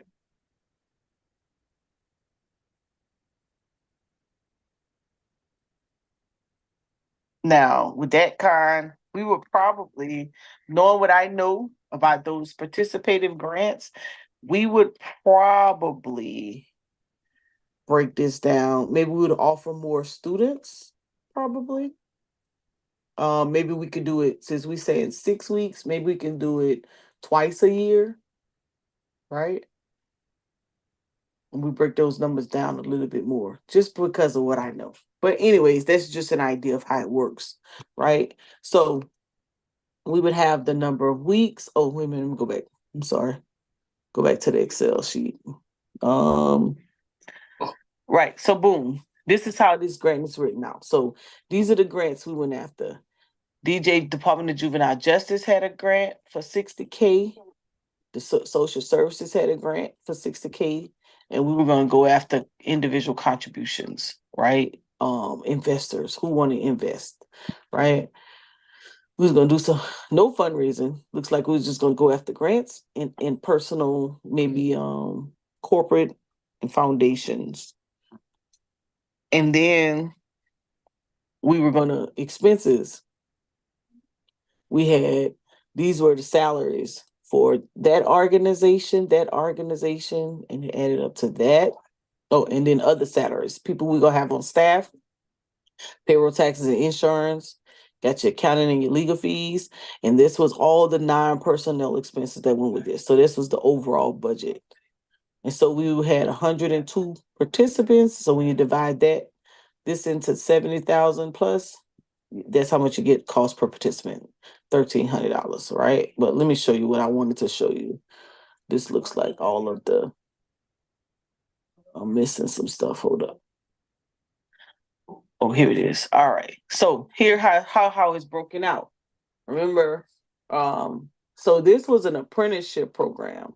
So we had the apprenticeship program broken out by skills. And then we were gonna do 10 participants per. We weren't gonna overwhelm them. That's all we were gonna allow. And this is where it was gonna be located. That's a center. But we were gonna do for roofing, Tuesdays and Thursdays, plumbing, Mondays and Wednesdays, HVAC, Mondays and Wednesdays, carpentry, Tuesdays and Thursdays, painting on Mondays and Wednesdays, landscaping, right? And then on Fridays, all your instructors get together, you as a group, you have a team meeting, and then on Saturdays, you meet with you either doing a makeup. Say Saturday was a makeup if anybody was available, right? So week 1, orientation. Week 2, pre-assessment. Week 3, you actually engage in the program. So 3 through 12, you engaging in the program. Week 13, give them that assessment again about the program. So the assessment is the same assessment. You're just doing it twice to see where they stand. And then you have a graduation, 48-week program, right? 4 hours to plan, 12 hours to meet, and 4 hours to do your follow-up actual report. So with your program, with this in mind, right? Let's see if I can do this. Participant, location, and then the days of the week. So you got, so let's just put the days of the week. Monday, Tuesday, Wednesday, Thursday. Oh, I need another column, huh? Let's see if I can add it. Let me see if I can work this right. That table was 6. Let's see what I added. Okay, I'm gonna have to get rid of this one. Hold on.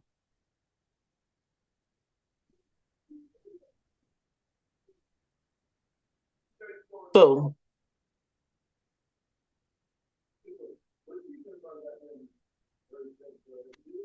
that one.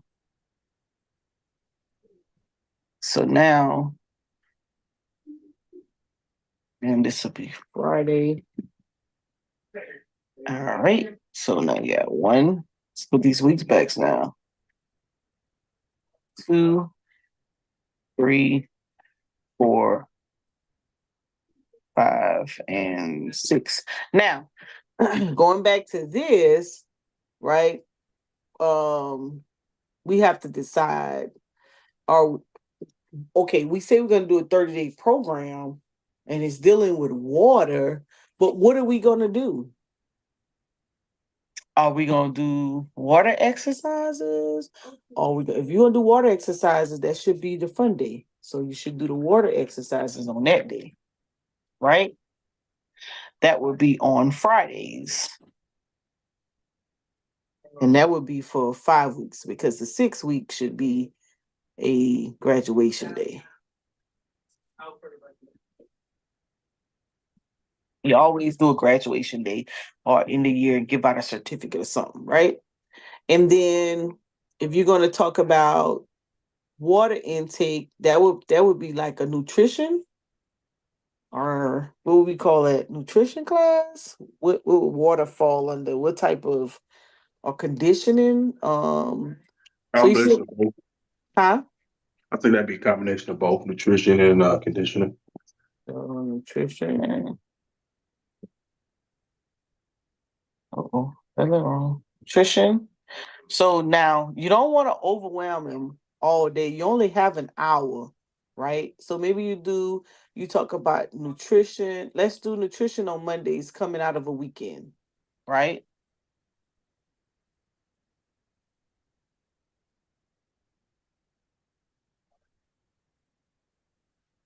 Then on Tuesday, uh, so we only did what maybe we could talk about so maybe nutrition, the benefits of nutrition. Um so maybe we could talk about flexibility. So when you're doing the how does water, so you get where I'm going? So you would break out what are the different things about water, whether you got an exercise already. So water monitoring, can't forget about that. So you would want to teach. So with water monitoring, since we're gonna get in the water, we should be monitoring. Um, they should be monitoring the chlorine, right? They should learn how to test to see if there's a sufficient amount or if there's too much. Let me tell y'all, one time I got in a freaking pool at a hotel, and I can't remember exactly what that hotel, but y'all, that chlorine ate my freaking skin up. I came out looking like a rash. Not a red rash, but my skin was peeling. Oh, I was so mad. I was so mad. I was so mad. Because the person put too much chlorine in the water. So, what about going to lakes? People swim in lakes, going to beaches. People swim in beaches. So we could say water monitoring at what we could say near the closest body of water. Uh, yeah. Because we won't know. You just put it like that. So they can monitor the water near them, or in your home.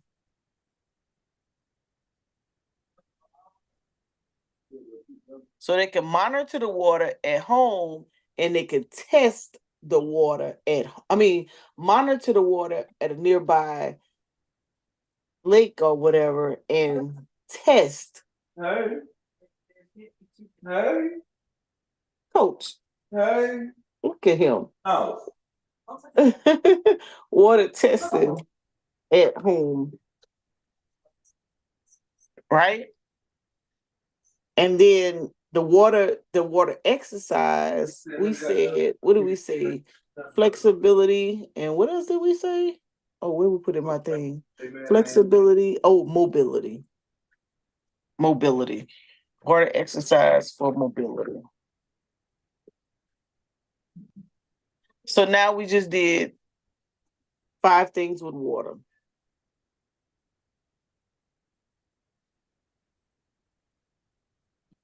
See how see how we building on the grant? See how we building on the information? Right? Does now this the same brand, Big Back, right? Or is it different? No, this the same ones. Y'all just chose kids, but we could change those kids to be to adults. It's no big deal. All that takes is an age change. No, I was just saying because the description of days of what we're gonna be doing, Mhm. does that really coincide with the actual description of the actual project? So the project, right?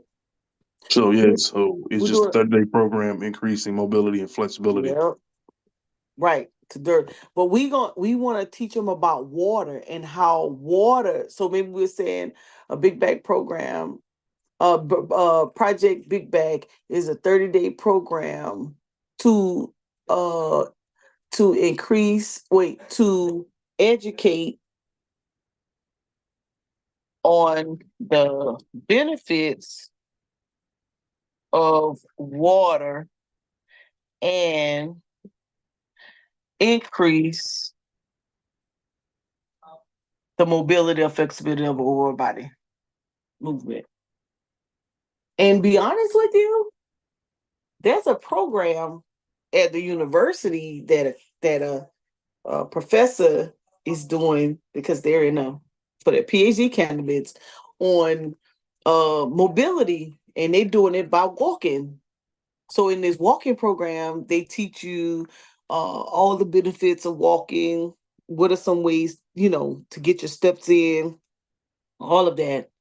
So this is this. So in order for me to buy into getting into the water, you have to motivate me and share with me all the benefits of water. By the same time, educating me on the harm, you don't just go jump in any water. You need to know the effects you need to know the good things and the bad things, the advantages and the disadvantages of water. One is water is your friend. You should always either be drinking it, but before you drink, you need to be able to test it. Know that you're picking out a good brand of water, not just the brand, but when you go exercise, you know, and you get in the water, you need to know the benefits of it. What is it doing for your body? People maybe stay away from water because maybe they don't know how useful it is to their exercise or to their flexibility or their mobility. So we can take this group and change it from kids to young adults. Or we could say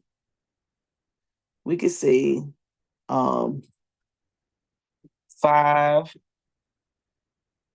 to 14, and we could say um let's say 15 to 18, and um or 17 and 18 to 24.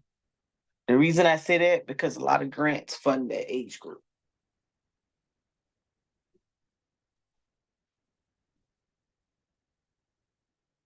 You see what I'm saying? Or we could just say adults and pick an age group.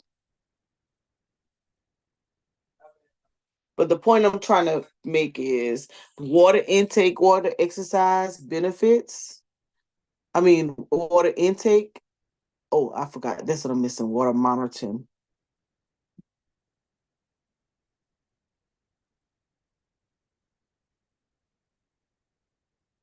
And then water exercise.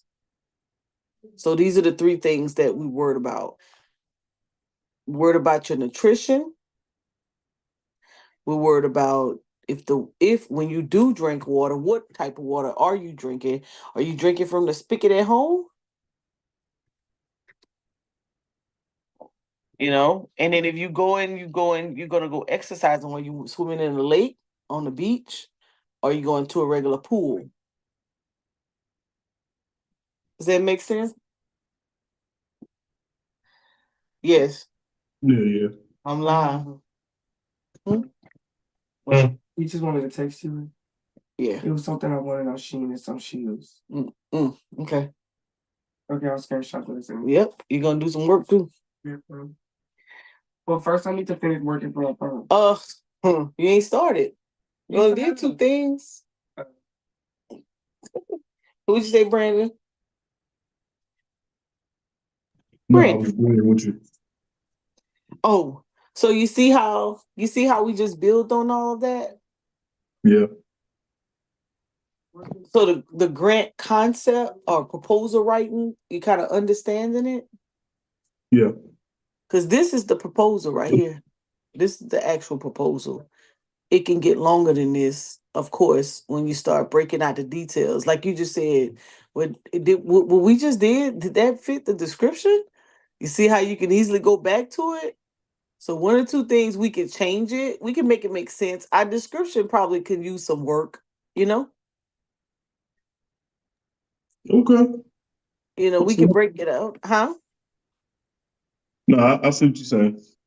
Yeah. But you see how grant writing can be intense? Yes. Yeah, man, writing it almost remind me of like writing a paper almost. Yes, and that's pretty much what it is. And no matter what grant you write, other than some statistics I didn't think I put on here, this is really a template right here. This is it. And so what I want people to start thinking about is programs for the youth and how you can bridge that gap. You know, how can you bridge that gap? And you don't have to know it all.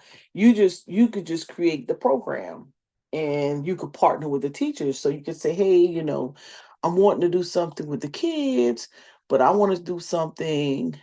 I want to write this grant, but I'm thinking about an after school program that can bridge the gap with the kids. Now, I would probably do some like, oh, and also so you come up and so the science teachers, remember, there's always having science fairs and things of that nature.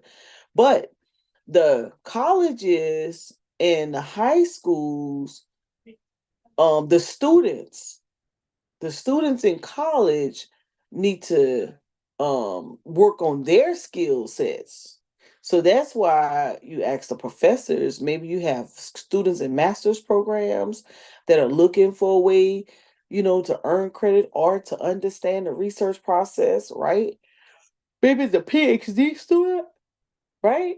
You're getting as an intern. Maybe they need some community service hours. You don't have to pay them, right? And you just create something and you use you let if you pay the teacher to monitor the after school program and you be there, but they're the ones that's coaching them through, the college students or the club. There's a club for everything. They coaching them through. You're just the organization that's providing the money, because you're what, community-based organization. You're going after funding to help meet a need in your community. That's to introduce the kids to STEM. The water monitoring is environmental justice, because water issues in your community, especially if you live near a plant, and the water is an issue, but you're using this project to capture that information about the water. And you're motivating the student by the funding and introducing them to a new career field. That's just one aspect. It's so many others. It could be technology. We could have did the same thing. You brought up big bag, so that's why we went this route. But we could do this with adapt. We could do this with anything in STEM.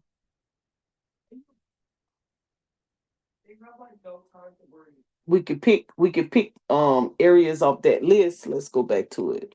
So what we have to start thinking about, how what on this list we can make work for us. Right? We can look at this list and say, okay, this is an easy grant that's getting ready to come out. What can I do on here? Who can I partner with to do something simple?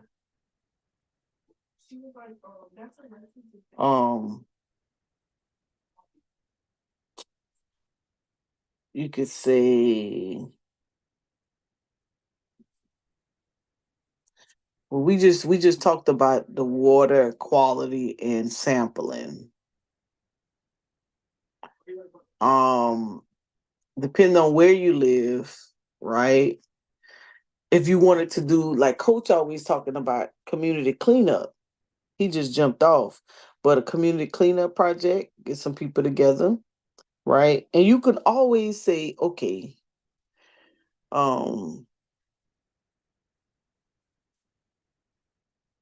let's see, stormwater issues and green infrastructure, lead, asbestos, contamination.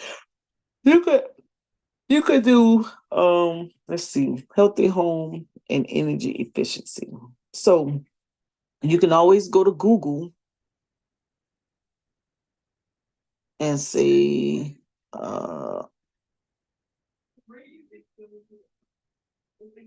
list projects or activities. Air quality activities for high school. Huh? You working? I'm on live. What you need? Oh, I was gonna show you something, but I don't know if I can. I'll show you later. I'm done with this word. Let's see. Boom. Build your own tool, measure pollutants in air, and learn about how gases in the atmosphere can cause the temperature to rise. So these are science projects, right?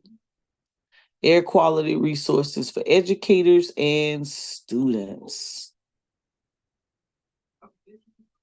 Look at this. Knowing your air. So boom, it's everywhere. So here's some activity books. So you don't have to go make nothing up. This stuff already exists. Maybe you put in your over here, maybe you add printed materials.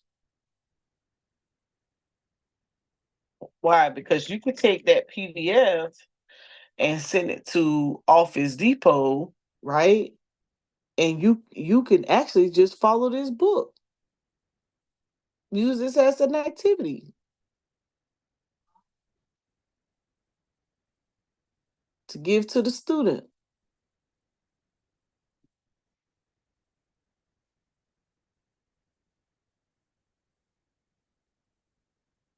Look at this one. Educator resources. Develop an EPA scientist and available free online. Community engagement and STEM education program in North Carolina. This is in North Carolina. You can read up on what they're doing and get some ideas instead of duplicating.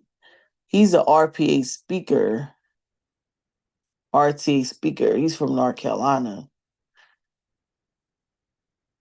To request interactive activities, camp field trips, presentations, science competition judges, and EPA booths at school and community events. So you could reach out to someone who's already have the knowledge.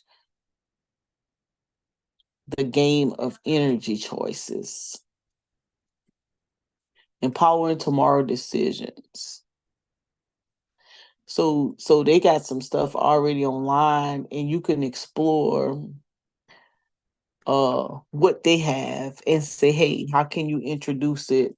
You want to run a grant to introduce this to the kids at a particular school in your area.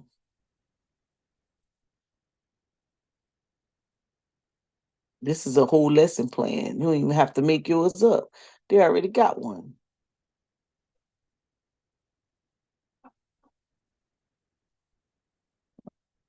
Let's see.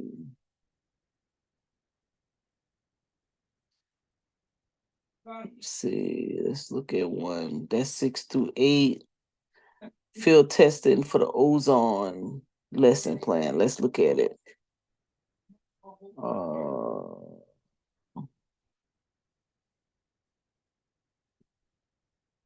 This stuff is already here. All you have to do is borrow theirs and put it into action. They give you the whole lesson plan. How many weeks? 2 class periods.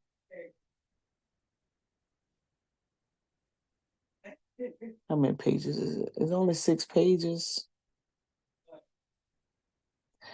Just get with a science teacher.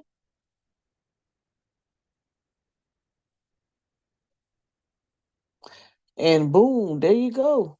I mean, they giving us the information. You just have to get with a science teacher, discuss it. Hey, I want to have a meeting with you one day. I'm interested in working with you to write a grant to get some kids to do an after school program and, learn how to test the ozone and bring in a whole new idea. You would be surprised what educators may not know what information is out there.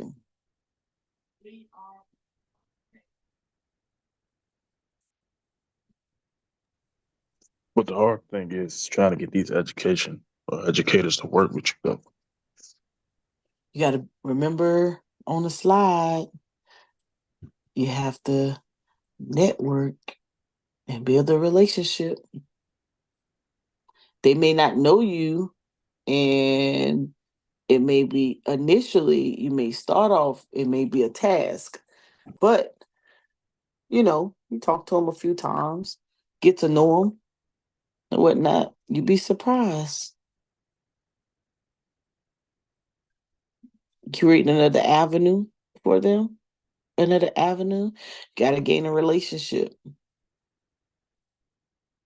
How do you gain a relationship?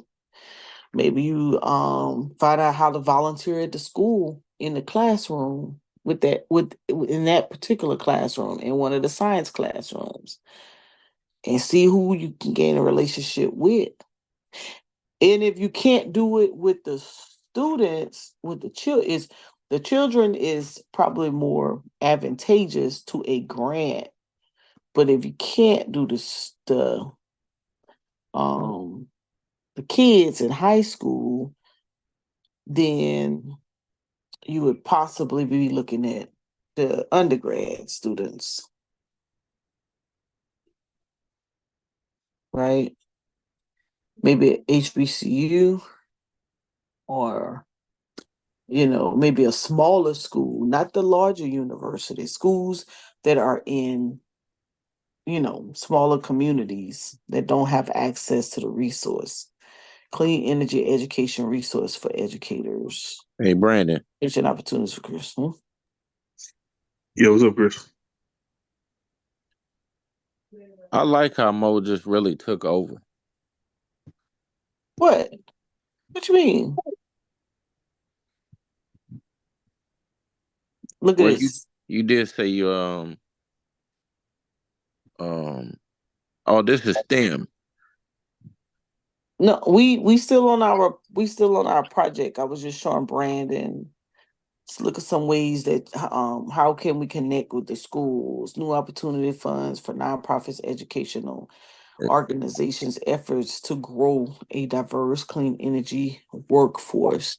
it, So boom, maybe you introduce them to the is this work. is, is Mhm. this one of the places that's doing the is doing the funding the education too? School. Yeah, Well, right here, this one says, well, honestly speaking, if you could introduce these kids, then there's scholarship money out there for those initiatives. Ain't no scholarship money in business. I'm sorry. right.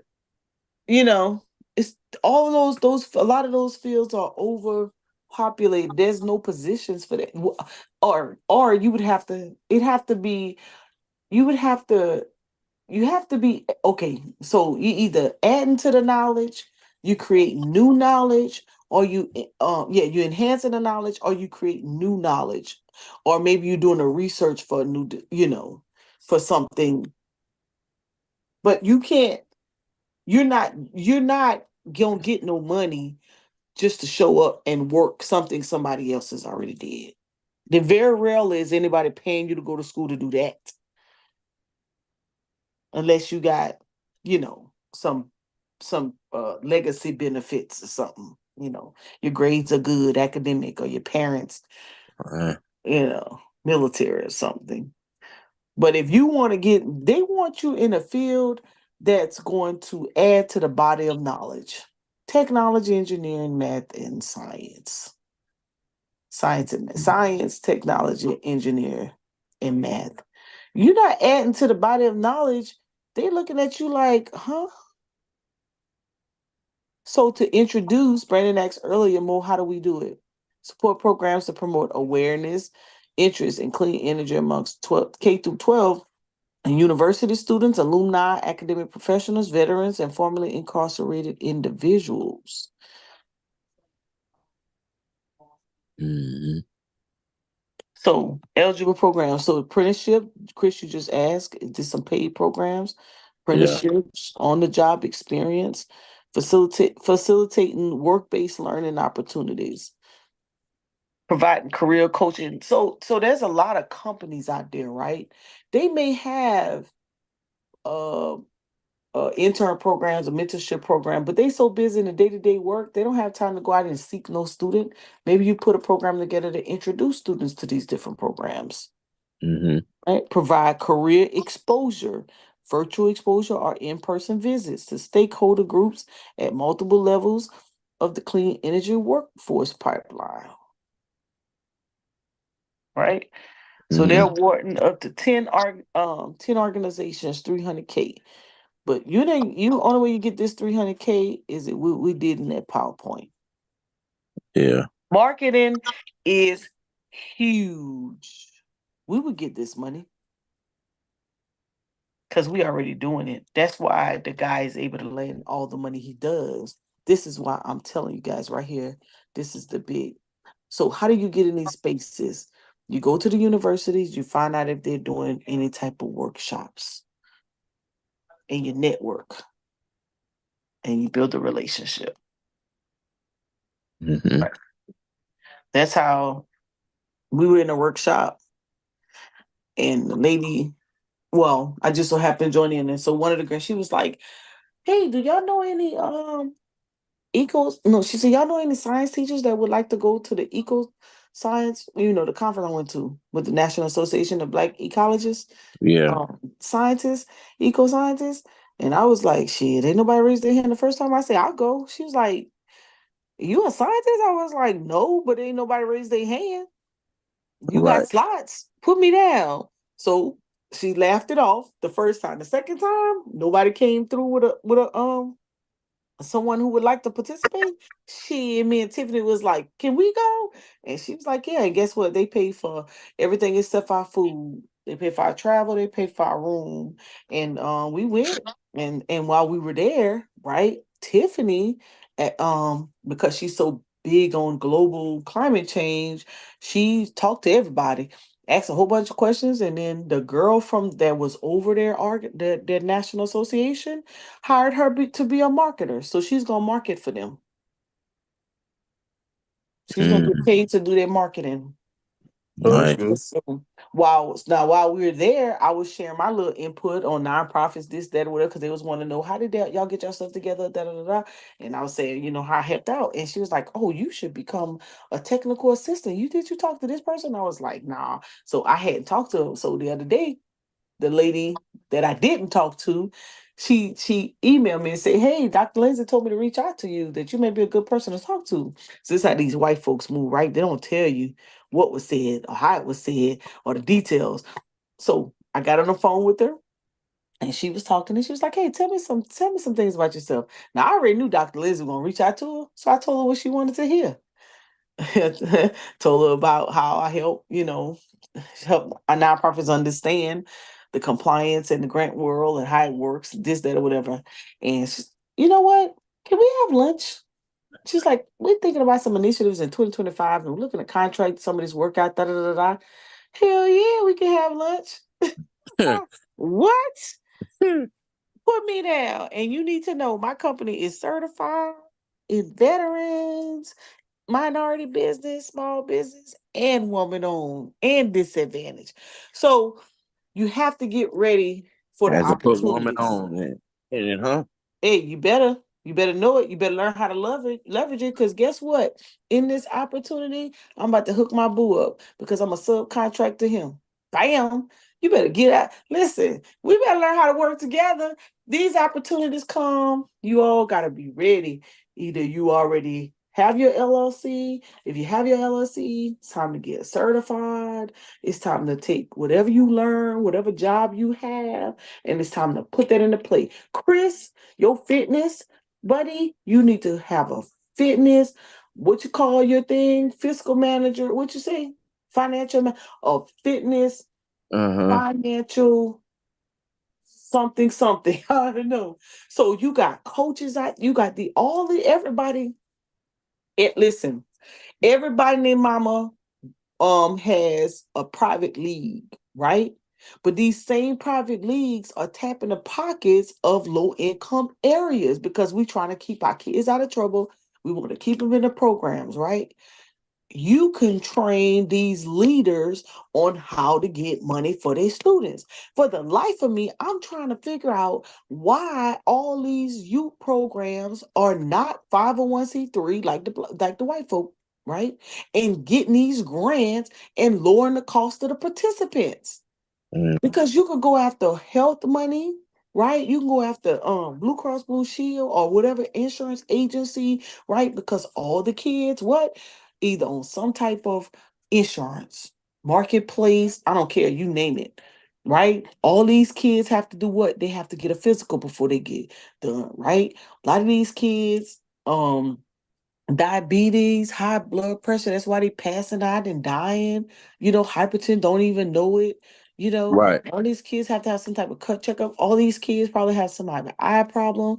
They can't see. Optometry. Like you could go after grants to help these teams who already have physical fitness, have a physical fitness session. They can have a segment, an educational segment. Everything can't be just play, play, play. Like my cousin, right? So he just put his league together. I got his nonprofit, his 501c3, right? So he Uh-huh. put a football league together. So he came back, he said, "Man, cousin, they want to do it for free. Man, cousin, they about to tap our pot. Man, cousin, this is about to be something else, man." He said, "But I'm gonna do it." I said, "No, there's no such thing as free. You're saying we're sponsoring because somebody still gotta come out the pocket. Right. You still have to go after this money to help do what you're doing." Yes, Keon got Nike. Nike gonna hook y'all up. But guess what? That's not based on nothing. That's based on 250 kids. Divide that by the $15,000 worth of equipment and uniforms that y'all gonna get with them. That is a sponsored spot. No, we didn't. Your kid not coming for free. I said, I need you to change your language. You are offering 250 sponsored spots because whether it's coming from a corporation or it's coming out of you guys' pockets, y'all still have to, somebody got to pay for this shit. Don't ever say it's free. Always say it's sponsored. So now I got it. Finally, after 2 days, he finally said sponsored. He said, "Nah." Now he said, "Man, cousin, when I can go, when can I go start begging? Can you change that logo out for me?"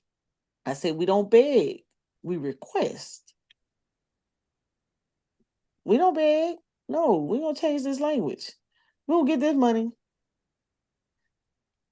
So, as Coach said, somebody been training. Somebody, yes, right. That's what I've been doing. When I be ghost, I be in another session trying to learn something.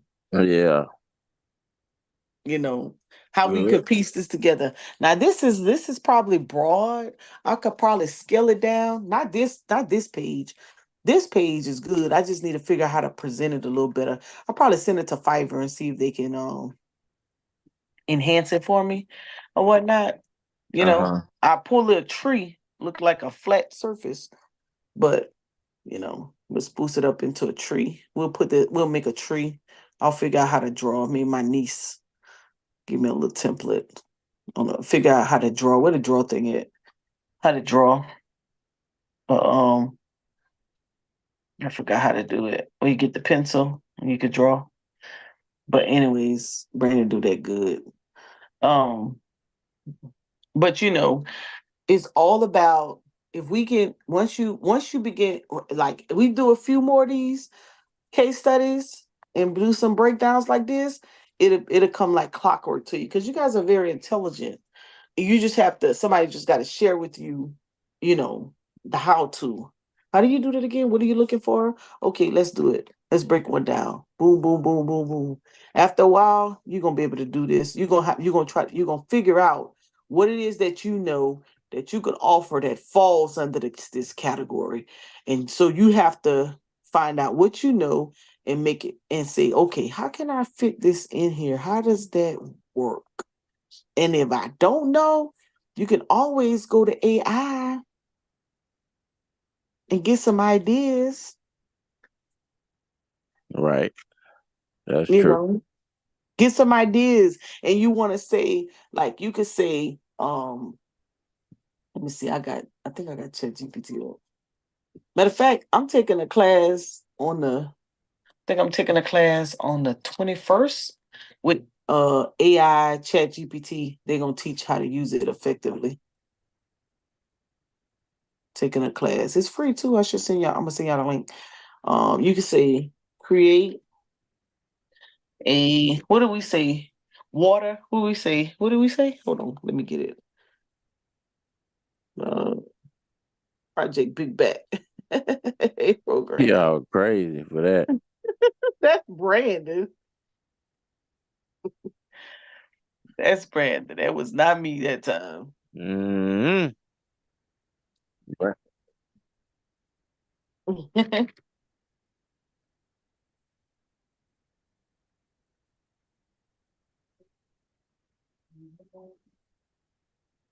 Watch this.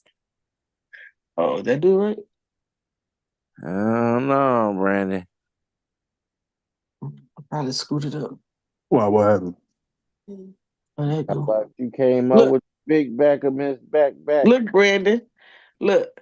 Now we did it the hard way because I just wanted to show you guys that you could do it. But check it out.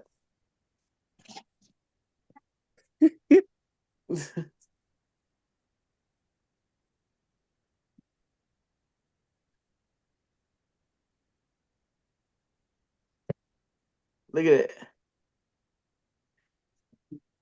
Now all we have to do is take some of this, put it in our write up, break it out a little bit more. I like that. Hydration challenges. I like that. Guided exercises. That's the water aerobics. Look, health benefits. Boy, we will own it. We will own it, big. Now Yep. we didn't talk about the tracking. We didn't talk about the digital tools.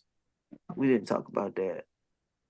So that's what I'll do. I'll come up with what I want to do, and then I'll put it in ChatGPT and see how, maybe my wording I can, because I'm starting to build my vocabulary a little better than, the more I, get around these smart people. So I had lost it, fell off a lot, lacking vocabulary. I like these goals, right? We said we wanted to educate, remember? We wanted to promote mobility and flexibility, remember that? We wanted to reduce sedentary behavior. And then we didn't talk about this, but creating a suitable habit. Yeah. See that whole program. 30-day wellness initiative based on water. Now I could say, um, um,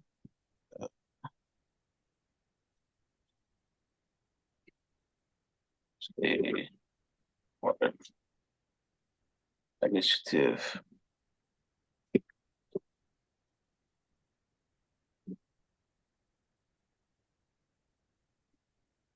I should have said using a water initiative. Look.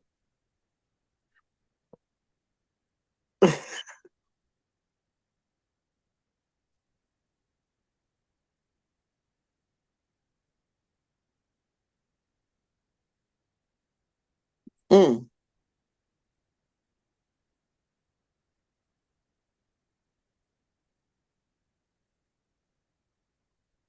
See that? There you go. Mm-hmm.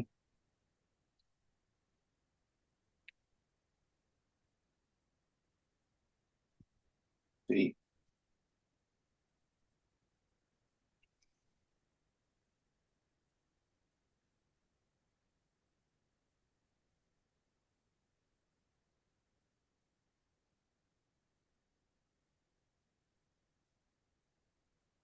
Oh,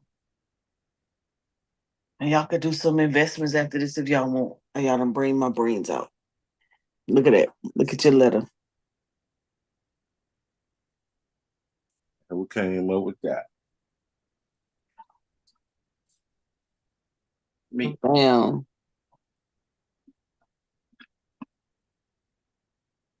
Um,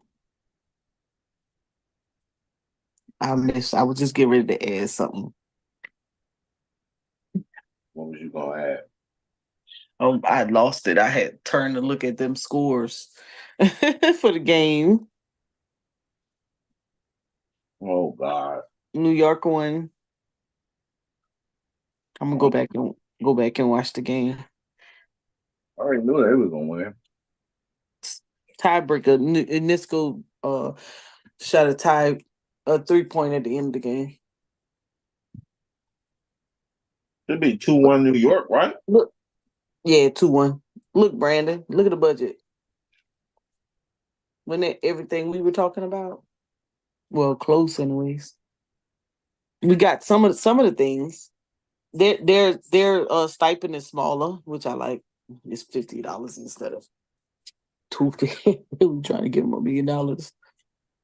Shit, they budget almost as close as ours, except for they got a whole bunch of things that, and they doing twice a week. Not bad. You would be the project coordinator.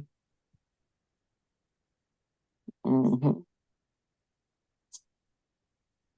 Look at the just budget breakdown because that's usually how you do it. Yeah, to get something started then, man. See how something that was a joke turned into a whole program. Huh? Something that started out as a joke became a whole program. Mm-hmm. Oh, we gotta find one. But you see how cool though? They did it with crypto. Why not? Yeah. Yeah. All came from this one little program right up. Started with the identifying the problems, coming up with ways that we can get a solution, created a organization, found a need, decided who we gonna bring to the table if we need them, and we just really use educators in this scenario to the left. We could have used medical personnel, right? And we used 2 department heads over here. Then we looked for some funding sources. We really stopped over here. Started with food, but we ended up actually over here with fitness. And then we created a program, then we tried to figure out how we was gonna facilitate it. And then we came from there and said, you know what, let's use it now that we put our brains together. We kind of know what we're doing. Because you know what happens? A lot of times people give people the right grants and they have no idea what's in those grants. And so therefore they don't know how to facilitate it. Now you can come to AI, put in your same idea, and then let AI do its thing. And then you read it, and then you take what you like, what you don't like, you leave. Mm-hmm. And now you got a whole program. That whole program. And if you notice, you can't just use what AI has because AI is missing some intricate parts to the grant. AI didn't give you, your target, your number, you're right, your audience. It didn't give you your supported services, didn't tell you how you was gonna market it. Oh, that's what I was about to do, Chris, when you said that. I was gonna come up with I was gonna say create a marketing plan. Mm-hmm.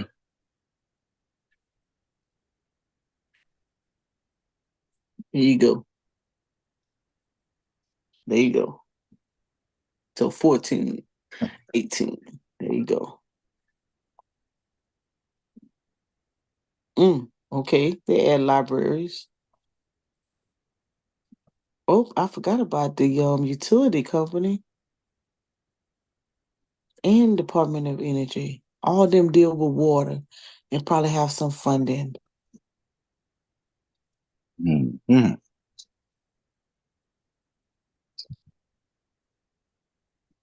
Oh, a hashtag. We forgot that for our social media.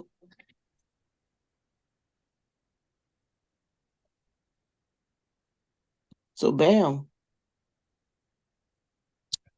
Huh? Tells you how to launch it. Right? Here's your budget.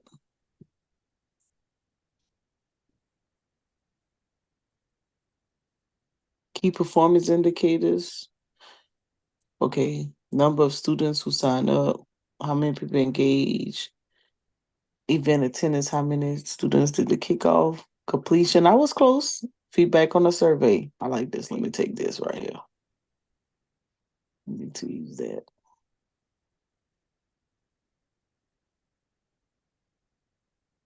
Put that in here somewhere. Oh, where's that?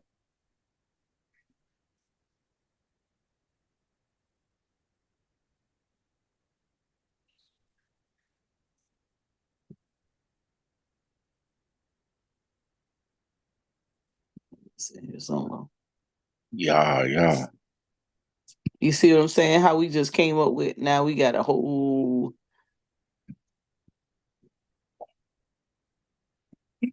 Brandon, program. Brandon left? did it? I don't know. Probably so. It's just Yeah. me and but anyway, so yeah. So this was, he probably get charged his phone or something. This we did some work today. Yeah. Yeah, Put that business plan together. really did. And I need some work, some organization to it.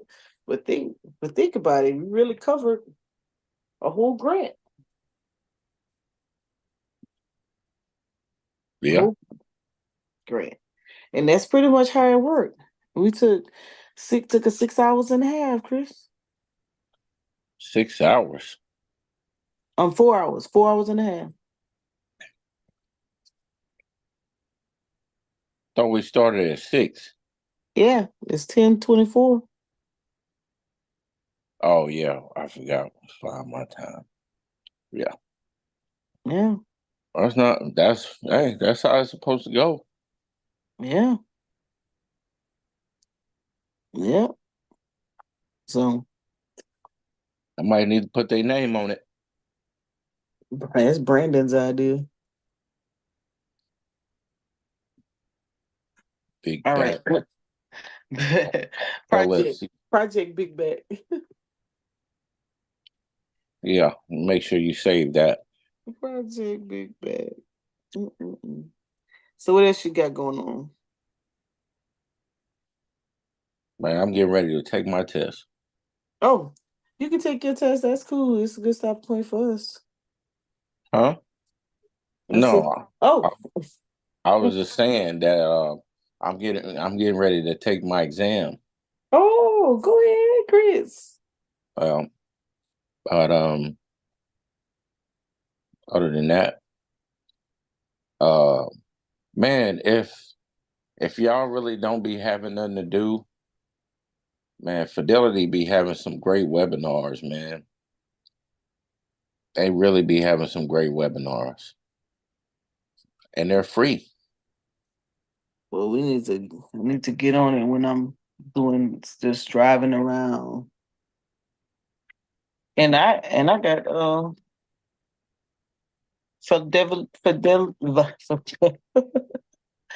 Fidelity account.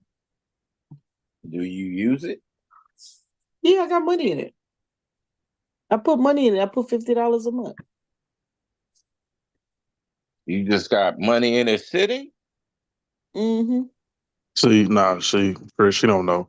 She don't know. Yeah. We And talking see, about this. yeah, Not exactly. paying attention. Right. Well, I didn't really have no time right now, so I just put it there. And then when I'm ready to when I'm get my mind right, So you got dead presidents just sitting there not doing anything, not not working. doing So nothing. you want more teenagers, I guess. You want kids. All right. What boy? Teenager. Shit. That's She how said, you treat that "Yeah." money in that account. Mm, you tripping. Ain't Hey, Mo, working. right quick. Ain't being Can you useful. can you send me a link to that class that you're gonna take? Oh, Chris? That's Chris. You talking to me? Yeah, you said you were taking a class about AI. Oh, let me see. What damn class at? Is it free or you got to pay for Yeah, that? it's free. No, it's free. Hold on. Let me figure out what we're doing.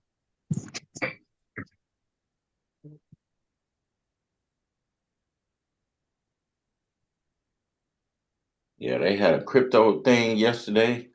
Oh no, was it? Yeah, it was yesterday. Mm.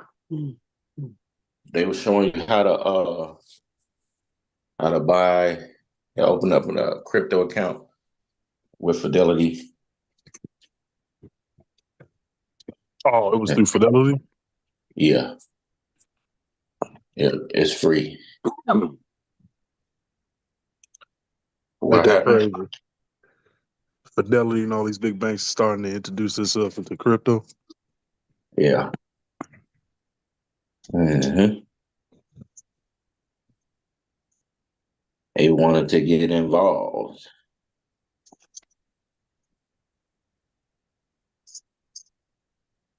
He said What today is? Like the 16th. Wednesday. Oh, Mo, hmm? them shoes you want to come out this month. Oh yeah. Okay, I see my cash. Which Them, ones? The pink them ones? pink, yeah, them pink fours. Oh, hallelujah. Girl, stop.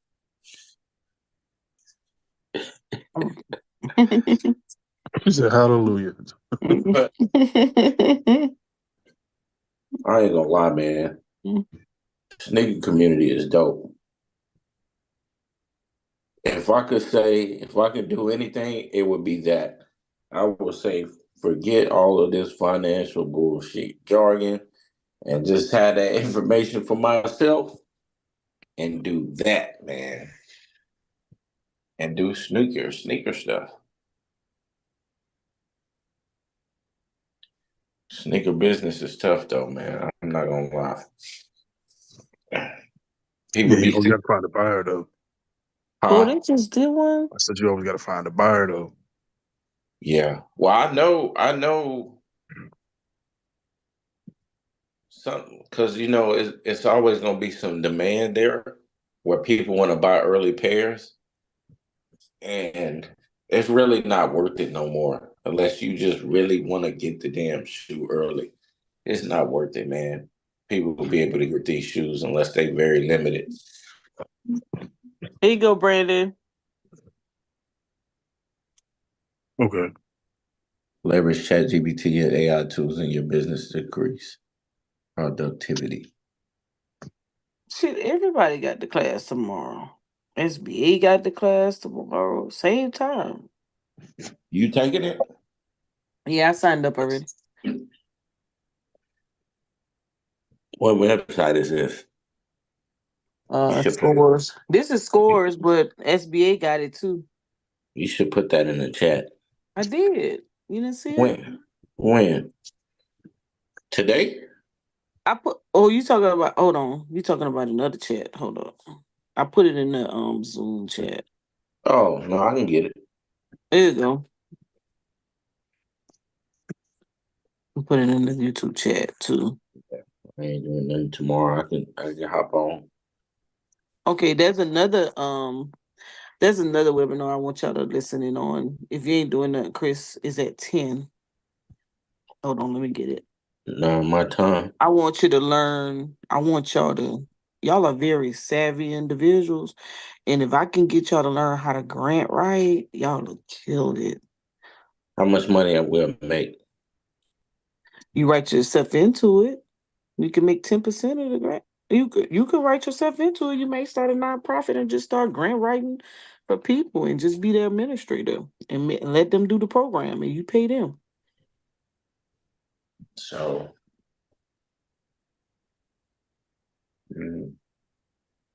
okay, give me some numbers.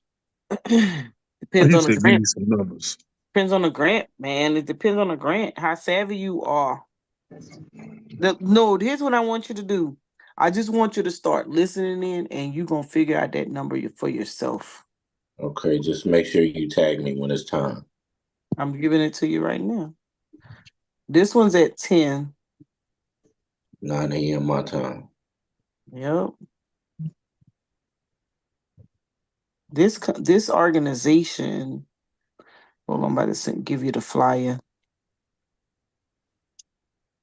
This organization right here, this is the organization. So they write this. So this lady, they got their education and they went. Now they found a target audience, Gullah Geechee corridor, and so now they learn how to write them grants for the EPA. So they gonna write these grants for the Gullah Geechee. And so these are the key areas, right? They're gonna talk about grant funding opportunities. They're gonna talk about access to expertise and workshops. They're gonna talk about community collaboration, environmental problem solving support, long-term sustainability plans. And these are the goals, how to develop data-driven projects.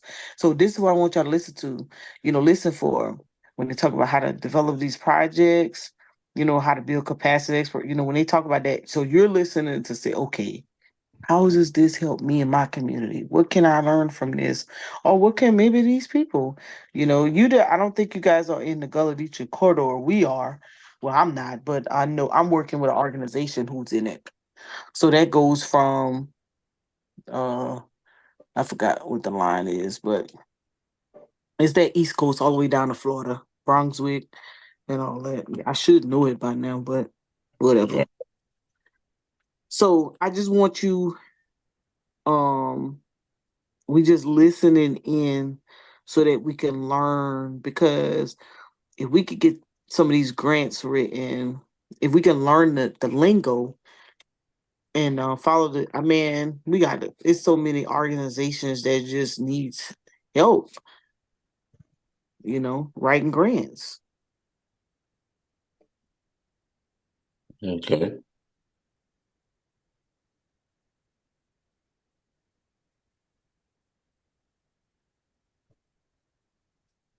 You know what I'm saying? Yeah, I feel you. It's finding another avenue, you know?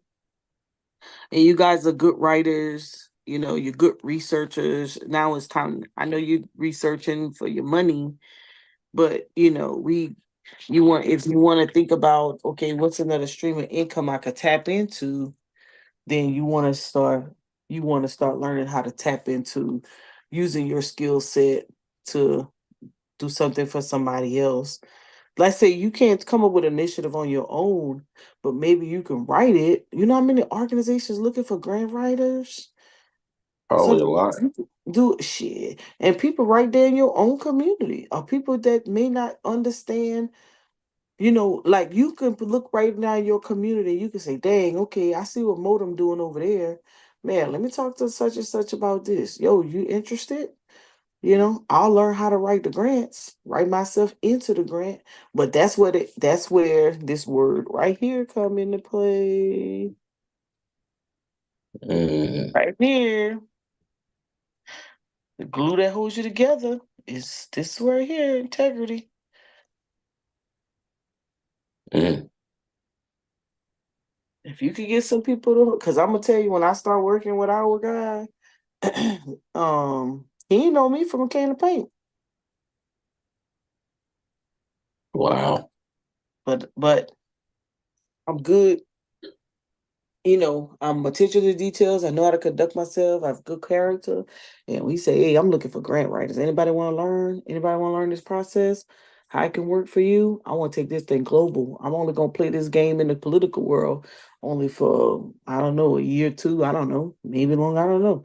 But I want to go around the world doing this. I want to take and if y'all could just hear him, y'all would be like, he got this shit put together very well. That's why I wish I would have reminded y'all to be on the call last night. Because when you hear that brother speak and how he put these entities together and all these, like, give you an example. We about to do food insecurities on the night, right? So he got the lady who worked with all the farmers across the state of South Carolina. He got the lady and these black people. He got the lady who matter of fact, let me bring up. So this is who we have. So what he does is he go out and find the subject matter experts and he let them come in and do the work. So he don't have to teach anything. He just let them talk. He'll come in, he tell them what he's trying to do, and they come Wow. in and they be so excited because somebody's inviting them in. And they come in, this her thing. Pharmacist. This her where's she at? Right here. This her right here. Benita Clemens. She got her little this is all sisters, of course. Not sisters and but females. And this is what she do. She's into farming, all females, all organic. So that's her team though. But she's connected with a lot of farmers and she's promoting health and wellness, economic development, how to sustain your own, right? She's I think she's in Sumter, right? So she want us to get on her call. So I'm gonna join the little group. No, never no farming. But I want the nutrition. I want the nutrition side of it. And Yeah. besides, I think they're doing a good thing. I may can help them out or whatnot. But anyways, this is uh this is her. So she's gonna come in. I love her logo. That logo's hot. I like that. Yeah. She's going to interview this lady. Her name is Tambra. Let me just do it like this. I get a last name. Hold on. Her name is Tambra. Here it is. Tambra Stevens. This is her. Miss Face of the USDA. Mm. Secretary of State appoints Wanda CEO Tambra Ray Stevenson to hold on. Darn it. I don't what's this big old X to NARI Advisory Board. Hey, big timing, right? So she's a nutritionist and dietetic. I never get that right. Dietitian. Yeah, the dietitian in agriculture. That's what I think she wrote her. She's getting her doctorate. So we already calling her doctorate. But anyway, so she's coming in for like an hour or two. She can't stay very long. And Bonita is going to interview her. Right? That's gonna be we're doing a teletown hall. So I'll send y'all the link. It's gonna happen that morning session. And she's gonna talk about food security and all of that stuff, right? So they're gonna get it in for about an hour. Then we have this other lady. Now she's not black, but she's gonna be here. Her name is, I can't remember her name, is like Kelly something. She's over interfaith power and light or something like that. But anyways, so those two sessions is going to ignite our grant maker session, which this guy right here.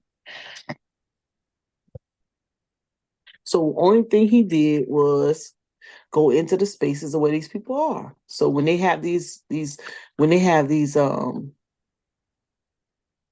what you call them conferences, right?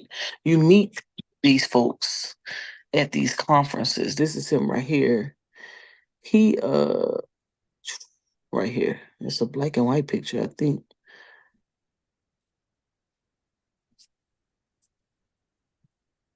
I got a better picture.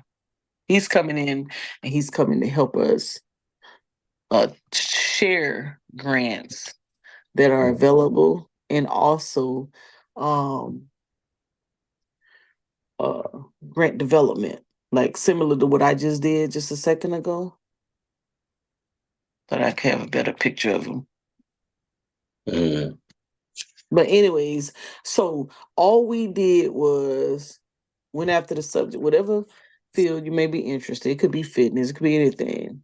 Went after those individuals and then invited them in to do a workshop. And how we created the audience, dang, he got bad pictures out there. I'm gonna have to tell him he got to do better. Create an audience for it, centered around, but the way you create your audience, and he's a scientist.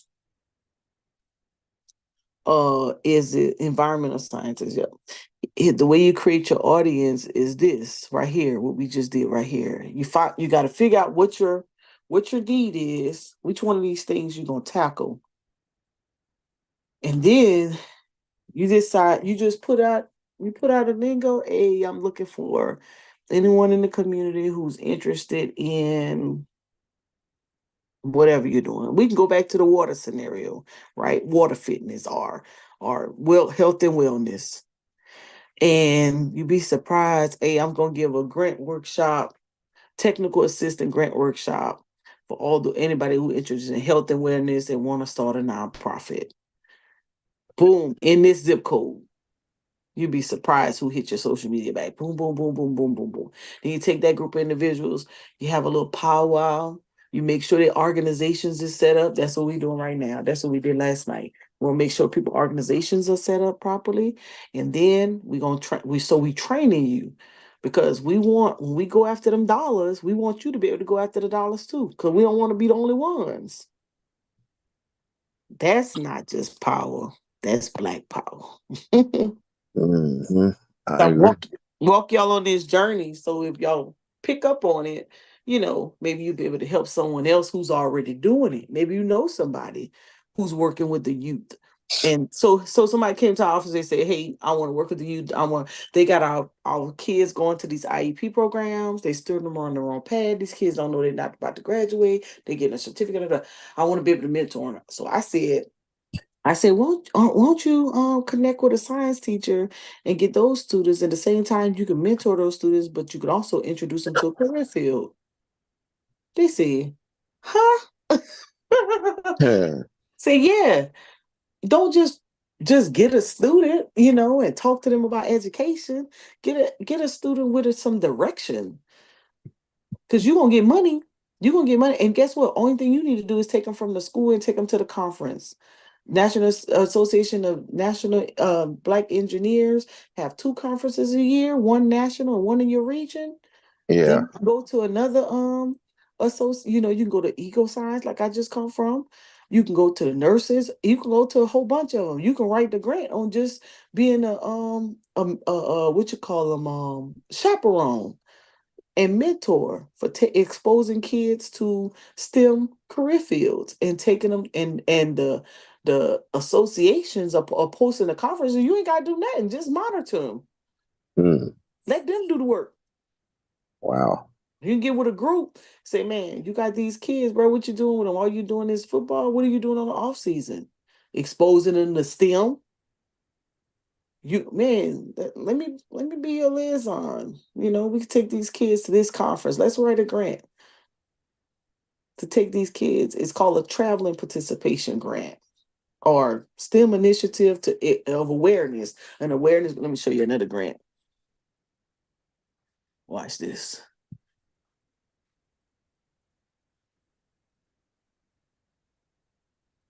I'm gonna show you the categories in this one. The other ones may not have caught your attention, but this one will. Hold on. Let me get it. So what I'm doing, I'm trying to hang in these, go to these little different classes so I need to get my knowledge down. What is this? Mm-hmm. Because once you understand how uh how to take an idea and make it work for you, man, listen. After a while, nobody will be able to tell you nothing. Like they'd be like, "Man, how you learn this stuff?" But you gotta learn how to make things work for you. You gotta say, "Okay, now I have no clue what they're talking about. How can I make this work?" And then when you listen, like this weekend, there's a festival, right? This lady, uh, they created a festival, and what they did was they invited a STEM organization to the festival, and so they applied for the grant. They applied for the grant, and so the lady funded them because they having STEM at the festival.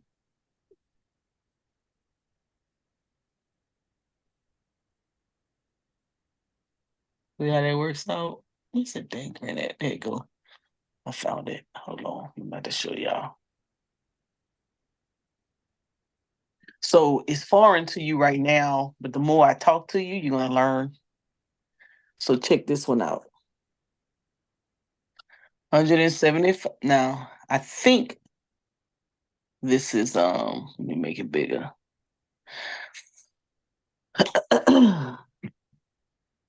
I think this is I don't remember if it's just on the East Coast or if it's EPA. So I think this grant still exists. Um we can look it up. But anyways, let me just show you the different areas of it. Okay, so here's the proposal. So hands-on activities. We just saw where you can find activities by EPA you can learn. Place-based learning, community science initiatives. We just talked about water or air. Knowledge exchange to the elders. That's when you bring people out to speak to your elders. Training and capacity building. That's when you host an actual event. Capacity build. Then you put your groups together. Awareness campaign, right? That's you do a marketing campaign. This is what we're gonna write it. We're gonna write it on awareness for the festival. Engage the youth as agents of change. This is where you get the youth involved. Remember I talked about that? Yeah. Right? And it needs to happen in an underserved community. Shit, all our communities underserved. Yeah. And it's due November 14th. Should have been telling Sarnetta that. Hmm? Nobody wanna, they don't want, they ain't trying to hear us. They ain't trying to hear us, buddy. Buddy. Yeah, that's crazy. It's all good. Ain't nobody concerned but them. So yeah, you signed up. Yep, I did. You signed up for the Chat GPT, Brandon. Yeah, I just did it. Yeah, let's learn it, y'all. Make it work for us. Might Hey, as well. they probably been using this for years. Why they got over us over here struggling from scratch? Yep. You know. And they've been putting that shit in movies, so I wouldn't doubt it. Oh yeah. Oh yeah. Making us think they're a genius. They're cheating. Now, one thing you can learn about scores as well, they have a lot of this scores is made up of a bunch of retirees, mainly CEOs, and they're there to mentor. So if you have a scores in your community, you put your business plan together, you bring it to them, they'll help you enhance it. Oh, that's what's up. Yeah. Everybody probably got a scores. All right, I gotta go to the restroom. Y'all talk. Or we can get off. Whichever one y'all want to do. You know, about like what 10 o'clock you be snoring. It's 10:50. I'm tripping. Oh, you still up? What you still up for? Exactly. That's the point. What I y'all mean, want I to ain't do? mad at you. That's because I'm Mo? sitting up, huh? Oh, because you sitting up. That's why. Yeah, I'm sitting in the chair. If I've been Man.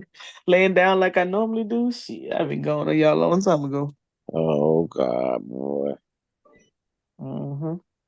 Mo ass crazy. So, what y'all want to do? End it or? You want to end it? We can come back live tomorrow if you want to talk about some stocks. Yeah, let's do that. Yeah. Okay, Yeah. that works out. And you can, I'll let you run it. All right. All right, y'all. Thank Peace, y'all power, for profit. engaging. Peace, power, and profit. Thank y'all for listening. We had a little audience for a little while. I was surprised. I was too. I was like, shit, we got people answering in the chat, Yeah. participating. Yeah.